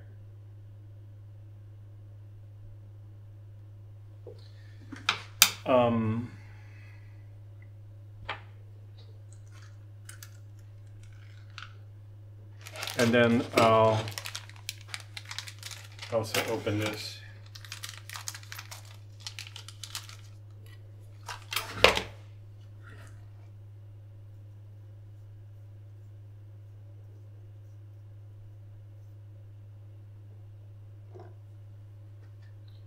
So we'll put these. See, I have no idea if these should all go in plastic or something because they're so fragile. Let's just put.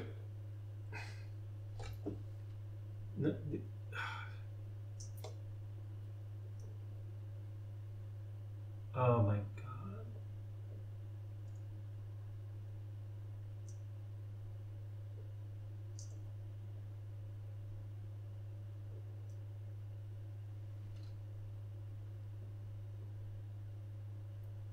Did I just drop that?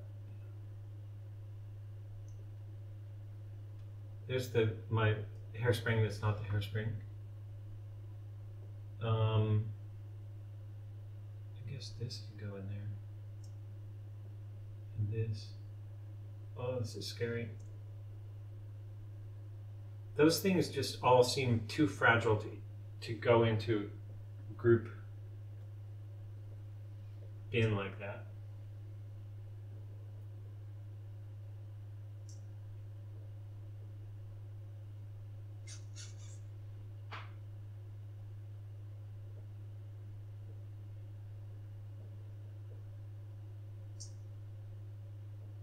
Okay, so these things still have parts on them.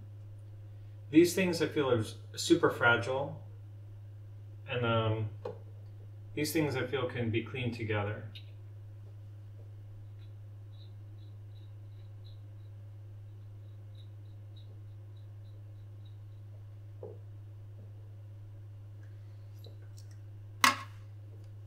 And that's without any real, let's just do this at 30 though.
Um,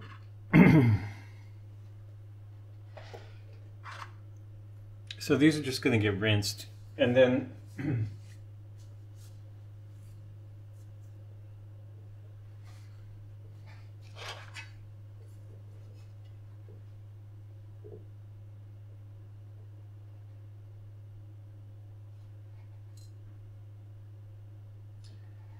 these things just seem so fragile that I'm just going to not put them in the basket.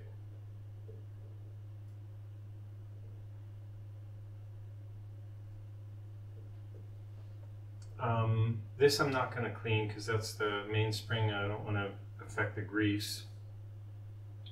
This thing, I guess, I don't think it really matters.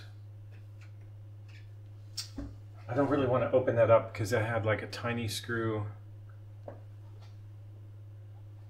I think we'll not clean that either. And then this thing, I saw some grime on the setting wheel part of it. I think I'll clean it and then I'll disassemble it just for fun. Okay, so we'll clean this whole thing.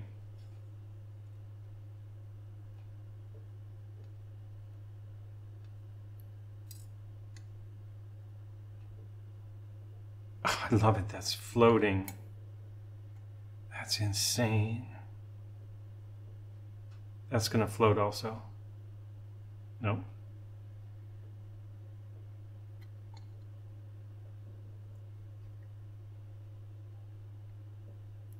Oh, I think that thing's called the pallet fork.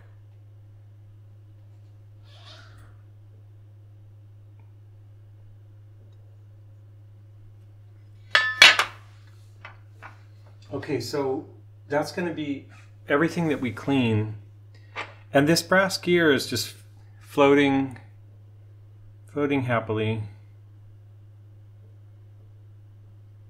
Look at that.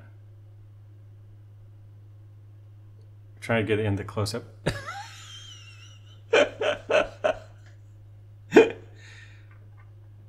Nice. Okay. 3 minutes. Let's see if that thing sinks. Ooh, see that pallet fork like bouncing all over the place? Seems like you don't want it. You don't want these things touching each other. Stop. Guess they're gonna do that. Can I sink that? Yeah.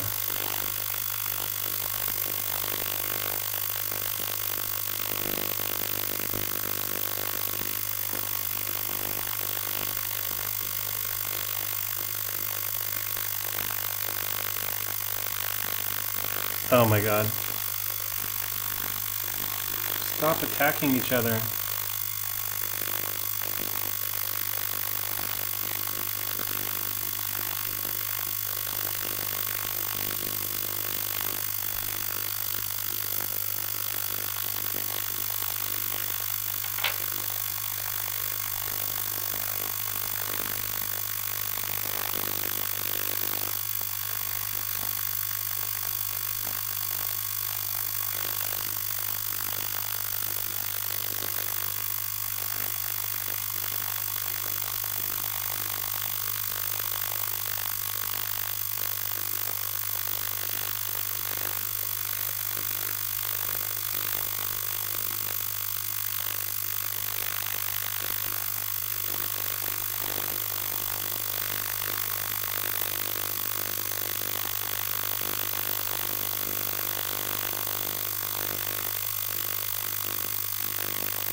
Okay, so I forgot I can't talk. I was just saying, look at that pallet fork or whatever that's called.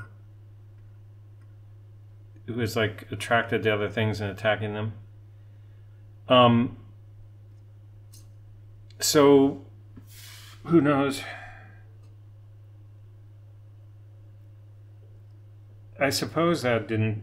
I hope that didn't damage anything, but it's kind of. It looks super violent, but it's also not a lot of force between these parts because they don't have a lot of mass. I'm sure just touching them with the tweezers is much more stressful. Oh, that thing. Did I just cover the whole shot? That's why I had the other camera on standby.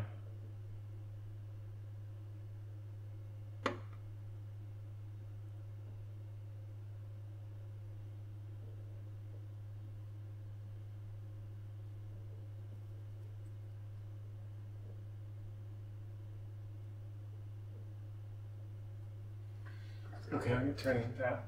Oh, do I want to turn that off? Yeah.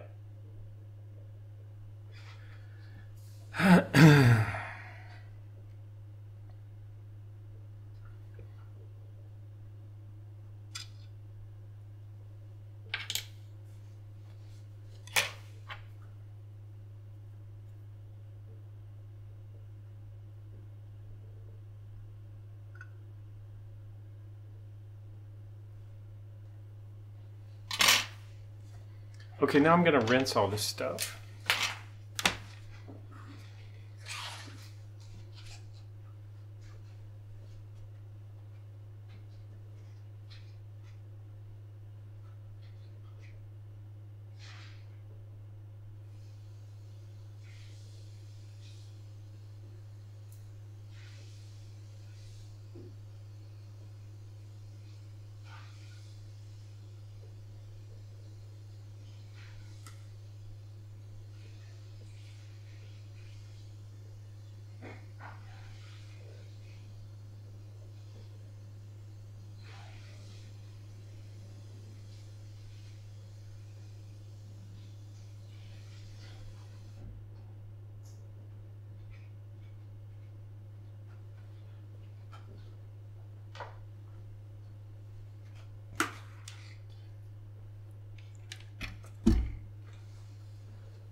So as I mentioned, this is just, what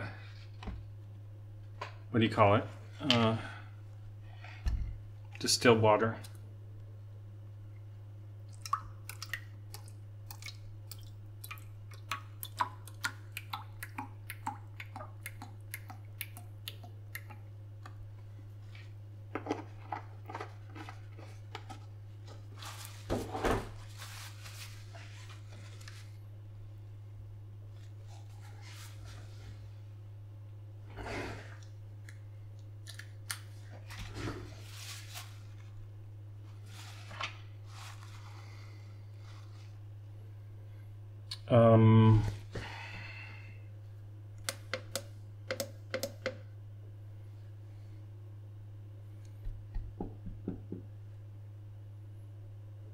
I think I'll do all the large things first.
Okay, something really interesting happened there, and that is a screw came out from somewhere and ended up here. And I don't know where. Oh, you can't see that in the top video. So this screw came out from somewhere. I think that's just a water air bubble.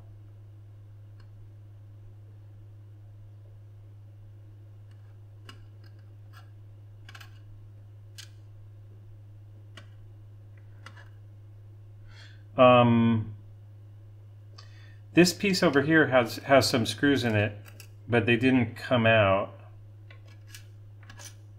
Luckily, it still seems like there weren't any crystals that came out. So, or jewels. So this screw is a little bit of a mystery. It might have, I don't know actually, but the reason I'm kind of excited about that because that's an example of why you can't put an assembled movement into ultrasonic cleaner and just clean it.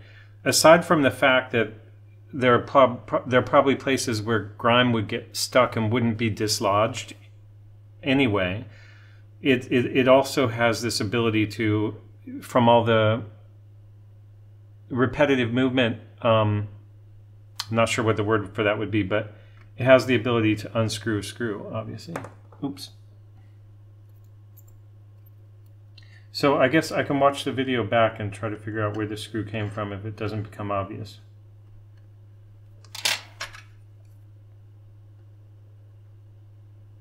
I suspect it might have to do with this assembly right here.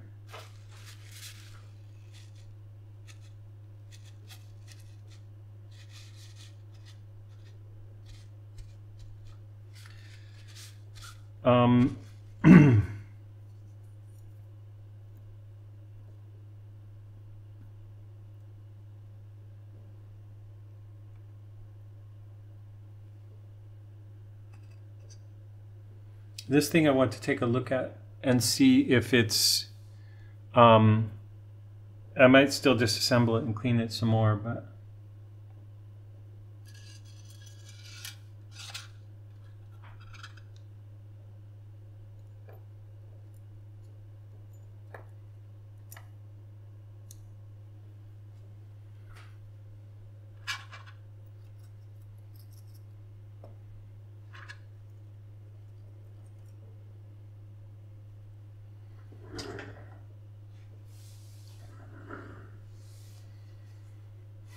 I said I was going to rinse this case. So I guess I should do that.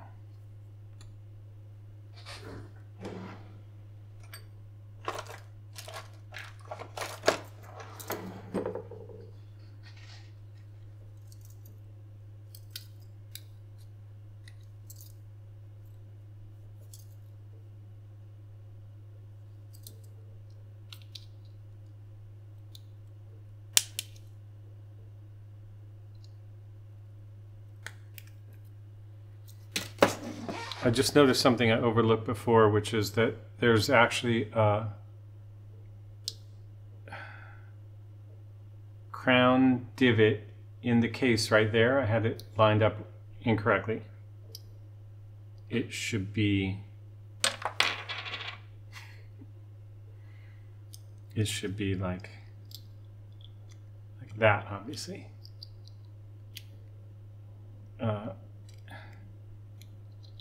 Should be assembled like that.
That's only the case, so I'm going to stop that early.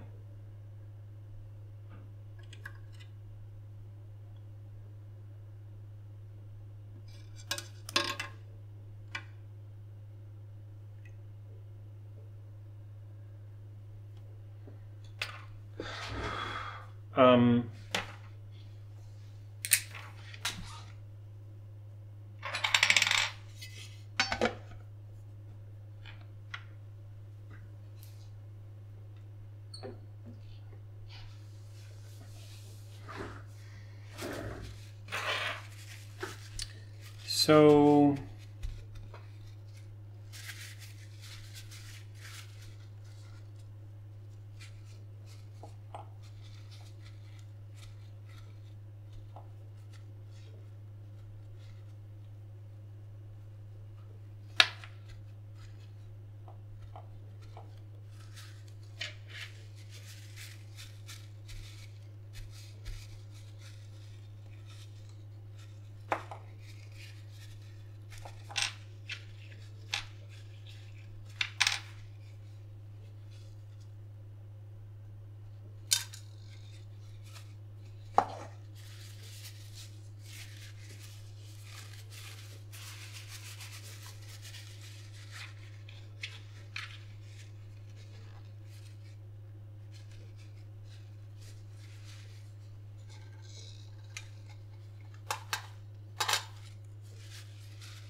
okay, I want to point out a couple things here. One is that, oh, it just went away, but the crystal had some steam in it,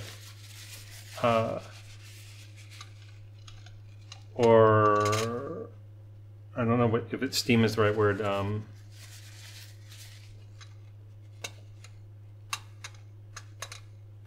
Anyway, that's why distilled water is kind of better than regular water, because once that dries in distilled water, it shouldn't deposit any mineral, but with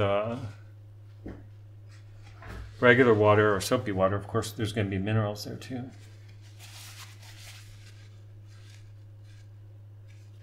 Now I'm concerned, you can also, I don't know if you can see, but there's like deposits on the plastic, but from the other water, the soapy water.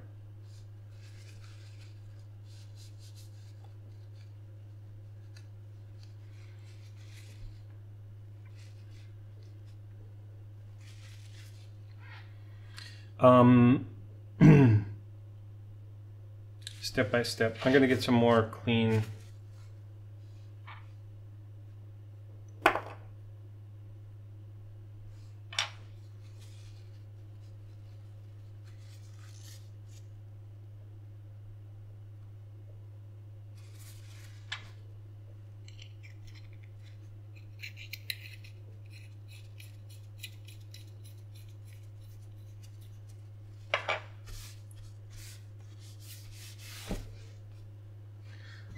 I'm gonna get some more clean paper.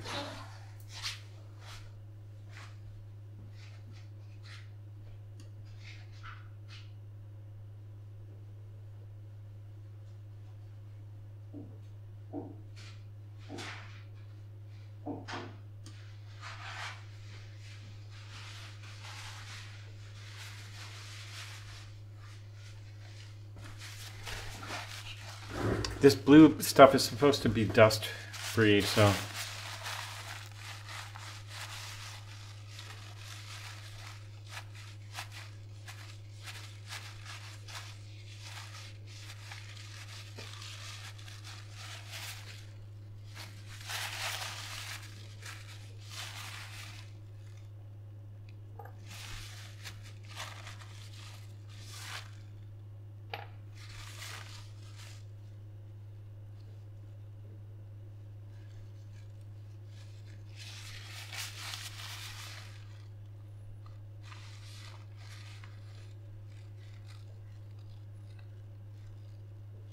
I'm really concerned about the hairspring. I don't think it was the right thing to do that,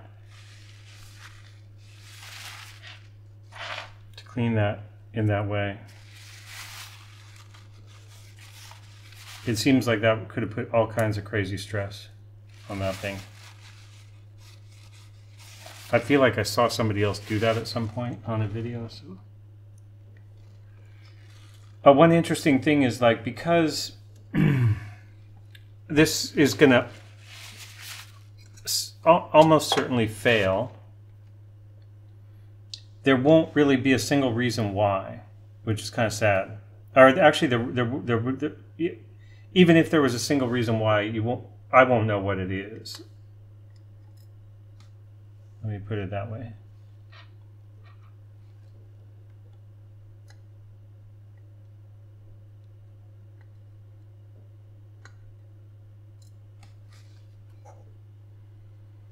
So I think that's everything necessary. Oh, no, there's some screws for the case mounting.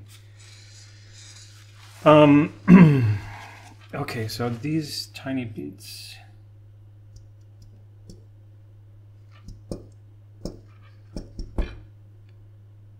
Now these were judged by me to be not as fragile, these little parts.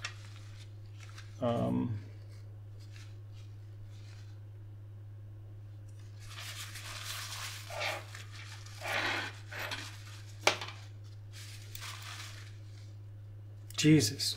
Sorry, but that's, I don't know how that got over there. That's scary.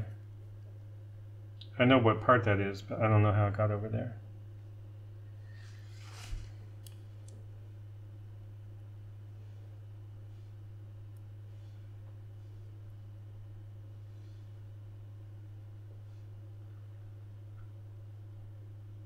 I just had a part, that's not it. Oh, it's stuck in the water again?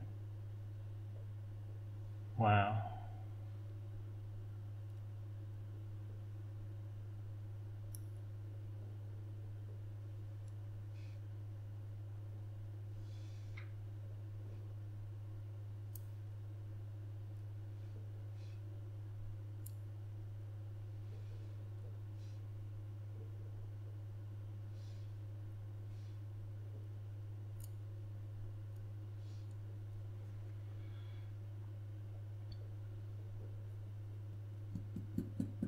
Okay, so now I'm debating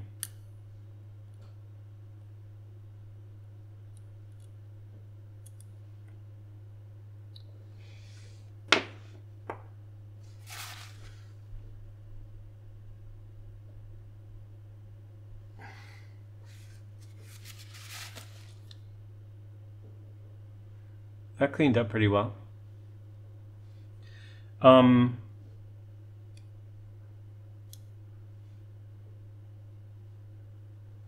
I need to figure out the relationship of these things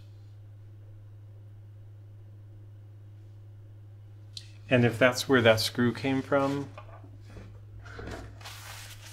which is what I suspect.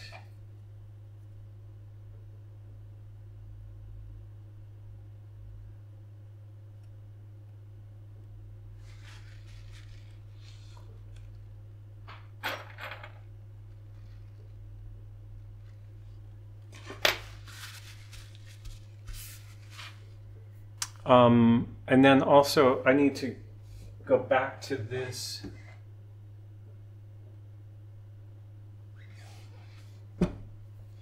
Okay, let's focus on this for a minute.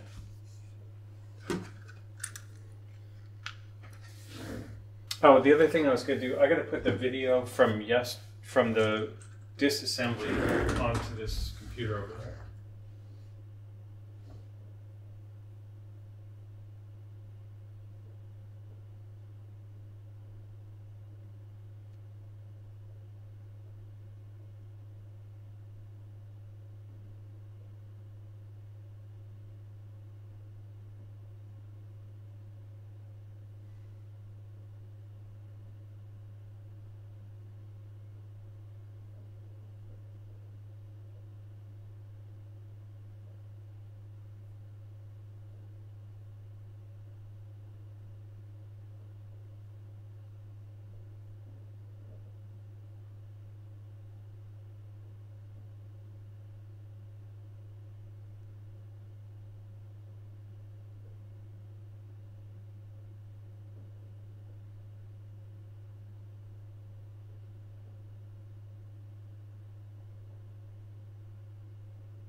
I'm sorry about this. This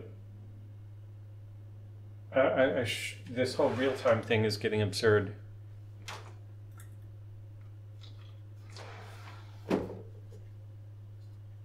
The reality of anything takes so much time, and the reality of YouTube is nobody's going to have the patience or desire, and I certainly don't expect anybody to have that patience or desire to watch all this.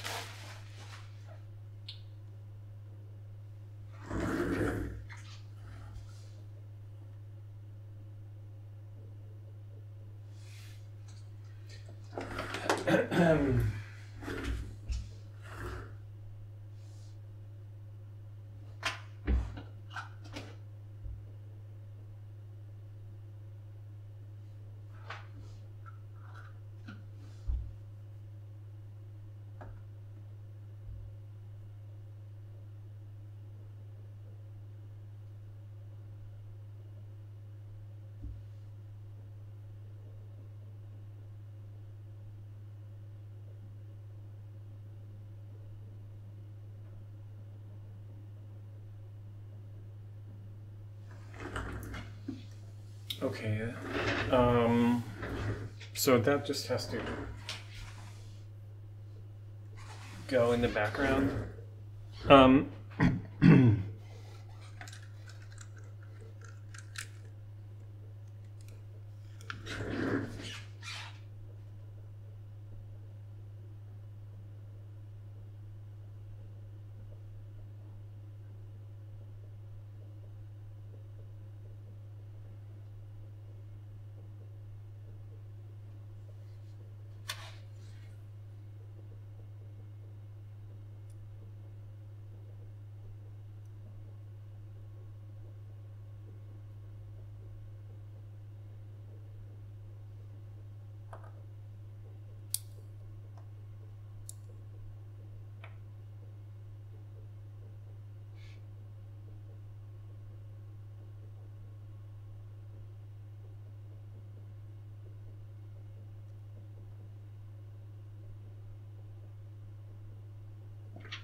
So without the video, I don't really see how I'm going to figure out what this relationship of those things was. Oh, unless I look at my spare, but that's underneath. Oh, I see. Actually, no, that screw comes from the top.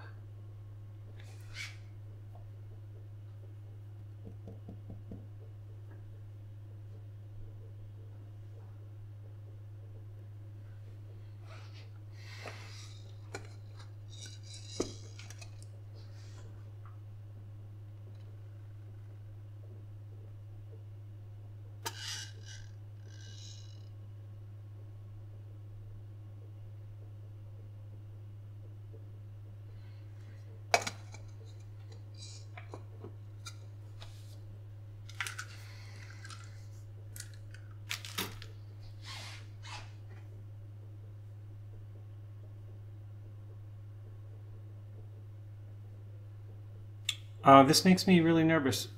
This stupid file copy is going to take 9 minutes. Maybe on my iPhone I have...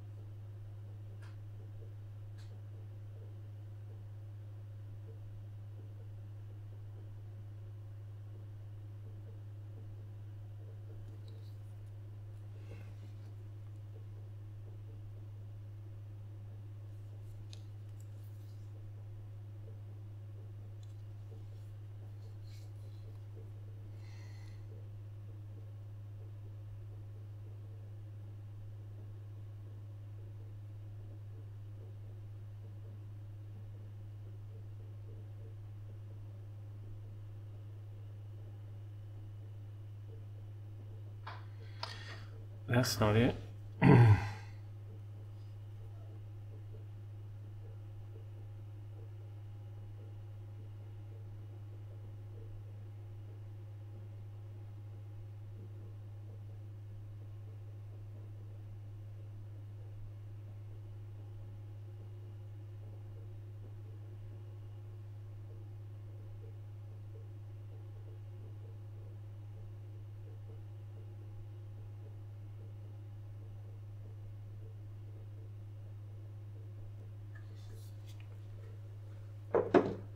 Oh, I know. I can just take a look over here.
Okay, so the idea in the beginning was that the video from yesterday or Friday should help me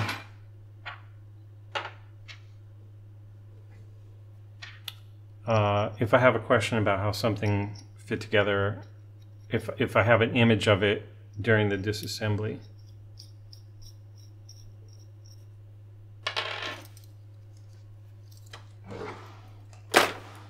One thing I have to be careful of is sleeves and not picking up any parts and dragging them away.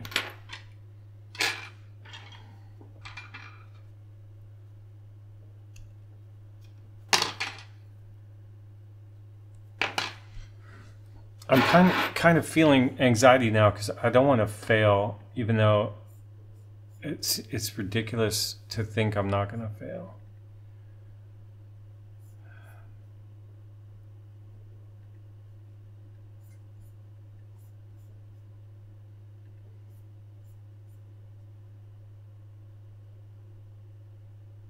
Two minutes, that's not bad.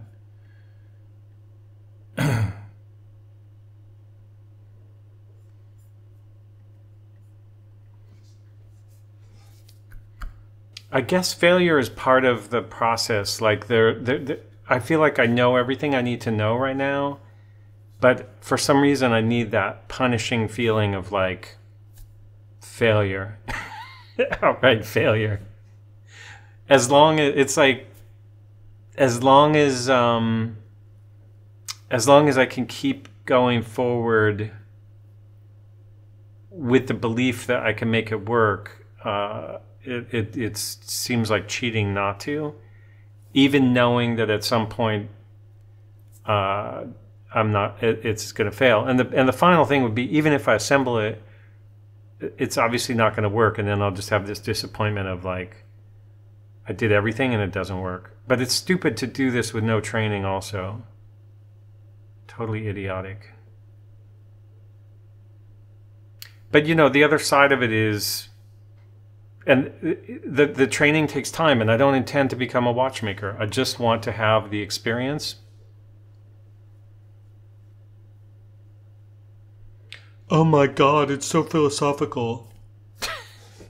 Sorry.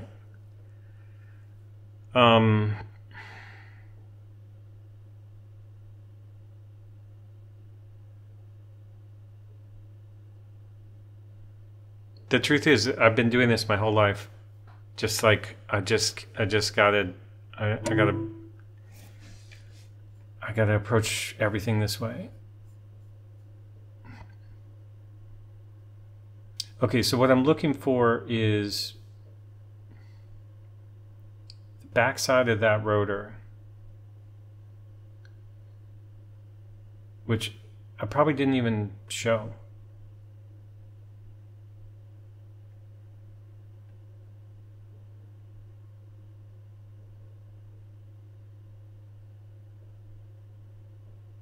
Oh, is that the rotor screw? I don't remember.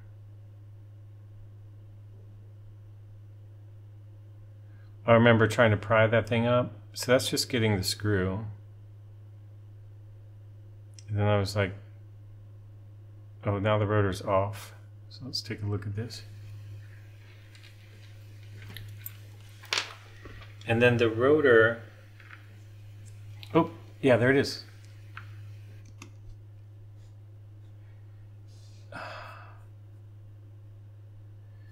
But I don't think there's any screw in use there.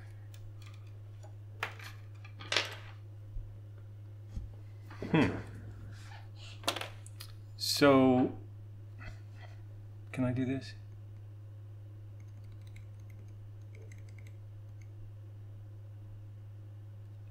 This screw hole was, that's where the screw from the top comes in. And then this jewel is fitting right over this hole, which actually has another smaller jewel in it.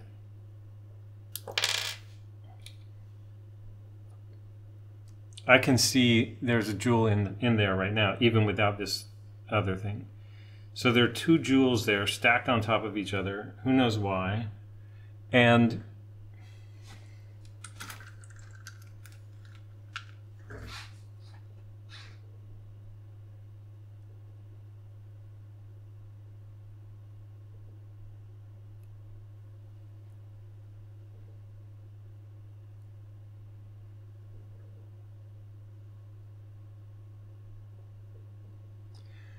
that thing, which way is upside down?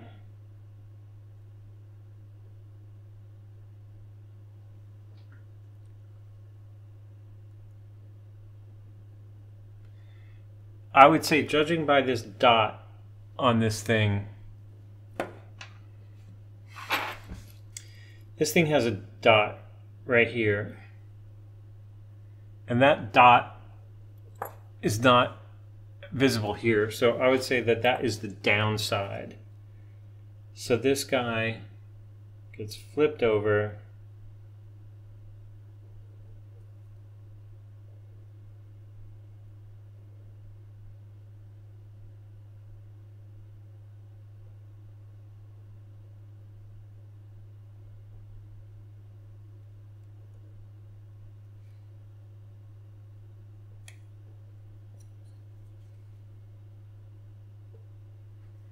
Okay, so now that's back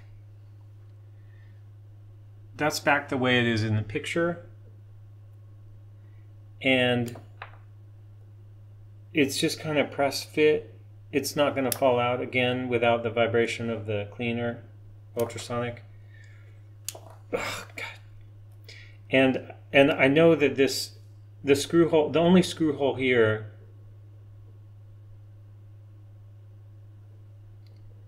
is for the screw from the top. So this screw does not belong to this rotor. Oh, and that just fell. Even though I said it's going to stay there. So that's okay. We'll remember that for later. The problem is where this other screw came from.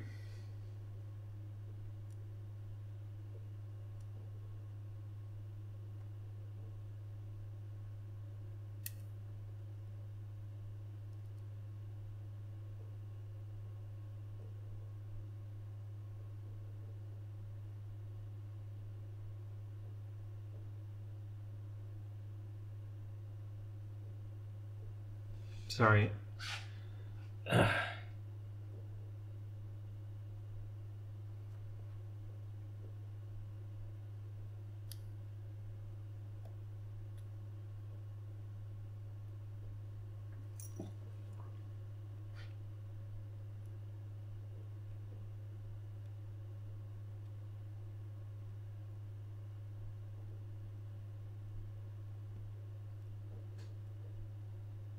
I think that's some kind of setting.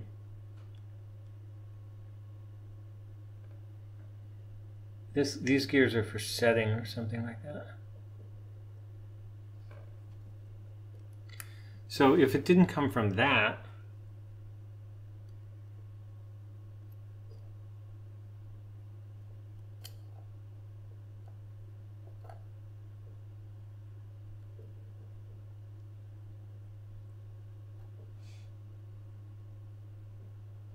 Okay, so what we're going to have to do is stop.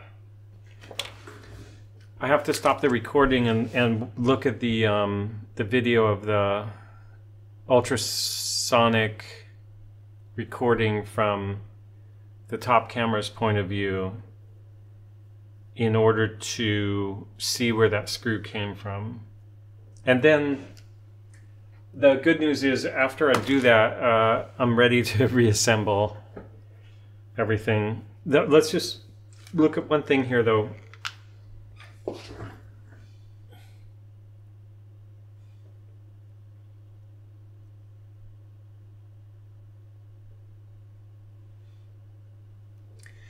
I really feel like I mistreated this.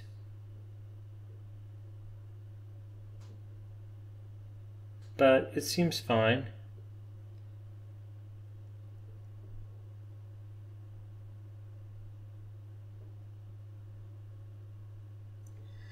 The only problem with this is going to be, like I said, I don't know how you would figure out how much tension to put on it. But as far as I know, nothing's broke, nothing's lost so far, and I'm in the middle of the project. And the only issue is the appearance of this screw. And that's that. Okay, so I'm gonna stop now, and I'll put that video on the computer. I'm not going to edit right now, but I'm going to put that particular video on this computer, so when I start back up again, I'll have access to that. But right now, the thing is, just to explain, all the cameras are recording to their internal memory, so when I stop them recording, they'll all download to the NAS, and then I can save them for editing, and at the same time make a copy of that top view to this computer here.